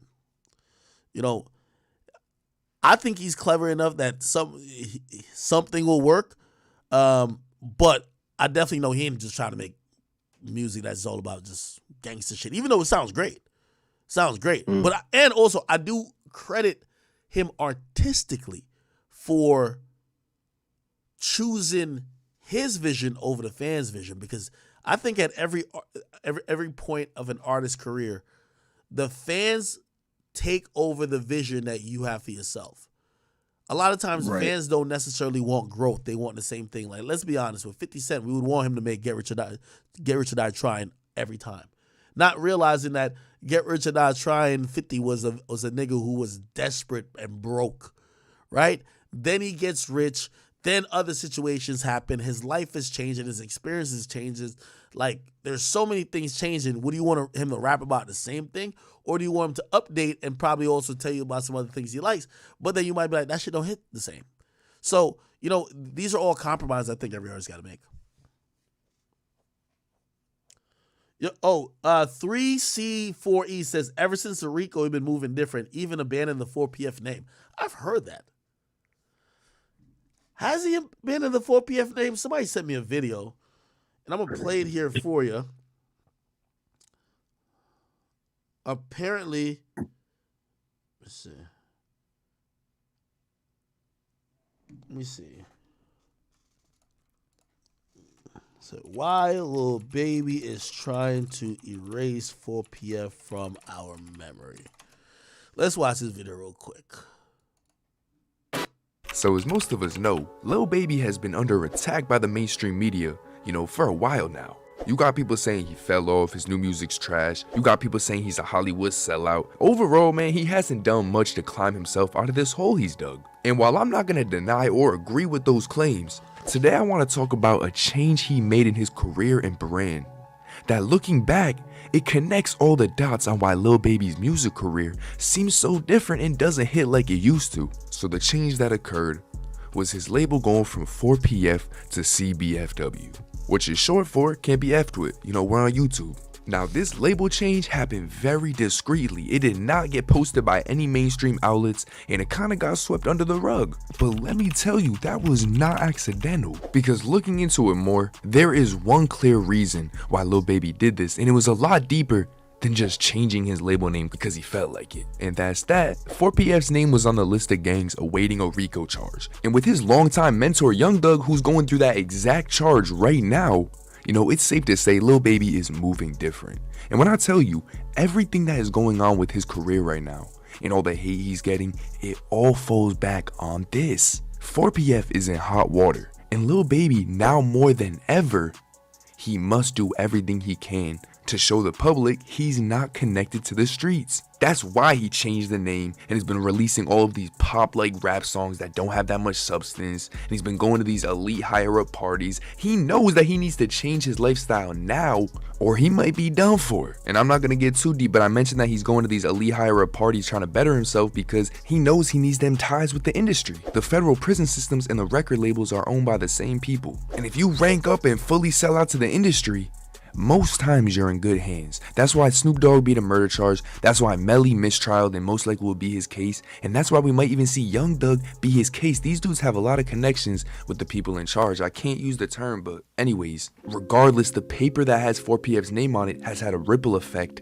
on everything to do with Lil Baby's career. And a lot of people do not even know that. He's trying to erase 4PF from our memory, and now everybody's calling him trash. They don't know that it's cause he can't be that 4PF Lil Baby no more. Like I always say on this channel, the closer you get to yourself, the farther you will get from the industry. And with Baby cleaning up his act and actually trying to move smart, it's inevitable that the industry will not support him. Only in the music industry is where you'll see success promoting negativity, taking hard drugs, going down the path of destruction. And Lil Baby now, who's trying to better himself, is not the same Lil Baby who is antisocial, addicted to lean, and just dropping effortless hits every year. That Lil Baby is gone. He's moving past that, and his success in the music industry because this is limited. Not everybody is Drake. And that brings me to my next point, because while the list with his name on it is definitely responsible for a majority of the change that's going on, don't forget that he had such a successful year in 2020 that he might have got comfortable. A lot of y'all don't know that he had the most streamed album in 2020. Not in rap, in music. And I think that could have definitely affected his ambition and motivation to keep going. I mean, look at Roddy Ricch. And to me personally, the way some artists get put on and just kind of relax and lose that spark and other ones continue to prosper, that's what separates a lot of these real artists from just people who are rapping and want to make some money. And if you're defending Lil Baby, bro, Lil Baby has said publicly that, you know, he wasn't a rapper. Rapping wasn't his passion. His friend told him, yo, you live this life that all these rappers rap about, so you might as well rap. And, you know, look what happened. He became a legend. But 6-7 years later. You know, also I just thought about, hey, and add this to the list of advice I've given that pertains to Lil Baby. Lil Baby, no more snippets. Brother, I don't think you know how to release a snippet that sounds different, or at least to. You need to do what Drake does. I'm giving prices cheese right here. Every time you release a snippet with you and your homeboys in your studio, your homeboys always look like dick riders. They always look like yes man. Please, no more. Never do that again. You know what you got to do is like when Drake trying to do snippets. You know Drake do snippets, right? You know what Drake does? He goes to a club, or he'll, I don't say leak the song to a girl. He have a girl play the song somewhere, and it's his song, but you're hearing, it doesn't look like he's trying to preview it. It's not like in a studio with Baca and Chubbs just like, yes, Drake. Like that look mad dick riderish, okay? Do it like in a club or something where you're not there. Maybe just have a girl record herself like, yo, oh shit, is that new Baby? Oh shit. Maybe something like that. But every time y'all record a snippet of yours where you're previewing it or it's at your studio it just sound crazy. I'm telling you, bro. Y'all notice that Drake do snippets like that? Yo, right before Drake album come out, you hear all his snippets in the club. Huh? They be like, oh yeah, we have a private party. The DJ drops the hottest song. Oh shit, when did we hear this? So again, I would probably say no more snippets of that sort. Man, I don't know. Like, I really feel like this Lil Baby thing is kind of so overblown. It is overblown a little bit, but it's so confusing because he was so popping. And we just can't figure out why he's not, like, why is he not making the right moves? Right? Well, you gotta think, bro. Like mob mentality is a hell of a thing, bro. And once their perception publicly is one way or like trending a certain way, it's hard for them to fight out of it. Like you almost have to play like the perfect moves, like with no mistakes. You could make, arguments for people like Russ being in that position at one point in his career. And he luckily got out of it just due to how they handled his perception. Like I think it was Karen Civil or somebody like that. Like they managed his perception in the public. But like, dude, it's hard to get out of that once it starts. Like trends is a hell of a thing, man. It's so different for Lil Baby because I look back at one of my old tweets. I was like, yo, Lil Baby has never made a whack song. Like that's how hot the nigga was, right? Like it's not about, so with Russ is slightly different. There was like a hate train on Russ, right? Like people weren't even listening to the music, right? People just hated him. I don't think anybody hates Lil Baby. They're just super critical of his music. And it really just takes one song at this point. One song at this point. How many years has it been since he's had like a certified hit, bro? Where it was undeniable. It's been like a couple years now, no? 3 years, maybe? 2-3 years, something like that. You got to get on some features, man. I know sometimes people think that, like, hey, listen, every artist who I feel like I've like gotten into it with, I've seen their career go up and down. It's, at this point with Baby, like, bruh, it's, to me, I want him to win. Because no matter if he likes me or I like him, but there was a moment, that nigga was giving me some amazing music. Like, amazing music.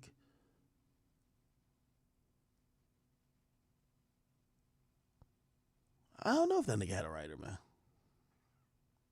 Nah, I don't think so. I don't think he did. Honestly, I don't think. Maybe that nigga was just blessed with one flow. Like, God only gave him one flow.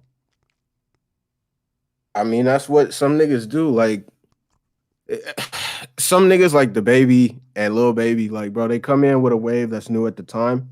And maybe they're not as, like you said this yourself, right? And he said it and other people have said it. He wasn't a rapper that like came in rapping, wanted to rap and just did that. Like, nigga, he was a street nigga that was like pushed into rapping. So he probably don't take the craft as serious as a nigga that just like came out the gate like, bro, this is what I want to do. You know what I mean? So maybe it's more difficult for him to like lock in the studio and like be creative to the point where he's coming up with new flows and cadences and shit like that. This is what he got to do, man. Got to link with a Kanye West. Got to link with a great producer. Even though I don't think he would like mesh necessarily well with like a Pharrell. But you got to find you one of those people who knows how to push your craft and push your art and get the best out of you. Because whoever he got around him is having to make this, he got to lock in with like, I'm gonna lie to you. I think Metro, no matter what I've said about Metro, I think he's helped Savage a bit with that, like locking in and kind of bringing his talent to a bigger level that maybe could get to a point where he's doing songs like a lot. Maybe he just needs to lock in with somebody, man. I give the nigga credit who set that shit up, though. Not gonna skip past that. Who?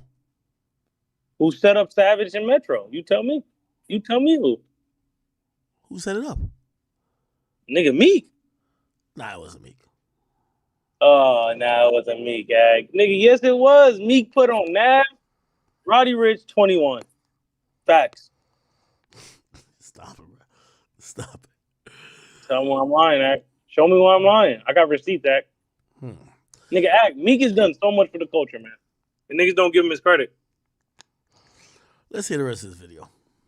He had countless hits, made millions of dollars. He's completed every rapper's dream. And because he's achieved all of this in real life and is now currently dealing with these problems from the feds and definitely trying to lay low, he's not able to be that old Lil Baby who blew him up. So for all the people who critically think about this Lil Baby downfall, this is the reason, y'all. I didn't even name this Lil Baby downfall. I'm not even trying to make one of those videos. I'm trying to help y'all understand why it happened. Y'all just can't expect the Lil Baby who was dropping bangers in 2017, 18, 19, and 20. It's different. But we know most people who are commenting on Instagram and Twitter saying he fell off, they're not actually thinking about it. They're just hearing his music and being like, yo, why does this sound so bad? So yeah, man, that should clear it up. I didn't see anybody talk about this. I really looked it up on YouTube to see if anybody else made a video. Man, he really tried sweeping this under the rug, but it ain't get past me. And yo, shout out Patrick CC for commenting on my video. Real recognize real, man. That's crazy. Let me see. Lil Baby, who is he following?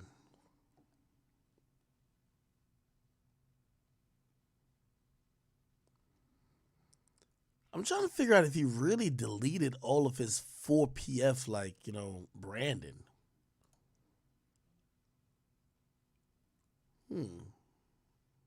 What's the problem if he did? Because that's a little odd. Nigga, them Ricos is coming, Act. You don't want that Rico knocking at his door. Yeah, well, how is it odd? It makes sense legally if that's what he wants to do. It's just the thing is nigga, you doing it now is not finna retroactively like change the shit that happened in the past. So obviously, but honestly, you gotta try to do something unless you're gonna be ending up like Thug. No. The reason why I'm saying it's odd because like you could have another nickname for 4PF or whatever. Who cares? But when y'all are doing that, this is what's called a rebranding. And in the rebranding, you got to change your content too. So that's why I'm going to give a little bit of credence and credit to the guy who made that video. Is like, yeah, part of you changing the name of your thing, yeah, maybe 4PF was a little bit more gangsterish in terms of music. I would imagine that the music's going to come under this label might be a little bit different if you're trying to do a full rebrand. Now, he still got Rallo Rodriguez underneath it. Go ahead. Lil Baby still be with niggas, bro. Like, it's not like he's just like stop hanging around niggas. He still be outside, still be in the trenches. He's just not, he's not trying to portray it and get caught, put in jail. What's the problem? Well, here's the thing. You're not going to get put in jail because your label is called 4PF. You're going to be in jail because you're with niggas. So it's the other way around. No, it's because you're promoting, like, no, it's the they're other going to way be like, around. oh, look what he said in the lyrics. Look what he... Because play this. If you're still with niggas that say allegedly end up commit crimes under the banner of CM, whatever the hell it is now, it's called what? It's called Glass Window Entertainment or what? I don't know what the fuck. Anyway, if they're still committing crimes, you're still gonna get caught up. You know what I mean? To have a full rebrand, you gotta just start moving different. Oh, by the way, the acronym is CBFW. No fucking clue what it stands for though. CBFW. Lil Baby CBFW.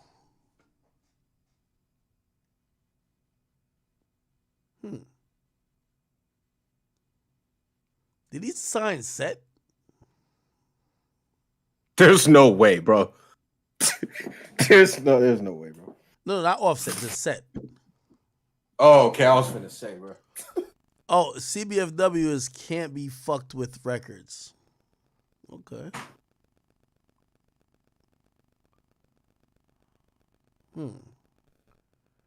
That's interesting.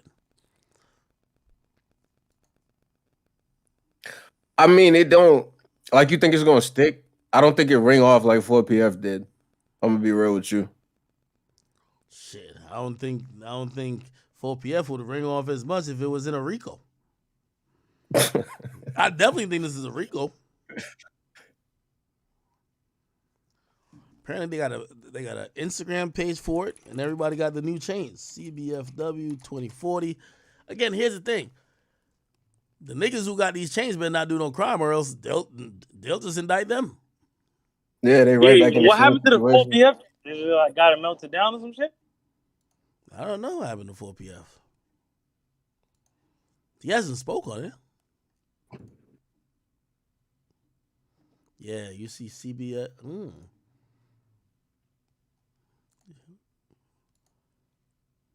Yeah, this is definitely a RICO move right here. I can't knock him, but still, I'm just telling you, this is not the remedy. The remedy is to stop doing crime. So if they're looking at you, it's not because your name is 4PF. Unless 4PF is just a larger street gang that he's not in control of, and he's like, let me just separate from these motherfuckers because they're going to go down one day, and I don't want when they go down, they say, well, this is the rapper that I've been promoting them. You get what I mean? Yeah, that's true. Yeah, he's showing off a lot of jewelry for this new label, CBFW. Wow.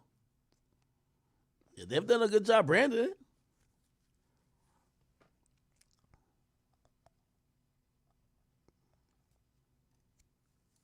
Yeah, we haven't seen 4PF since. What was 4PF? I mean, it should be. Go ahead. I wonder, was 4PF owned by him? Well, let's find out. Let me look. Yeah, it's a video with like 3 of the chains.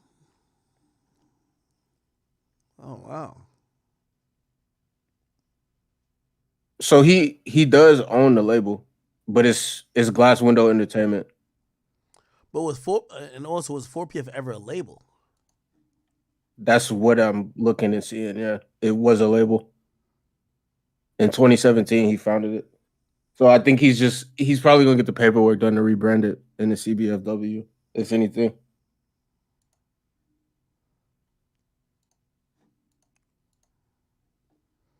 "55 weeks ago, they says, love 4PF 2022, and this is a CBFW page, and they're talking about the album It's Only Me.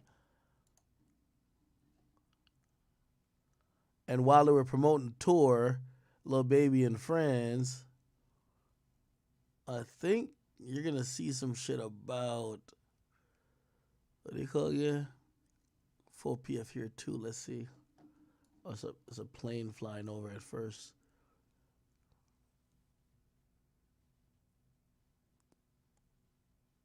You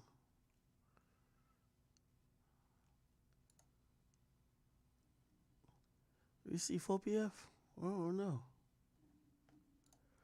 Yeah, I think they abandoned that shit, man. This is right around the time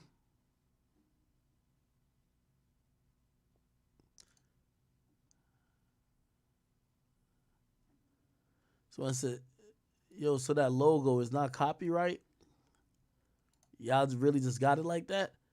That's why I said, I'm saying like what? It's like, it's their logo. They changed it up a bit. They got permission. Huh.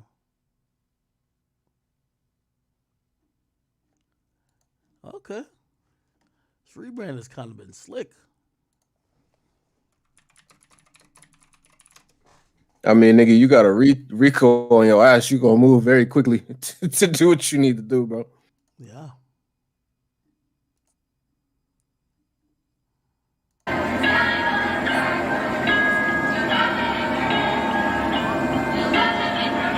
Yo, Nick, pass, make it slack. I've been on the road, I'm gone. Private jet for me and the roadie. Extra rental, pick up closer. Made a fist and hit my hose up. Down on what I'm on one. It ain't bad right now, it's the low one.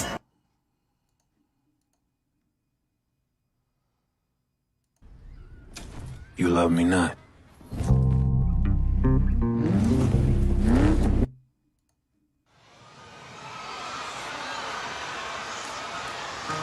Today I came to Booker T. Washington High School, school that I used to go to. I was one of those students. I swear I never heard this nigga speak English this well. Like always smart though. I made A's and B's since I've never heard this nigga speak so clear. I can remember 9 years ago when I left here. I ain't never think I'd come back, especially nothing like this. That nigga must have took his meds that day. I've never heard this nigga speak this clear. Today, I introduce to you a man who's coming back home. He walked these halls here. I am turning this over to Dominique Jones, a.k.a. Lil Baby. And I want to let y'all know why it's important for me to give back. More than anything, because this is where I come from. Come on, let's get it, y'all. Okay. I see Heel says 4PF was a thing before rap. It's what they used to call themselves. Then members he signed that was around started getting caught in shootouts and making online threats and dropped members that wasn't trying to go legit. Oh, okay. So you're saying that was like the homies before and then, okay. I kind of get it. So you're saying it was a thing before rap, but then he's trying to make it legit with the music, but now it's just a perfect time to just be like, yo, rather than have people who still doing street shit, like, get associated. It's like, then we see some shit where people like, yo, they were investigating, like, homicide gang, and supposedly said Cardi was a part of the gang or whatever. I'm pretty sure Cardi wasn't a part of no violent gang, right? But, like, they made it seem like he was kind of, like, part of the shit. So maybe it's one of those, like, yo, bro, rather than y'all keep doing shootouts and people saying, oh, this is from 4PF, and obviously you're the leader of it, you just go do your own thing type shit. Okay, that makes sense. That do make sense. All right. Cool. Let me see what else. What else did I talk about, chat?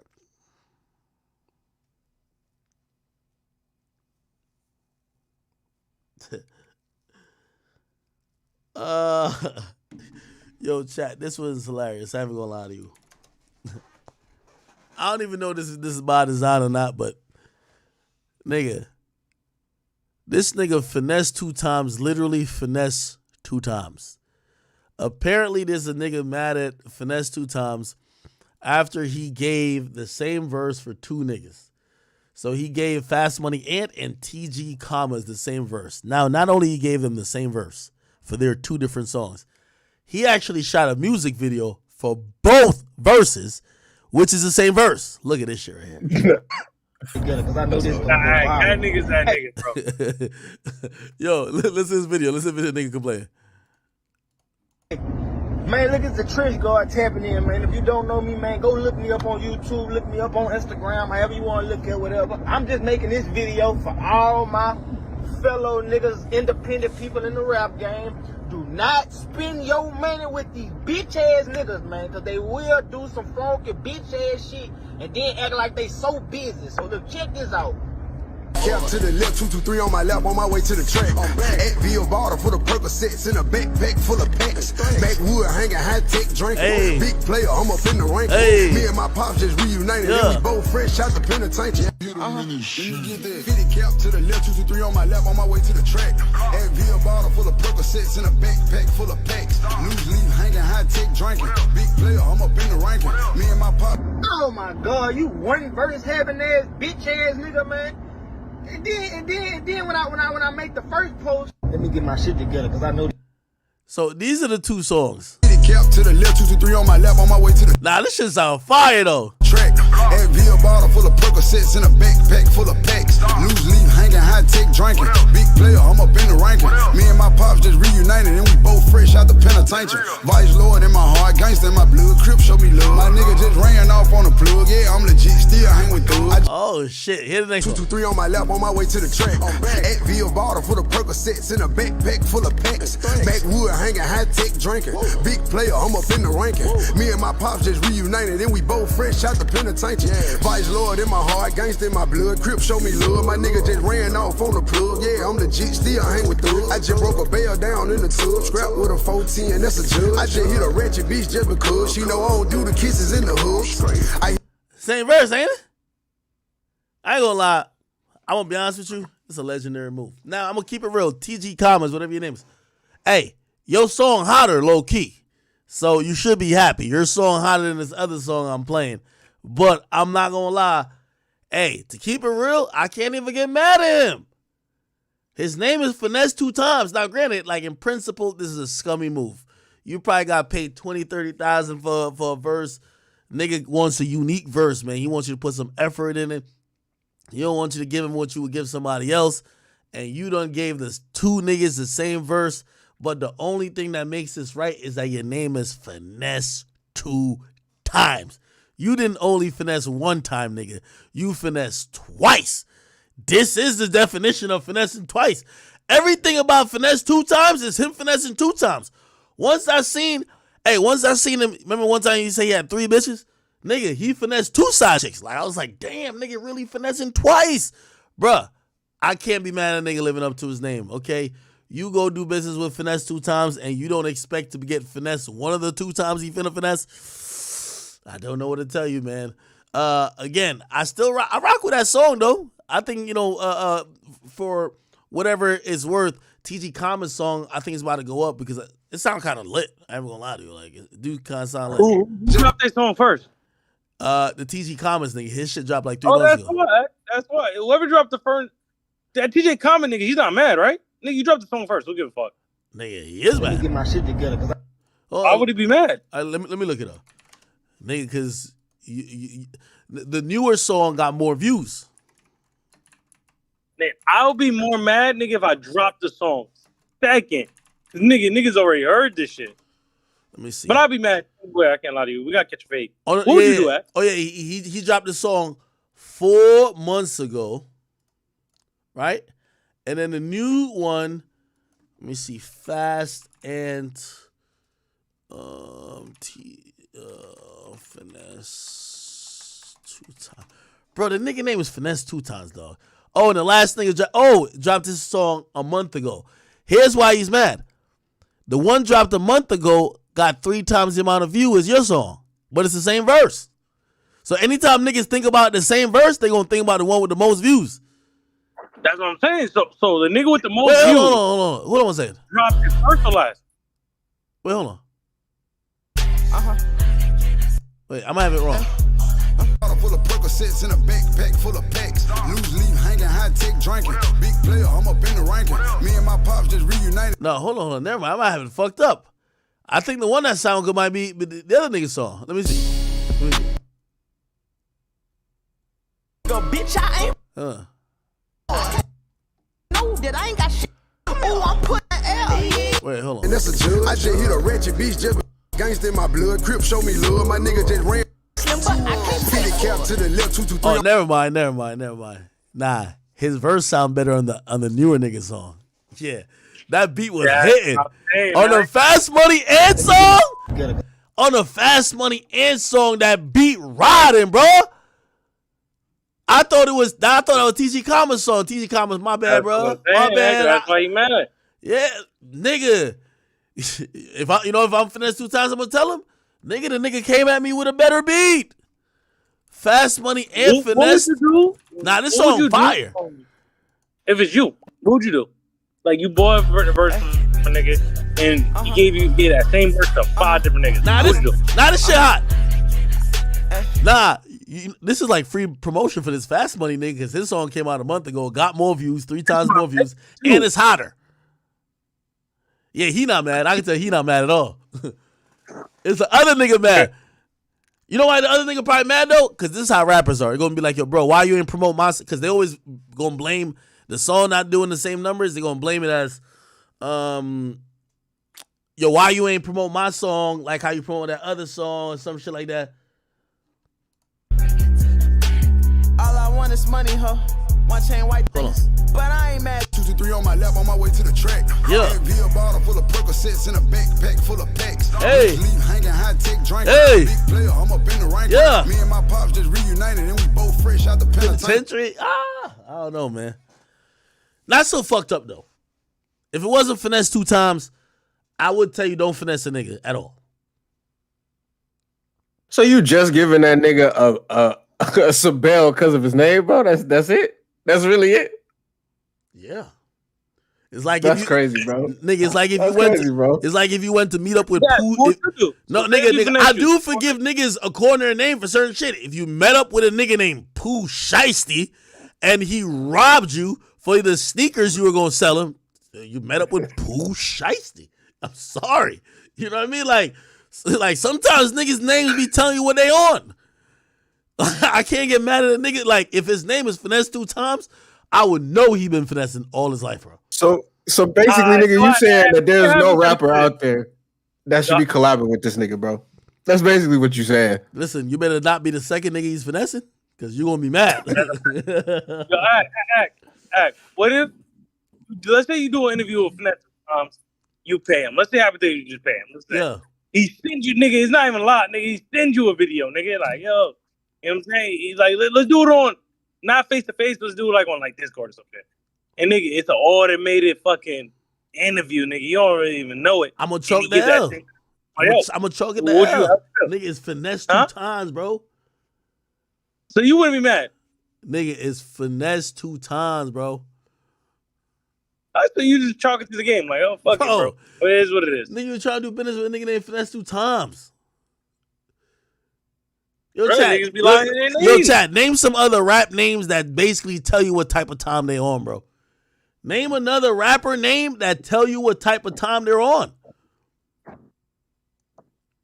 Bruh, you wouldn't think Dugg Baby was shooting niggas, right? Would you think that? Yeah, well, I didn't think he's on that time, but there's certain niggas' names, they tell you, nigga, with their names, nigga. They're telling you.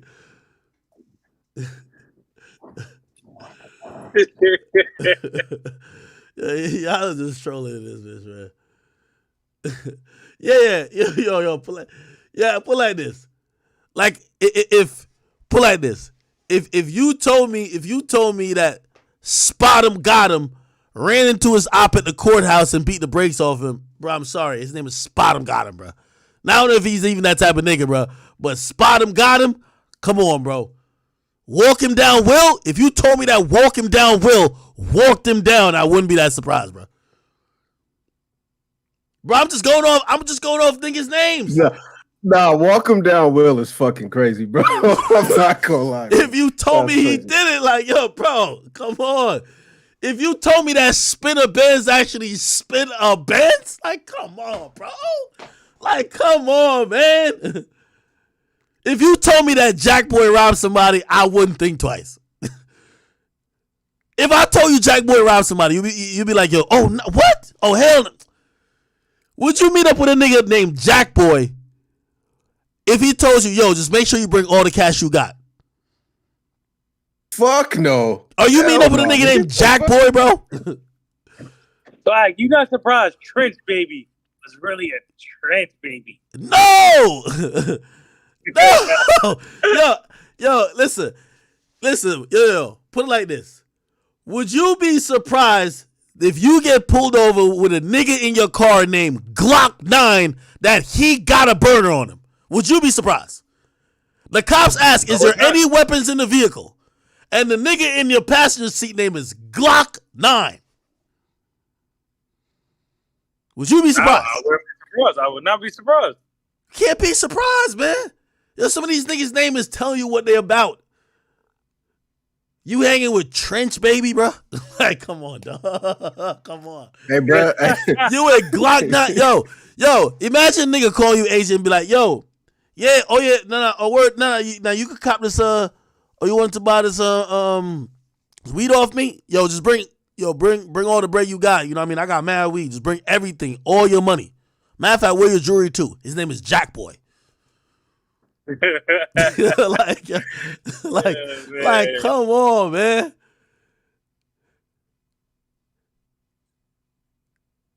Like, put it like this. Nigga, somebody, your sister got her ass beat by a boyfriend. You finna go pull up on your sister's boyfriend and you bring a nigga with you named Baby Drill. Would you be surprised he kill a nigga, bro? Would you be surprised? His name is Baby Drill, my nigga. I don't think so, bro. You bring Baby Drill on the beat up mission. No, you should bring him on the drill mission. I'm sorry, man. Now, there's just certain names. Yo, Finesse 2 Times. I ain't gonna lie to you. Hey, yo, I shouldn't even say this because really I do want to do an interview with him, but still, pull like this. And you know I'm green. Finesse 2 Times, because we was about to do an interview with him. He said, all y'all got to do is just buy my flight. Nigga, all we saw was Finesse, nigga. Like, all we saw was Finesse, nigga. Nigga, even, you ain't even asked for no money. Just like, yo, you just got to buy my flight for me to come out there to do the interview. Nigga, the only thing we saw was a Finesse, nigga, because usually artists don't even ask you for shit like that. Nigga, I seen a Finesse from a mile away, nigga. That nigga name is Finesse 2 Times. He out here jugging, nigga. Let that nigga rock. So basically, nigga, you giving everybody passes so long as they warn you with their name, bro. That's no, it. All I'm saying is I could have seen it happen, nigga. I seen nigga. I've seen him do it. Bruh, you know what that would have happened? I would have bought him the flight. He would have turned that shit into flight credit and booked him another flight to go get some show money somewhere else. That's a jugger. That's a jugger and a finesser. His name is Finesse 2 Times.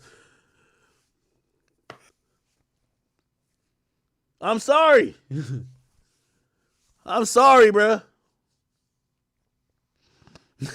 Bro, what if he's a very trustworthy individual, bro, and he just picked the wrong name, bro?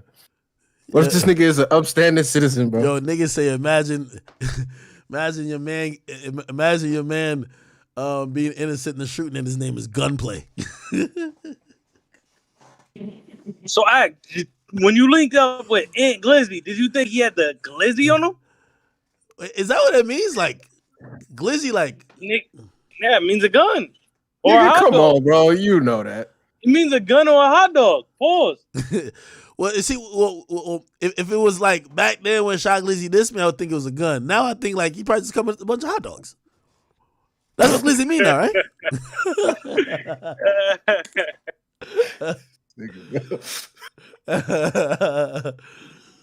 Nah, for real. Man, I don't know what y'all got going on. But yeah, I'm not mad at Finesse 2 Times. And by the way, TG Commas, I'm going to be honest with you. I know you're upset. You shouldn't be mad at him too because this is getting you promotion. People going to check out both songs. And maybe your part of the song is hotter than the other nigga's part of the song, but his verse do sound better than the other nigga's song. So I understand being a little bit mad at that. But, you know, at least we're aware of both songs. I never knew about both songs before this. You get what I mean? If I'm a rapper, I'll probably do some shit like this. Nigga, if I got a Fire 16, nigga, if I could repackage this heat twice. By the way, y'all do know certain, like, think about this. This is why I can't blame you, Finesse 2 Times. Yo, you know how many times, you know how tight niggas was at Lil TJ when he kept rapping them same verse, bro? Kept rapping them same lines? What's the line? Virgin, a virgin. Yeah. Yeah. Lil TJ would be like, yo, what's the name of that line he always say? Shorty says she a virgin. It's her and like that's you, right? Yeah. That nigga spit that on 5 songs. Fuck that. Let him rock. Nigga had it on Mood Swings. What else he had it? He had it on his first song that got popular. Oh shit. They said, yo, look at the amount of songs. They say it's on Mood Swings, Resume. What else? I thought it was on one more song. It's on 20. Oh, it's on 2020? Yeah. Nigga, y'all got like a little hot line, nigga. Because I know this going.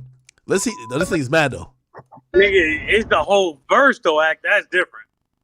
Yeah, like it's the whole verse, my nigga. Man. It is though. And then when I make the first post, you holler about man, I'm on man time, man. Who you gonna stand on the business? I ain't stand on no business. Man, I'm on your ass like Buddha hell. What that boy Honeycomb saying? Oh nah, that's crazy. That's what you saying? I'm on your ass like booty here. That's crazy statement. Shit, nigga on his ass like booty here. Nigga, where he from, nigga? Now, where TG Commas from, man? TG Commas, man. Where he from? Ain't he from like Detroit or something? Am I wrong? Where he from?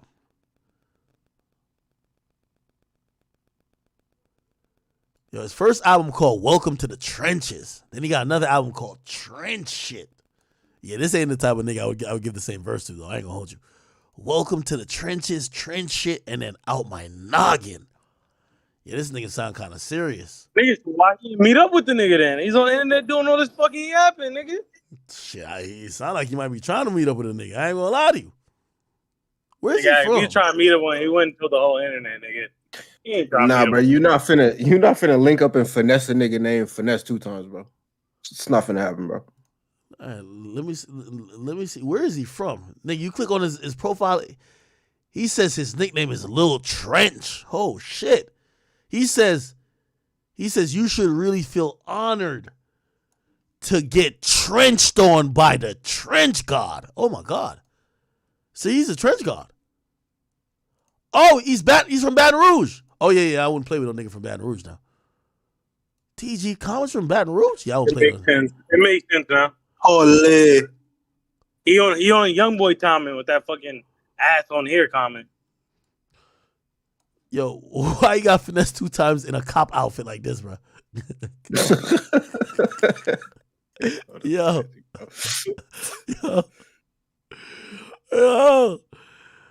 Oh, man. Nah, all right, man. TG Commas, I see you, my brother. Here you go. Man, who you gonna stand on the business? I ain't stand on no business. Man, I'm on your ass like booty hell. What that boy Honeycomb Sam on his ass like booty hell, man. All year, man, you one verse having that, man. At first I was like, maybe he was loaded. Maybe he was loaded and made a mistake and redid my shit. No, bitch, you weren't loaded. You changed one line on that loose leaf hanging. Stop playing with me, man. My last, you see the number? What they say? Man, it's gonna be my last time calling that gangster. I swear to God, I ain't calling your shit no more, man. What you think I want to or something? Instead of calling the phone, you ain't picking up. Man, I won't answer the phone for the trench guard, so now I gotta get on some lame internet shit. That's the only way you get attention. As soon as you jump on that ground, nigga, bing, fast, hit back. What up? What's up? Man, what's up? Look, this was up, man. You getting money, bro? You sold another nigga my verse. Just let me know if I'm jacked or if you gonna do good business and come on with my bread. Cause I don't want no more. I don't want another feature with you. I'm gonna be honest with you. I'll probably give him another verse. He should get another verse. Get that nigga another verse. If I'm finessed 2 times, I already finessed you. I can't give the money back. That's reversing the finesse, and the finesse can never be reversed. You feel me? So I'm gonna just give you another verse, but I'm gonna give you like the disclaimer that I might use that verse again. You feel me? Nigga, what? Nah, I wouldn't give him another verse. He's talking too crazy, Act. Nigga, he's talking too crazy to get another verse. Hold on, my nigga. You said you would give him another verse because he caught your ass in a lie, duplicating your verse, and then you gonna give him the new verse and still give him a disclaimer saying, I might still use this again. Are you serious? I gotta finesse 2 other suckers the next time too. What's the problem? Nah, he's talking too crazy, bro. Oh, he said he's gonna beat his ass? No, he didn't. Nigga, he said he's on his ass like ass here, nigga. You can't give him a verse after that. You just can't give him a verse after that. Yeah. Nigga, I might get my first verse taken down. I think nigga, get this shit taken down. Fuck this nigga. I don't want to open up for you. You try to slide that in left here to my you come open up for me. Yeah, that's cool and all, but you're not talking about with my bread or this feature though. You hear me? And then how much you gotta tell me how much you think a feature from Finesse 2 times is? At least 30. At least minimum 30. Damn. So my boy with the video back, they probably paid a with, 50 ball. Oh yeah, with the Yo, imagine if everything in Finesse 2 times life, you gotta pay him twice because he gonna finesse you twice. Every show, instead of paying him 50 bands for the show, you pay him 100. Instead of paying him 50 for the song, you paid him 100. Nah, finesse 2 times is a slick nigga, man. I gotta learn a thing or two from a nigga like that. Lafayette, He got done three rocked girls. He got 3 girls pregnant at one time. He a dangerous nigga. He did? Yeah. That nigga even finessed the uterus? Oh, hell no. Finesse 2 times. Pregnant. No way. He got both of his girls pregnant? Oh, nah, this is a legendary nigga. Nah, this nigga is a legend. Trust a nigga like that. Yo, this nigga is finessing the menstrual cycle. Nah, this is crazy.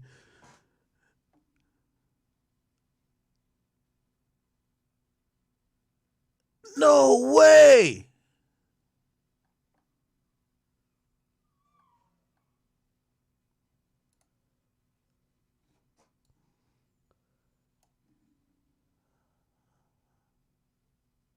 Her name is FNG Sugar? Damn, she took 4 tests. Pregnant. Then the other one pregnant. Jeez, look. Nah, but you be calling the girls I like fat. These girls are fat. Like these girls are what you fat. Nah, they're pregnant, my nigga. Nigga, before they got pregnant, look them up. Nah, they fat. Damn. Oh, this them right here? Nah, he not walking them down both while they pregnant, nigga. Ain't no fucking way, bro. Nah, he used to have 3 in the lineup. He cut one out. Yeah, he did cut one out. He said she talked too much. Yo, this is a cold ass nigga, bro. What'd she do? She got her line, started talking. I ain't gonna lie. This one of the coldest niggas I seen in the rap game, nigga. Nigga, remember when he said why he broke up with Erica Banks? He said this bitch get up every morning and just be on her phone. He said she don't. She be sucking dick and making breakfast. Yeah, he be like, yo, she'll rub my feet. She don't tend to my needs. She get up every morning and she was on her phone. I can't have no bitch that do that. I'm like, yo, nah. This nigga was on a different type of time. Finesse 2 times, Erica Banks. Yo, this nigga said, look. Oh, don't do that. Now I said, I'm just. You gonna do what? Oh, this is one of them that I prayed at. You got this. Hey, man, it most definitely Mr. Nasty time. I'm most definitely Uncle Elroy. That's most definitely Sugar.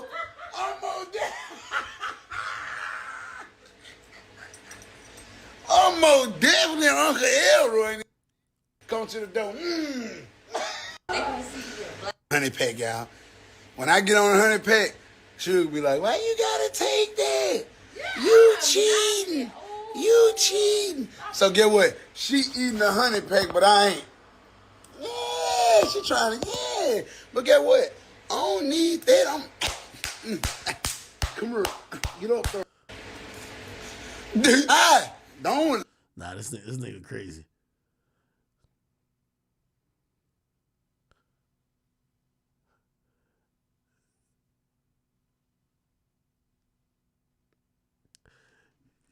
Yo, you remember that nigga was like, yo, he want a chick to bathe him. This nigga's I'm gonna kick some real pimping right fast. Check this out. Listen, if I'm chopping with you and you a female, man, and you know what I'm saying, we having a decent conversation, man, you know what I'm saying?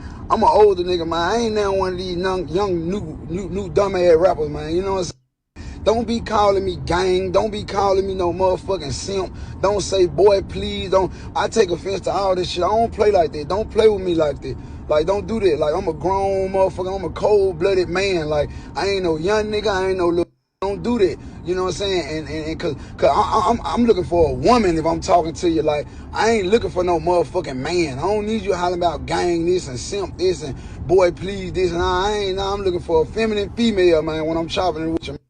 You know what I'm saying? That's what made the last bitch go that way. Here out, man. I'm gonna kick some real pimping right fast. Lil Reese was just. My nigga was not playing. I mean, nigga, was he wrong, bro? Oh shit. Since we're talking about the women. It's cool when they do it. I'm put like this. It was something I wanted to do, and you know what I'm saying? The age thing. That's the thing I didn't I didn't understand. Like, She older than you? Nah, she younger than me. Okay. You know what I'm saying? You know, I'm a man. Mm-hmm. So when I wake up in the morning and me and my woman get up, when I get up, my woman get up because it's time to cook. It's time to have some sex. It's time to clean up. And when you get up and you get in your phone, I don't like that. Don't. I ain't gonna lie. I might have to take some tips from this nigga Finesse 2 times. This nigga stand on business. Get straight in your phone when you're around a man. You know what I'm saying? When you get up, you're going to get up and take care of your man, then get in your phone. What happened between you? Nah, that's some real shit, though.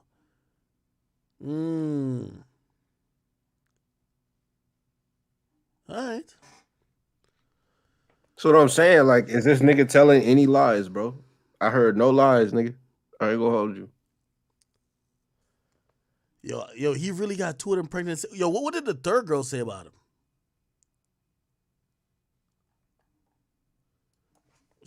Yo, she's talking shit about him. She said he like his dick little or some shit like that. Let me see. What's her name? Nigga, I don't know. She fat as hell too. Yo, these are the type of girls you like, AJ. What's wrong with you? Yeah, I do not like fat ones, bro. Nigga, they have gut, nigga. Like, yo, I like fat in the ass. Fat in the stomach, brother. Let me see. Finesse 2 times X diss him. Not Erica Banks would be the other one. Oh, no. All right.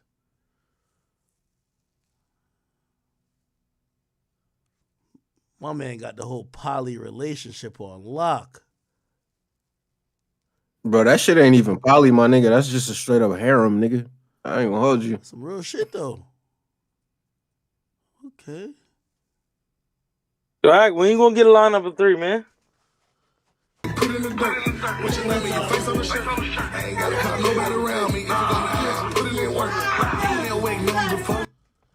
Okay. I see how you rocking. All right.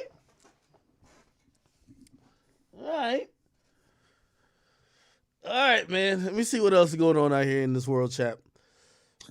When get yourself a lineup of 3, bro. Shit, man. Just trying to learn how to deal with one, man.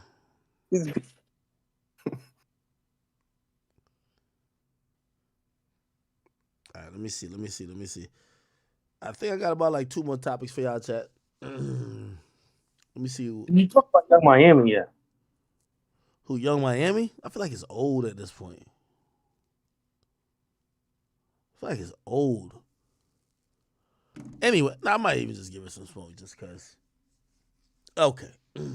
What did she say about me? I forgot. Okay. Oh, yeah.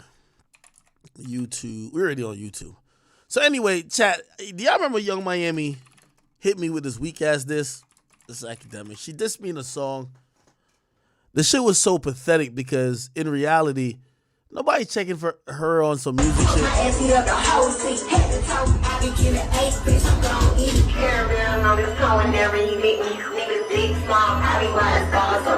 Me put on your knees, I'm standing on business. Academics, you a bitch, right? Speaking on women. You know, they always say you're speaking on women when you calling their music whack. You know, Young Miami's just untalented musicians, just flat out, period. Anyway, she got into a little slight back and forth with me on the Twitter sphere, and, you know, it was just not one that was enjoyable, I believe, for her. So, essentially, can I even find it? Does she delete tweets? Because I don't delete tweets. I leave tweets up there. But I think she fucked up, and by the end of her going back and forth with me, she ended up losing her motherfucking freak off allowance, okay? I'll start with, let me see here, okay? Okay, so she was talking to this other blogger, right? And his name is Armand Wiggins.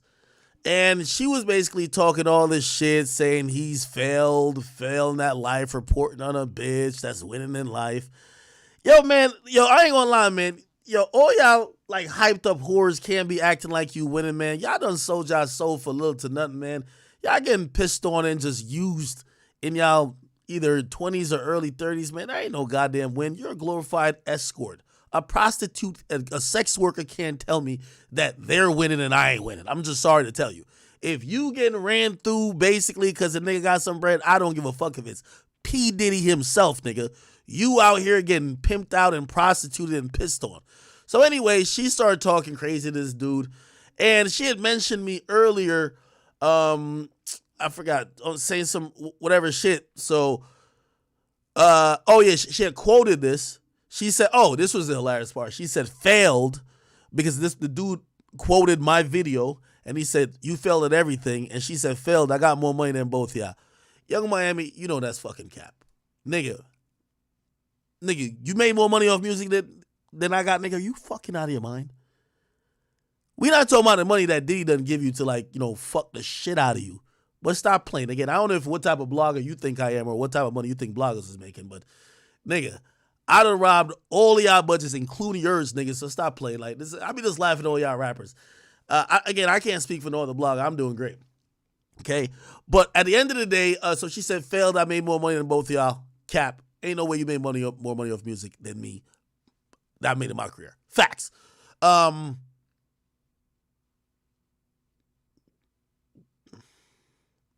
Just even to quantify it, nigga, I had an 8-figure Spotify deal. Like, nigga, I've made off of y'all labels consistently at least $4 to $8 million a year. Like, come on, like, stop, like, do the fucking math on that, right? You ain't made more than like 10, maybe 15 million in your entire career. Just stop it, bro. Like, just stop it, bro. Stop it. Stop it. Listen, go to Young Miami. This is how I could tell you. Go talk to P. And go over your statements of what P's paid you out for your career. And then ask P. You could ask him yourself. We could do some private. You don't got to do this. You don't got to be embarrassed in public. Be like, P, how much you think academic stuff been made off of this shit? And then he's going to say a whole lot of money. Yeah, he one of them different ones. And then you know what you're going to say? Oh, okay, all right. I take that back. You know what I mean? Anyway, you said made $1 million in 15 days off a card game. I made $1 million off of your fucking budget. Shut up. This is why I hate y'all. I love y'all. I love y'all and hate y'all at the same time. Shut up, nigga. Pimp all y'all out. Got all y'all crying about a podcast when it was just some shit I was trying to do besides reporting on bitches all day. All right, cool. All right. I wasn't really, she gonna try to talk shit. Well, she talking shit to this other guy. But I did put her in her place because I had to say, I had to tell this nigga, man, don't let this bitch talk no fucking money with you, man. This is a bitch that get piss in her face, nigga. Like, fuck that. A bitch who getting urine in her face can't talk shit to me. I said, why she ain't get on that money talk when I've been violating? I've been violating since last year, right? The only thing you did was go run to Diddy and beg him to go holler at me, which even he ain't ignoring. And now Diddy can't hit me about shit because I get on his ass too. You feel me? So I said, nigga, the only way on earth she got more money than Big Ike is if she got it by selling that 30-year-old motherfucking pussy to Puff Daddy. A whole billionaire. Factuals. All right, she says, get in the field or shut the fuck pussy. Yo, Young Miami, you're a whole woman. Stop talking about getting in the field. Niggas done shot at you, nigga. Was you in the field? Like, nobody even know you or nobody around you for doing nothing tough. Why you a woman, bruh? Stop the tough talk, nigga. Nigga, you was in a car. Nigga, I could pull up the police report. You got bullets aimed at your head, nigga. You did nothing. Stop talking, get in the field shit. You're a woman. This is the problem with y'all. You're a woman. Stop it. When you start talking about violence and you've never been violent, hair pulling and fighting in the club don't do nothing.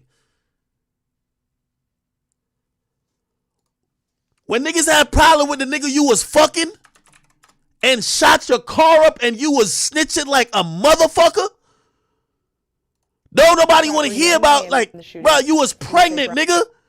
They sent them hot ones at you, hollows too. The fuck is you talking about? Your other buddy, the gay nigga, got shot. Fuck is you talking about? Boy, y'all are victims of gun violence. Y'all over here talking about get in the field. Are y'all gonna get back? Look at this nigga froth coming out of his mouth. Bro, stop this field shit. Y'all be acting like what y'all see on Zeus is real life. Niggas ain't fighting all day. So when y'all encourage violence, I be asking why. You do know that when people get in the field, people get shot, right? I'm not talking about me. I'm not talking about me doing nothing. I'm talking about what's actually happening out there when y'all acting like, oh, get in the field. Nigga, when y'all was in the field, y'all was getting shot at. Stop acting tough. Y'all should want to be saying, let's keep arguing, because y'all don't seem like the people who would be the aggressors in any of these situations.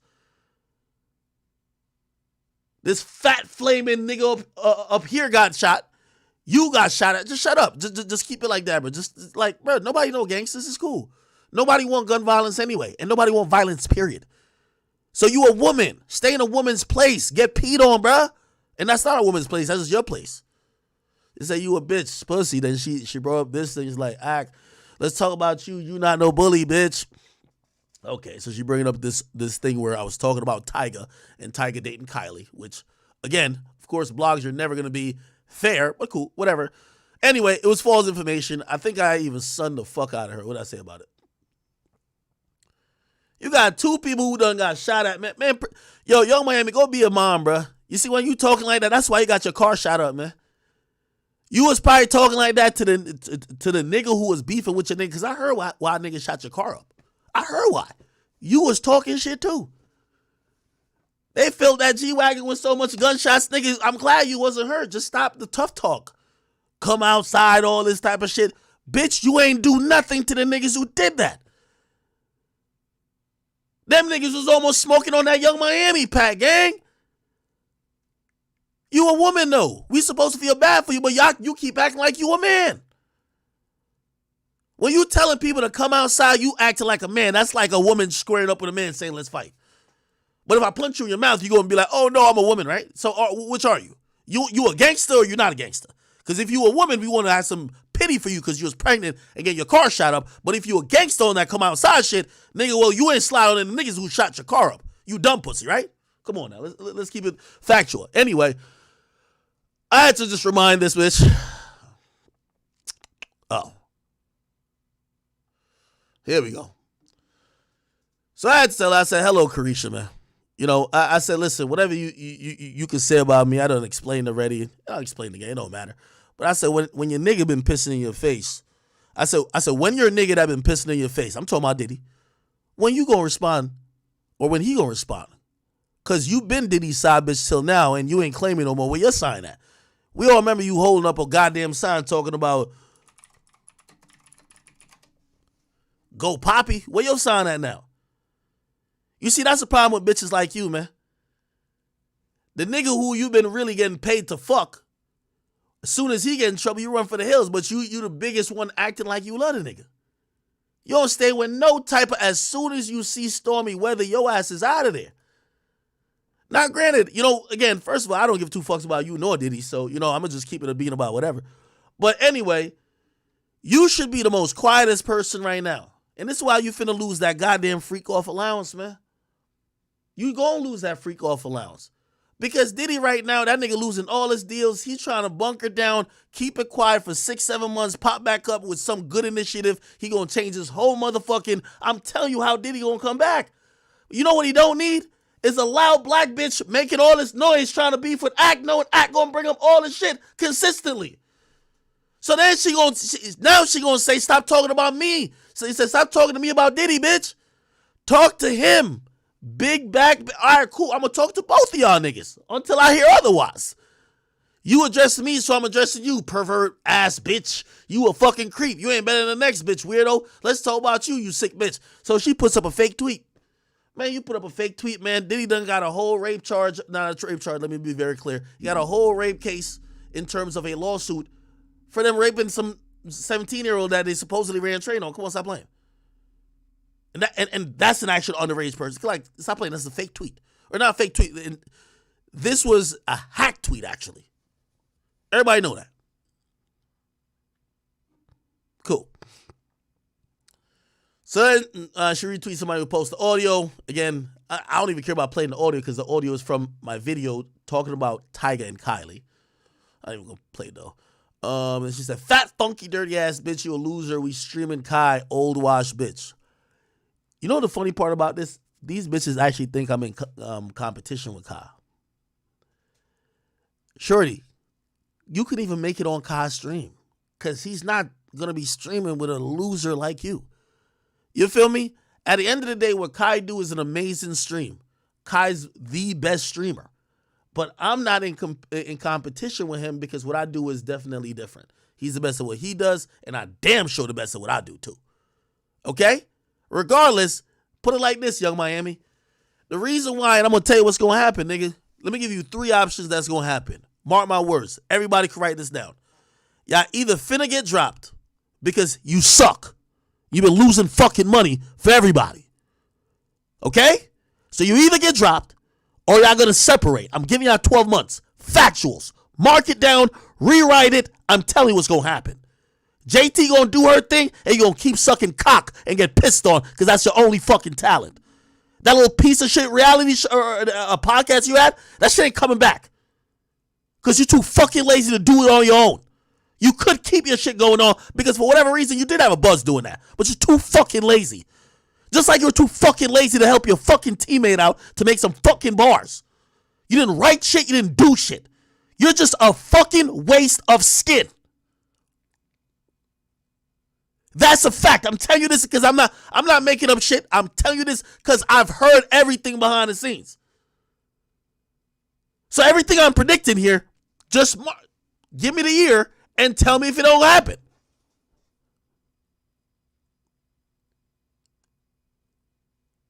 Your inadequacy in music is not only because you lack of talent, it's lack of work ethic.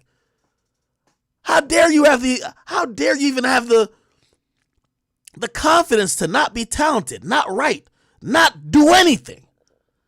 Down to your name, you were gifted. There's nothing about you that wasn't made up. Nigga, I know every writer you got.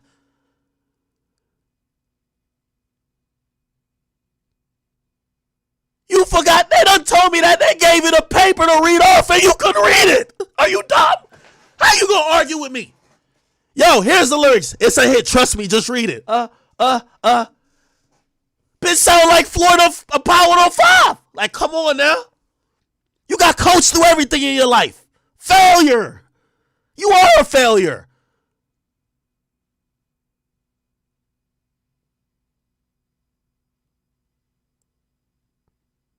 I talk about your music. You never want to talk about music. How sad is that? I didn't necessarily last time want to bring up the fact that you keep getting pissed on. That's a given. You're a nasty chick. You could be bought. Duh. You was claiming a nigga for a goddamn 2.5 years until he caught some sex allegations. Now you don't want to do it no more. Huh, that's tough. That kind of sounds like somebody who could be bought. I get it. But you got to realize my comments originated from saying your song sucked. From saying your album flopped. From saying that you were non-talented. Then everything you had to say, meet me outside, me Santana. Shut up, you ratchet whore. Shut up. Then you can't even talk to me the same because you're getting pissed in your face. I'm sorry. You're on your knees trying to suck out every ounce of cum and every ounce of dollar you could get out of a nigga. I'm sorry, we just can't be in the same caliber having this conversation.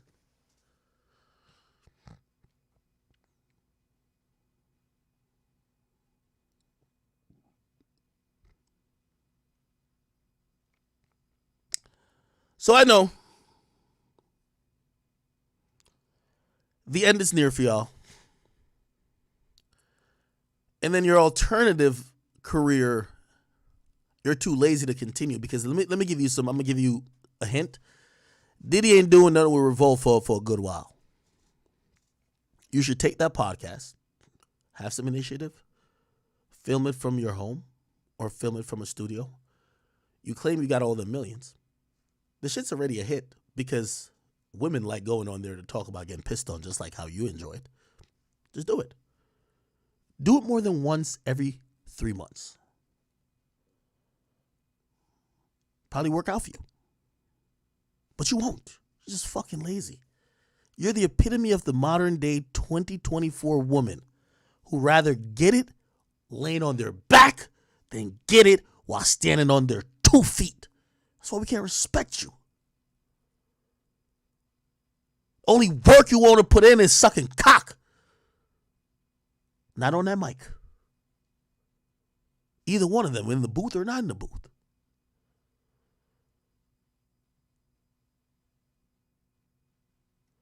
So as we continue,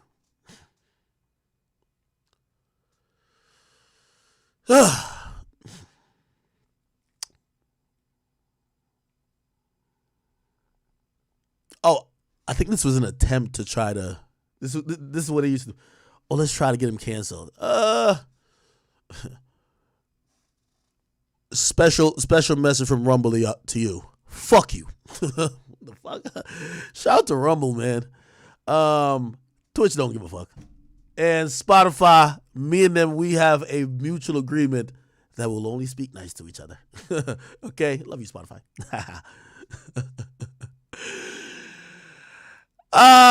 Yeah. What else? Okay. So there she said, how can you explain being overly pervert? 911, he's right here. Okay. She says, no, you're the groupie dick sucking ass bitch. I'm gonna talk crazy to you all the fuck I want. What you gonna do? I'm not gonna do anything. But neither are you. Here's the difference. When I talk about you, I just predict your downfall, your demise, your flopping. I put the narrative about you. When you talk about me, you're just deflecting and you just seem hurt. Okay. It's part of my content to shit on you. Sorry. Diddy can't message me no more. Hey, I'm waiting on Diddy to hit me next time. Yo, Playboy, why you keep fucking with my third side chick? Yo, Diddy, hold on. While I got you here, let me talk to you for a second. What is this? Yeah. Uh-huh. Bitch, you keep talking about Diddy. Bitch, Diddy didn't make me. I've been had my own. Hold my own. Is you talking about me? Don't need a nigga for shit. Pussy ass. Fuck is you talking about? Why are you so obsessed with me? Once again, how women like to rewrite rules. A music opinion. Like, I stopped saying that side chick shit a long time ago. Like, because it was abundantly clear. I mentioned their album flopped, which it was garbage. She's been on some personal, ad hominem attacks. I've definitely responded of the sort. But now she's saying I'm obsessed with her. Hello? You think Santana had you crying, bitch ass nigga? Come outside, we gonna jump you. Now, read a little bit of what I said. So I was like, yo, you're not finna get online and get loud as shit. When your groupie ass was holding up a sign for a nigga who paid her $50 million for free coughs, your shit is permanently on quiet. 50 million, man, shut the fuck up. And go sell that 30-year-old pussy to go and help my man get his bread back. You better be the freak off MVP, still running your mouth like that, right? Okay. Then, what else I said? She was saying, why am I talking about Diddy? I said, well, I'm sorry. Yes, all we finna talk about to your irrelevant ass is Diddy. You dissed me in a wax song, factuals. Your group flopped, factuals. And your show got canceled, factuals. Because your nigga love freak offs. All of these things happen because you love freak offs. You didn't want to promote your album. You went up there to promote De Leon, which he don't own no more. You don't remember that, dummy? Let's bring it up. You had a chance to go to the Breakfast Club. City Girls Breakfast Club.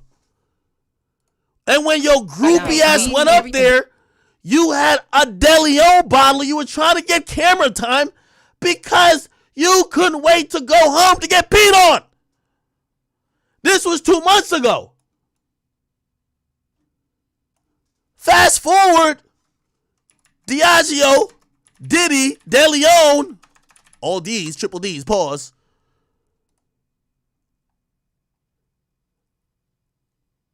Diageo's a sole owner of both. He don't own shit.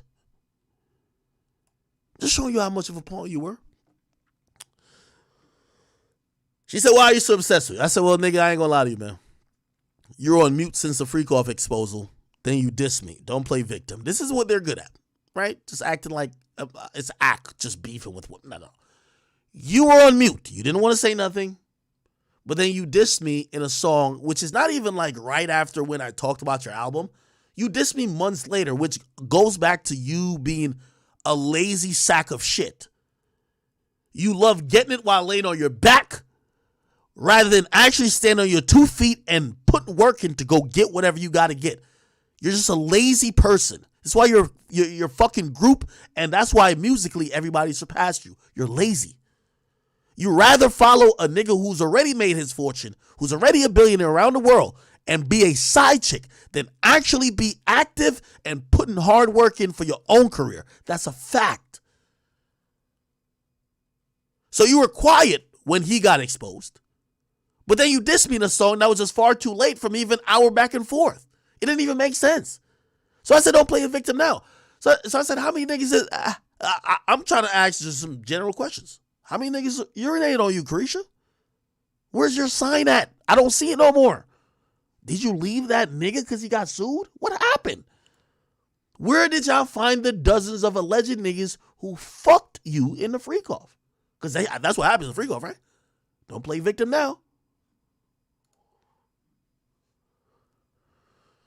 Then she says, oh, Santana had you crying. I said, bro, you cut it out, man. I said, y'all ain't doing nothing to no one, man. Let's stop it. Also, I had to remind her, this is what she said to another woman. If I wanted you to eat my pussy, Diddy would have had you on your knees, you're an eater. This is like a memoir from the freak off. So I had to just remind her of such. Like, hey, listen, just remember, make sure you watch your mouth with me, all right? We're going to remember this tweet. And you better stop tweeting at me because you might actually be a witness in a future freak off lawsuit. You ain't got $50 million to pay like allegedly Diddy, okay? Y'all was on that Jeffrey Epstein, Ghislaine Maxwell vibe allegedly, and you know what that means, right? So then she also tweets out, she says, she posts this video of this individual, and she's like, is this you? Bitch, go lawyer up and leave me alone. Well, once again, let me clarify. This person came out the woodworks after a whole investigation been done by the police. I got cleared. Everybody got cleared. The police agreed there's no crime here that was done. There's nothing to be charged. Everything's on videotape. Everything's on, hey, there's nothing we can do. That's when this person came out. So, whatever. And you all know why this person's coming out for that. Everybody's just trying to get a check chase. Here's the thing. When you start seeing motherfuckers start speaking up, not because of justice, only for the money, think about it. Okay, whatever. So I said, unlike your nigga, the police done looked at everything that ever have been going on with me, right?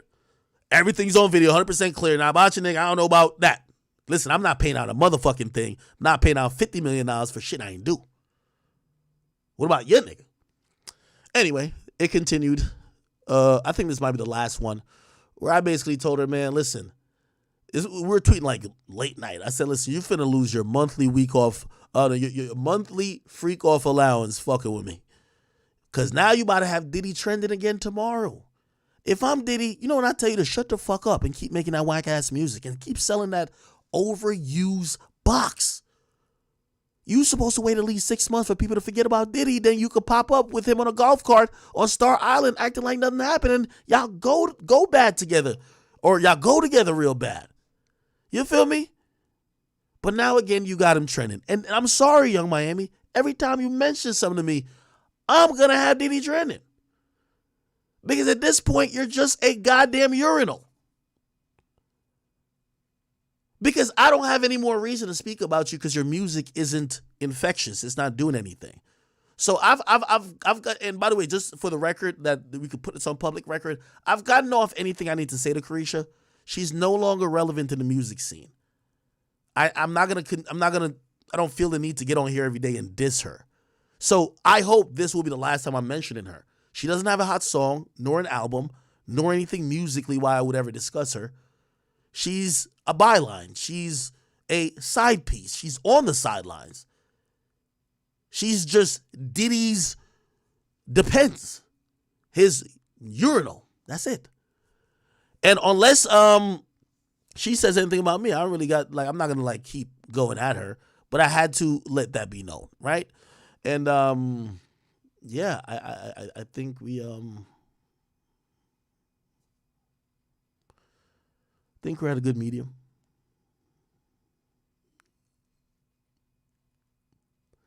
I think we're at a good medium. Okay. Yeah, I think she was done after that. After that, like, as soon as I mentioned she's going to lose her allowance, she switched up the subject. She says, Young Miami before the fame. Yeah, this was Young Miami before hundreds of cocks, allegedly, and hundreds of freak-offs. Yeah. Of course.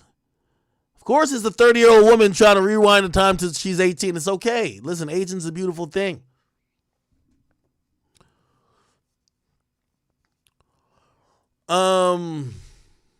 Okay, she just talking about bullshit. Anyway, Carisha, I like you, man. You know what?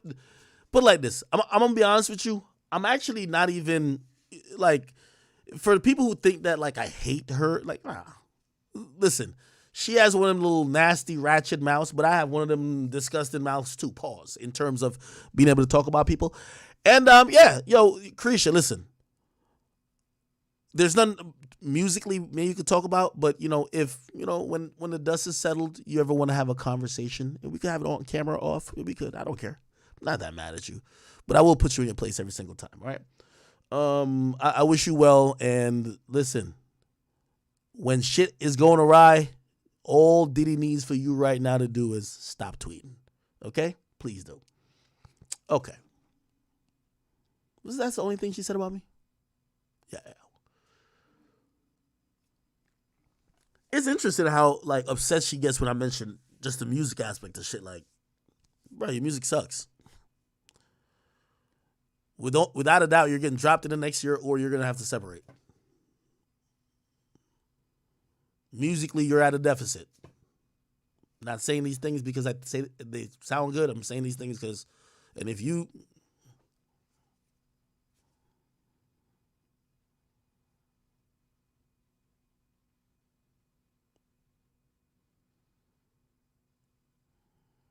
Okay, let's leave her alone. I feel like every time I respond to her, it turns into like, yo, you're bullying her. Which I'm not. Like, it's not that serious. It's just, I'm just responding to everything she says. Whatever. Yeah. Ask her to speak about the first time she was working with this ghostwriter. He gave her the paper to rap her rhymes, and she couldn't read it. We gotta hear the story. Yo, imagine having zero talent other than to shake your ass. And sucking cock. And you walk into the studio, and now the ghostwriter who been slaving away hands you the paper. That's your part, Carisha. He's even writing in the lyrics. He's even saying Risha in the lyrics. He's saying your name. You feel me? That's like seeing your name on a birthday cake and not even know what the fuck it means. Hey, this is your part. Just rap it. Trust me, it's a hit. It's out of here. Okay? Oh my God, this bitch can't read. Oh my God. This bitch cannot read. What in the fuck is going on? I want to hear that story. That's what I want to hear. Carisha, please tell us that story. None of y'all heard that? Oh, none of y'all heard that, huh? None of y'all heard the story of Carisha getting a paper with her written rhymes by the ghostwriter, but she couldn't read them? And don't think it was because of the handwriting. It was printed out.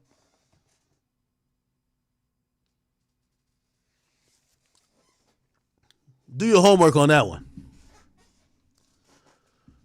Do your homework on that one. From what I heard, she completed the verse after the person went in and rapped the verse, and she could just hear what the person's saying and just rap it like the person. Gave her to read. This bitch was just, I ain't gonna lie, this whole time I've been watching her read them cue cards. I've been looking for an earpiece or something. I don't know. But I think it was probably all the ghetto shit they were writing. Like, she probably don't know, the proper spelling of some of those words. Period. Okay. It's all good. All right, man. What else? Carisha, I didn't mean to crash out. Yo, I be like crashing out her sometimes. I feel bad. Because I could hear her like, yo, she sounds like, I know she want to be friends with me. She said this. Real talk. She said, why are you so obsessed with me? Carisha, I'm not obsessed with you, bro. Like, I would, by the way, if you don't know, she follows me. Like, this is not my main account logged in, but she follows me.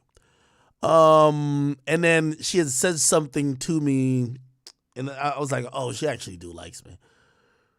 Oh. Imagine this chick saying, we're streaming Kai. Yo, why everybody is acting, all these rappers are acting like they're tuning into Kai. Y'all not even watching Kai. Y'all just go to Kai for his audience. You feel me? What was she had said something else. She said something else, and I was like, oh, I think she want to be friends. It's okay.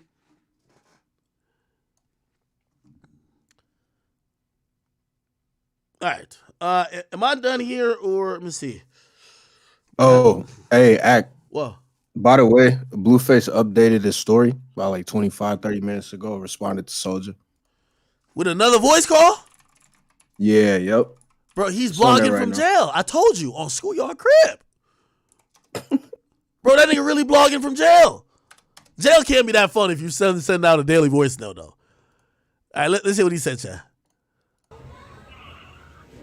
I went again. That's why I heard Soulja Boy apologize, man. That shit was real respectful. That's more like it. I hate to pop it, Soulja, but I turned myself in fashionably late with $1,000 in my pocket. You can keep that small change, but I still need that fade on. That's why he promised me that, right, Bo? Yeah, he did. He promised that motherfucker. Okay, thank you. So, yeah, we're going to do it like gentlemen, and we can get that out the way, and then we can... we ain't getting no money. I done made enough off for the rest of the year. Taking the dub. I'm undefeated, man. Who fucking with me, bro? Nobody. School. Who fucking with me, girl? Nobody. That's why. Nobody. Does it. Over. Yo, I told y'all. Soulja Boy done met his match, bruh. Like, I told you Blueface was going to greet his... Oh, you know what? I don't wish no jail on nobody. Yo, Blueface, he's a shark that smelt blood. The blood is you don't really want to fight.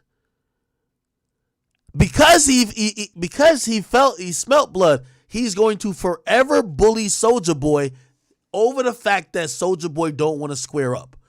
You know what's going to happen? I'm going to predict the future already. Soulja Boy is going to get on super tough time. Soulja Boy is still not trying to box him because I told you, even I ducked out of that. I'm not boxing. Hey, Soulja Boy going to talk about shooting him. But, you know what I mean? It's just not going to ring true no more because Blueface done showed up to where you said. He's been trying to squabble. He's been begging you to squabble. He put everything on Schoolyard Crib. And everybody know Schoolyard Crib equals stand on business.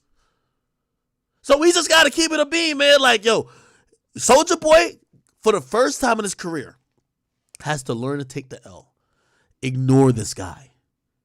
Ignore this guy. Just let it go. Ignore him. You feel me? Ignore him. Act like... Bro, you know that shit gonna irk that nigga's soul to ignore that. But yo, it's gonna irk but you can't defeat this guy. So how are you gonna defeat him? How are you gonna defeat him? If you come back with the, yo, I'm gonna shoot you shit, be like, bro, whoa, I thought you said you wasn't trying to get off federal and shit. Now you talking real police shit. I was just talking about a fade. Everybody goes home. Why you scared of a fade? There's nothing he could do or say because you know what happened? Blueface flipped the script from their first time on live. And also by pulling up to the address.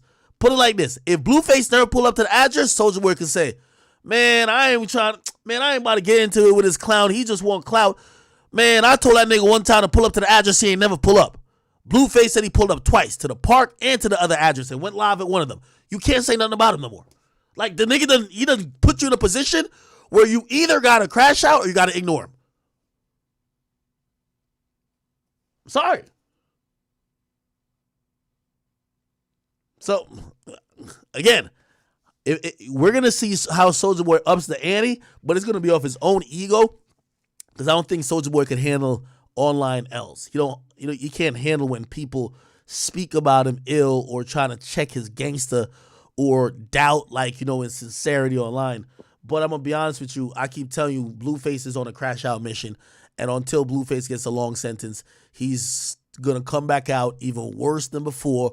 And you know what he going to be able to say to niggas? Yeah, nigga, I just did a bid, nigga. I got my squabbles right, and I'm still out here ready to squabble with y'all. You notice every rapper with Blueface, they just stop talking to him? NLE Chopper? Offset? Nigga, he done exposed Offset with his wife shit. He done said he could fuck NLE Chopper baby moms. Nobody want to keep engaging with him. Soulja Boy used to be that guy. Soulja Boy, there's a new guy on the block.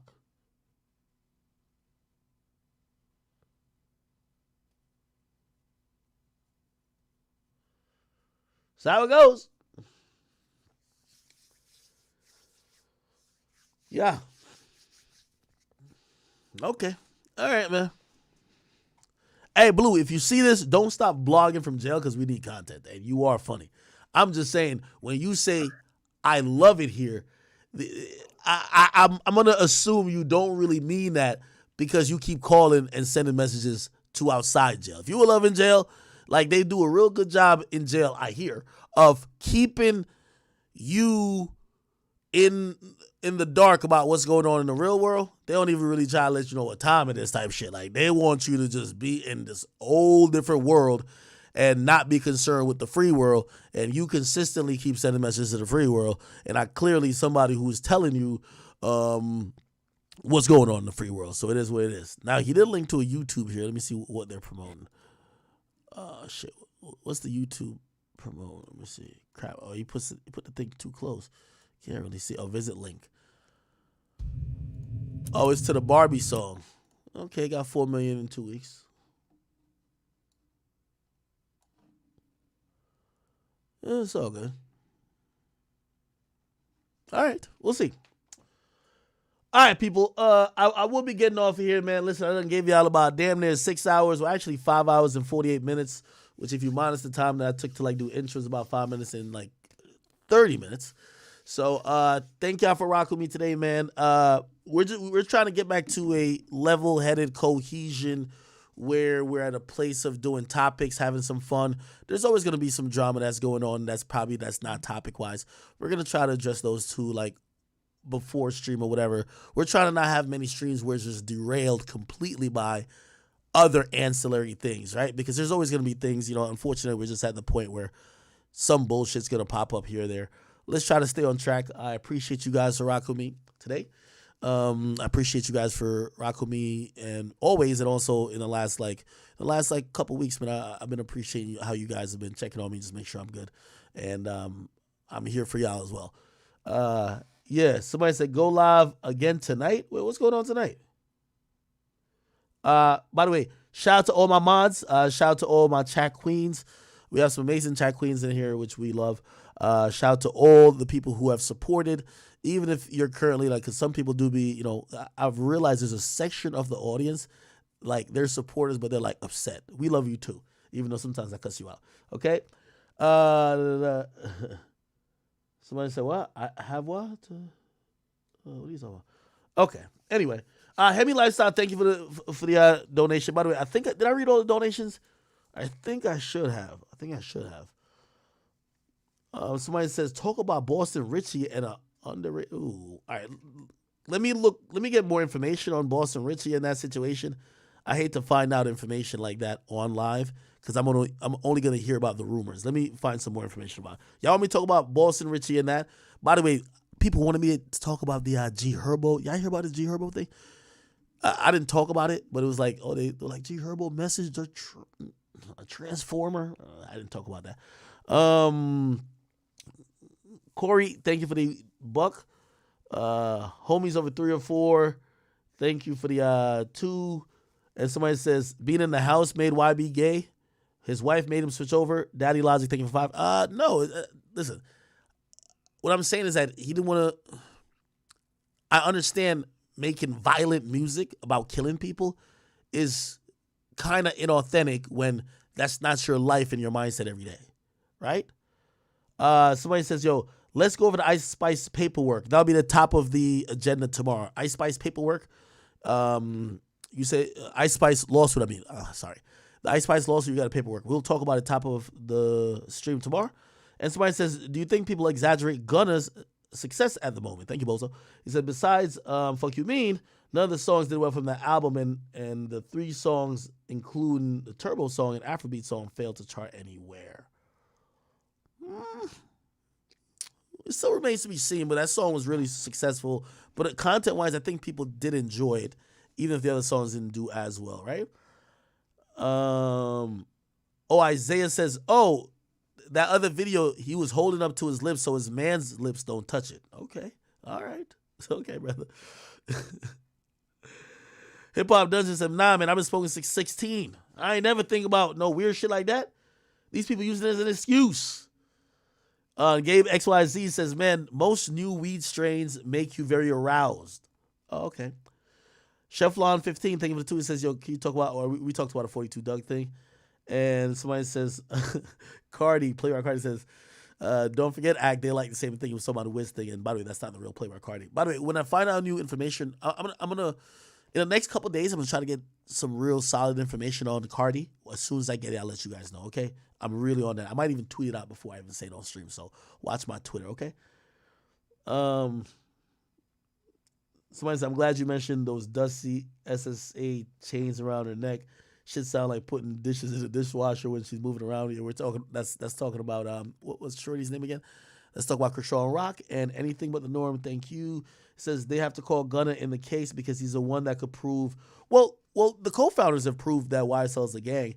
I think he's just an additional proof. Is that if he gets on the stand and say it, everyone will believe it. I actually think they might not call Gunna in the case unless they're trying to be petty. I think they might be petty. They might be petty. Okay? If they call Gunna, they're going to be petty because you've had the co-founder. You're going to have Woody, right? And Kawhi says, update on chat with Destiny. You're talking about Destiny the streamer. He said you DM last week. Oh, actually, I got to follow up with that. Thank you. Nicole Harris, thank you for the 5. It says, yo, data scientists can link the call to phrases. Who cares about Apple? Your bank, Uber, Lyft, Geico all have access to your AIP, even Facebook and IG. And Nicole Harris, thank you for the 5 again. She says, we're having drive-bys in Atlanta. Public parks and malls aren't safe because of robberies. And y'all are wasting money on freak-off trips and RICO cases. Save Atlanta. Holy shit. My best construction thing of the tenant says, yo, when you come from a place of genuine innocent intention, you sometimes assume friends and hold to the same standard. Stay solid. Just be more intentional about people you get to know.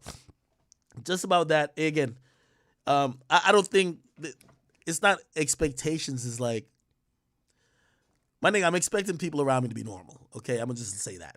I expect you to be normal. Okay, like everybody has maybe whatever something they're thinking about them, but it's like I'm expecting you to be normal, right? Like no deviancy, normal, right? Now, if you pick your nose, I'm not gonna say that's not normal. But like if you're doing X, Y, Z, that people and society as a whole would be like, whoa. Yeah.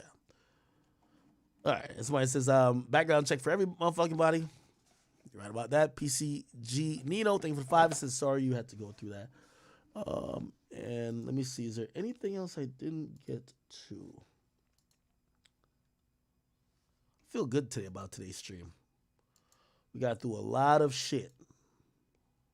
I love streams like this. Okay, on the Academy channel, I never forget about y'all. It says some people just back in the type class of folks. Thank you, A.B. Kirk. Devontae Gilmore, thank you for the 10. It says, act, fuck all that. The Lions about to play the Bucks. Who you got? I don't know. Hey, Jen B, thank you for being a member. Respect to you, and I am glad. Oh, she gifted 10 Academy memberships.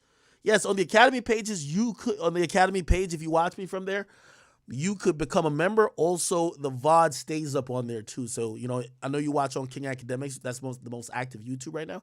But on the Academy page, you could become members. I don't know why. I've been asking my partner manager. I don't know why we can't become members on the Academy page, but yeah. Okay, and let me check one more last thing before I get off of here.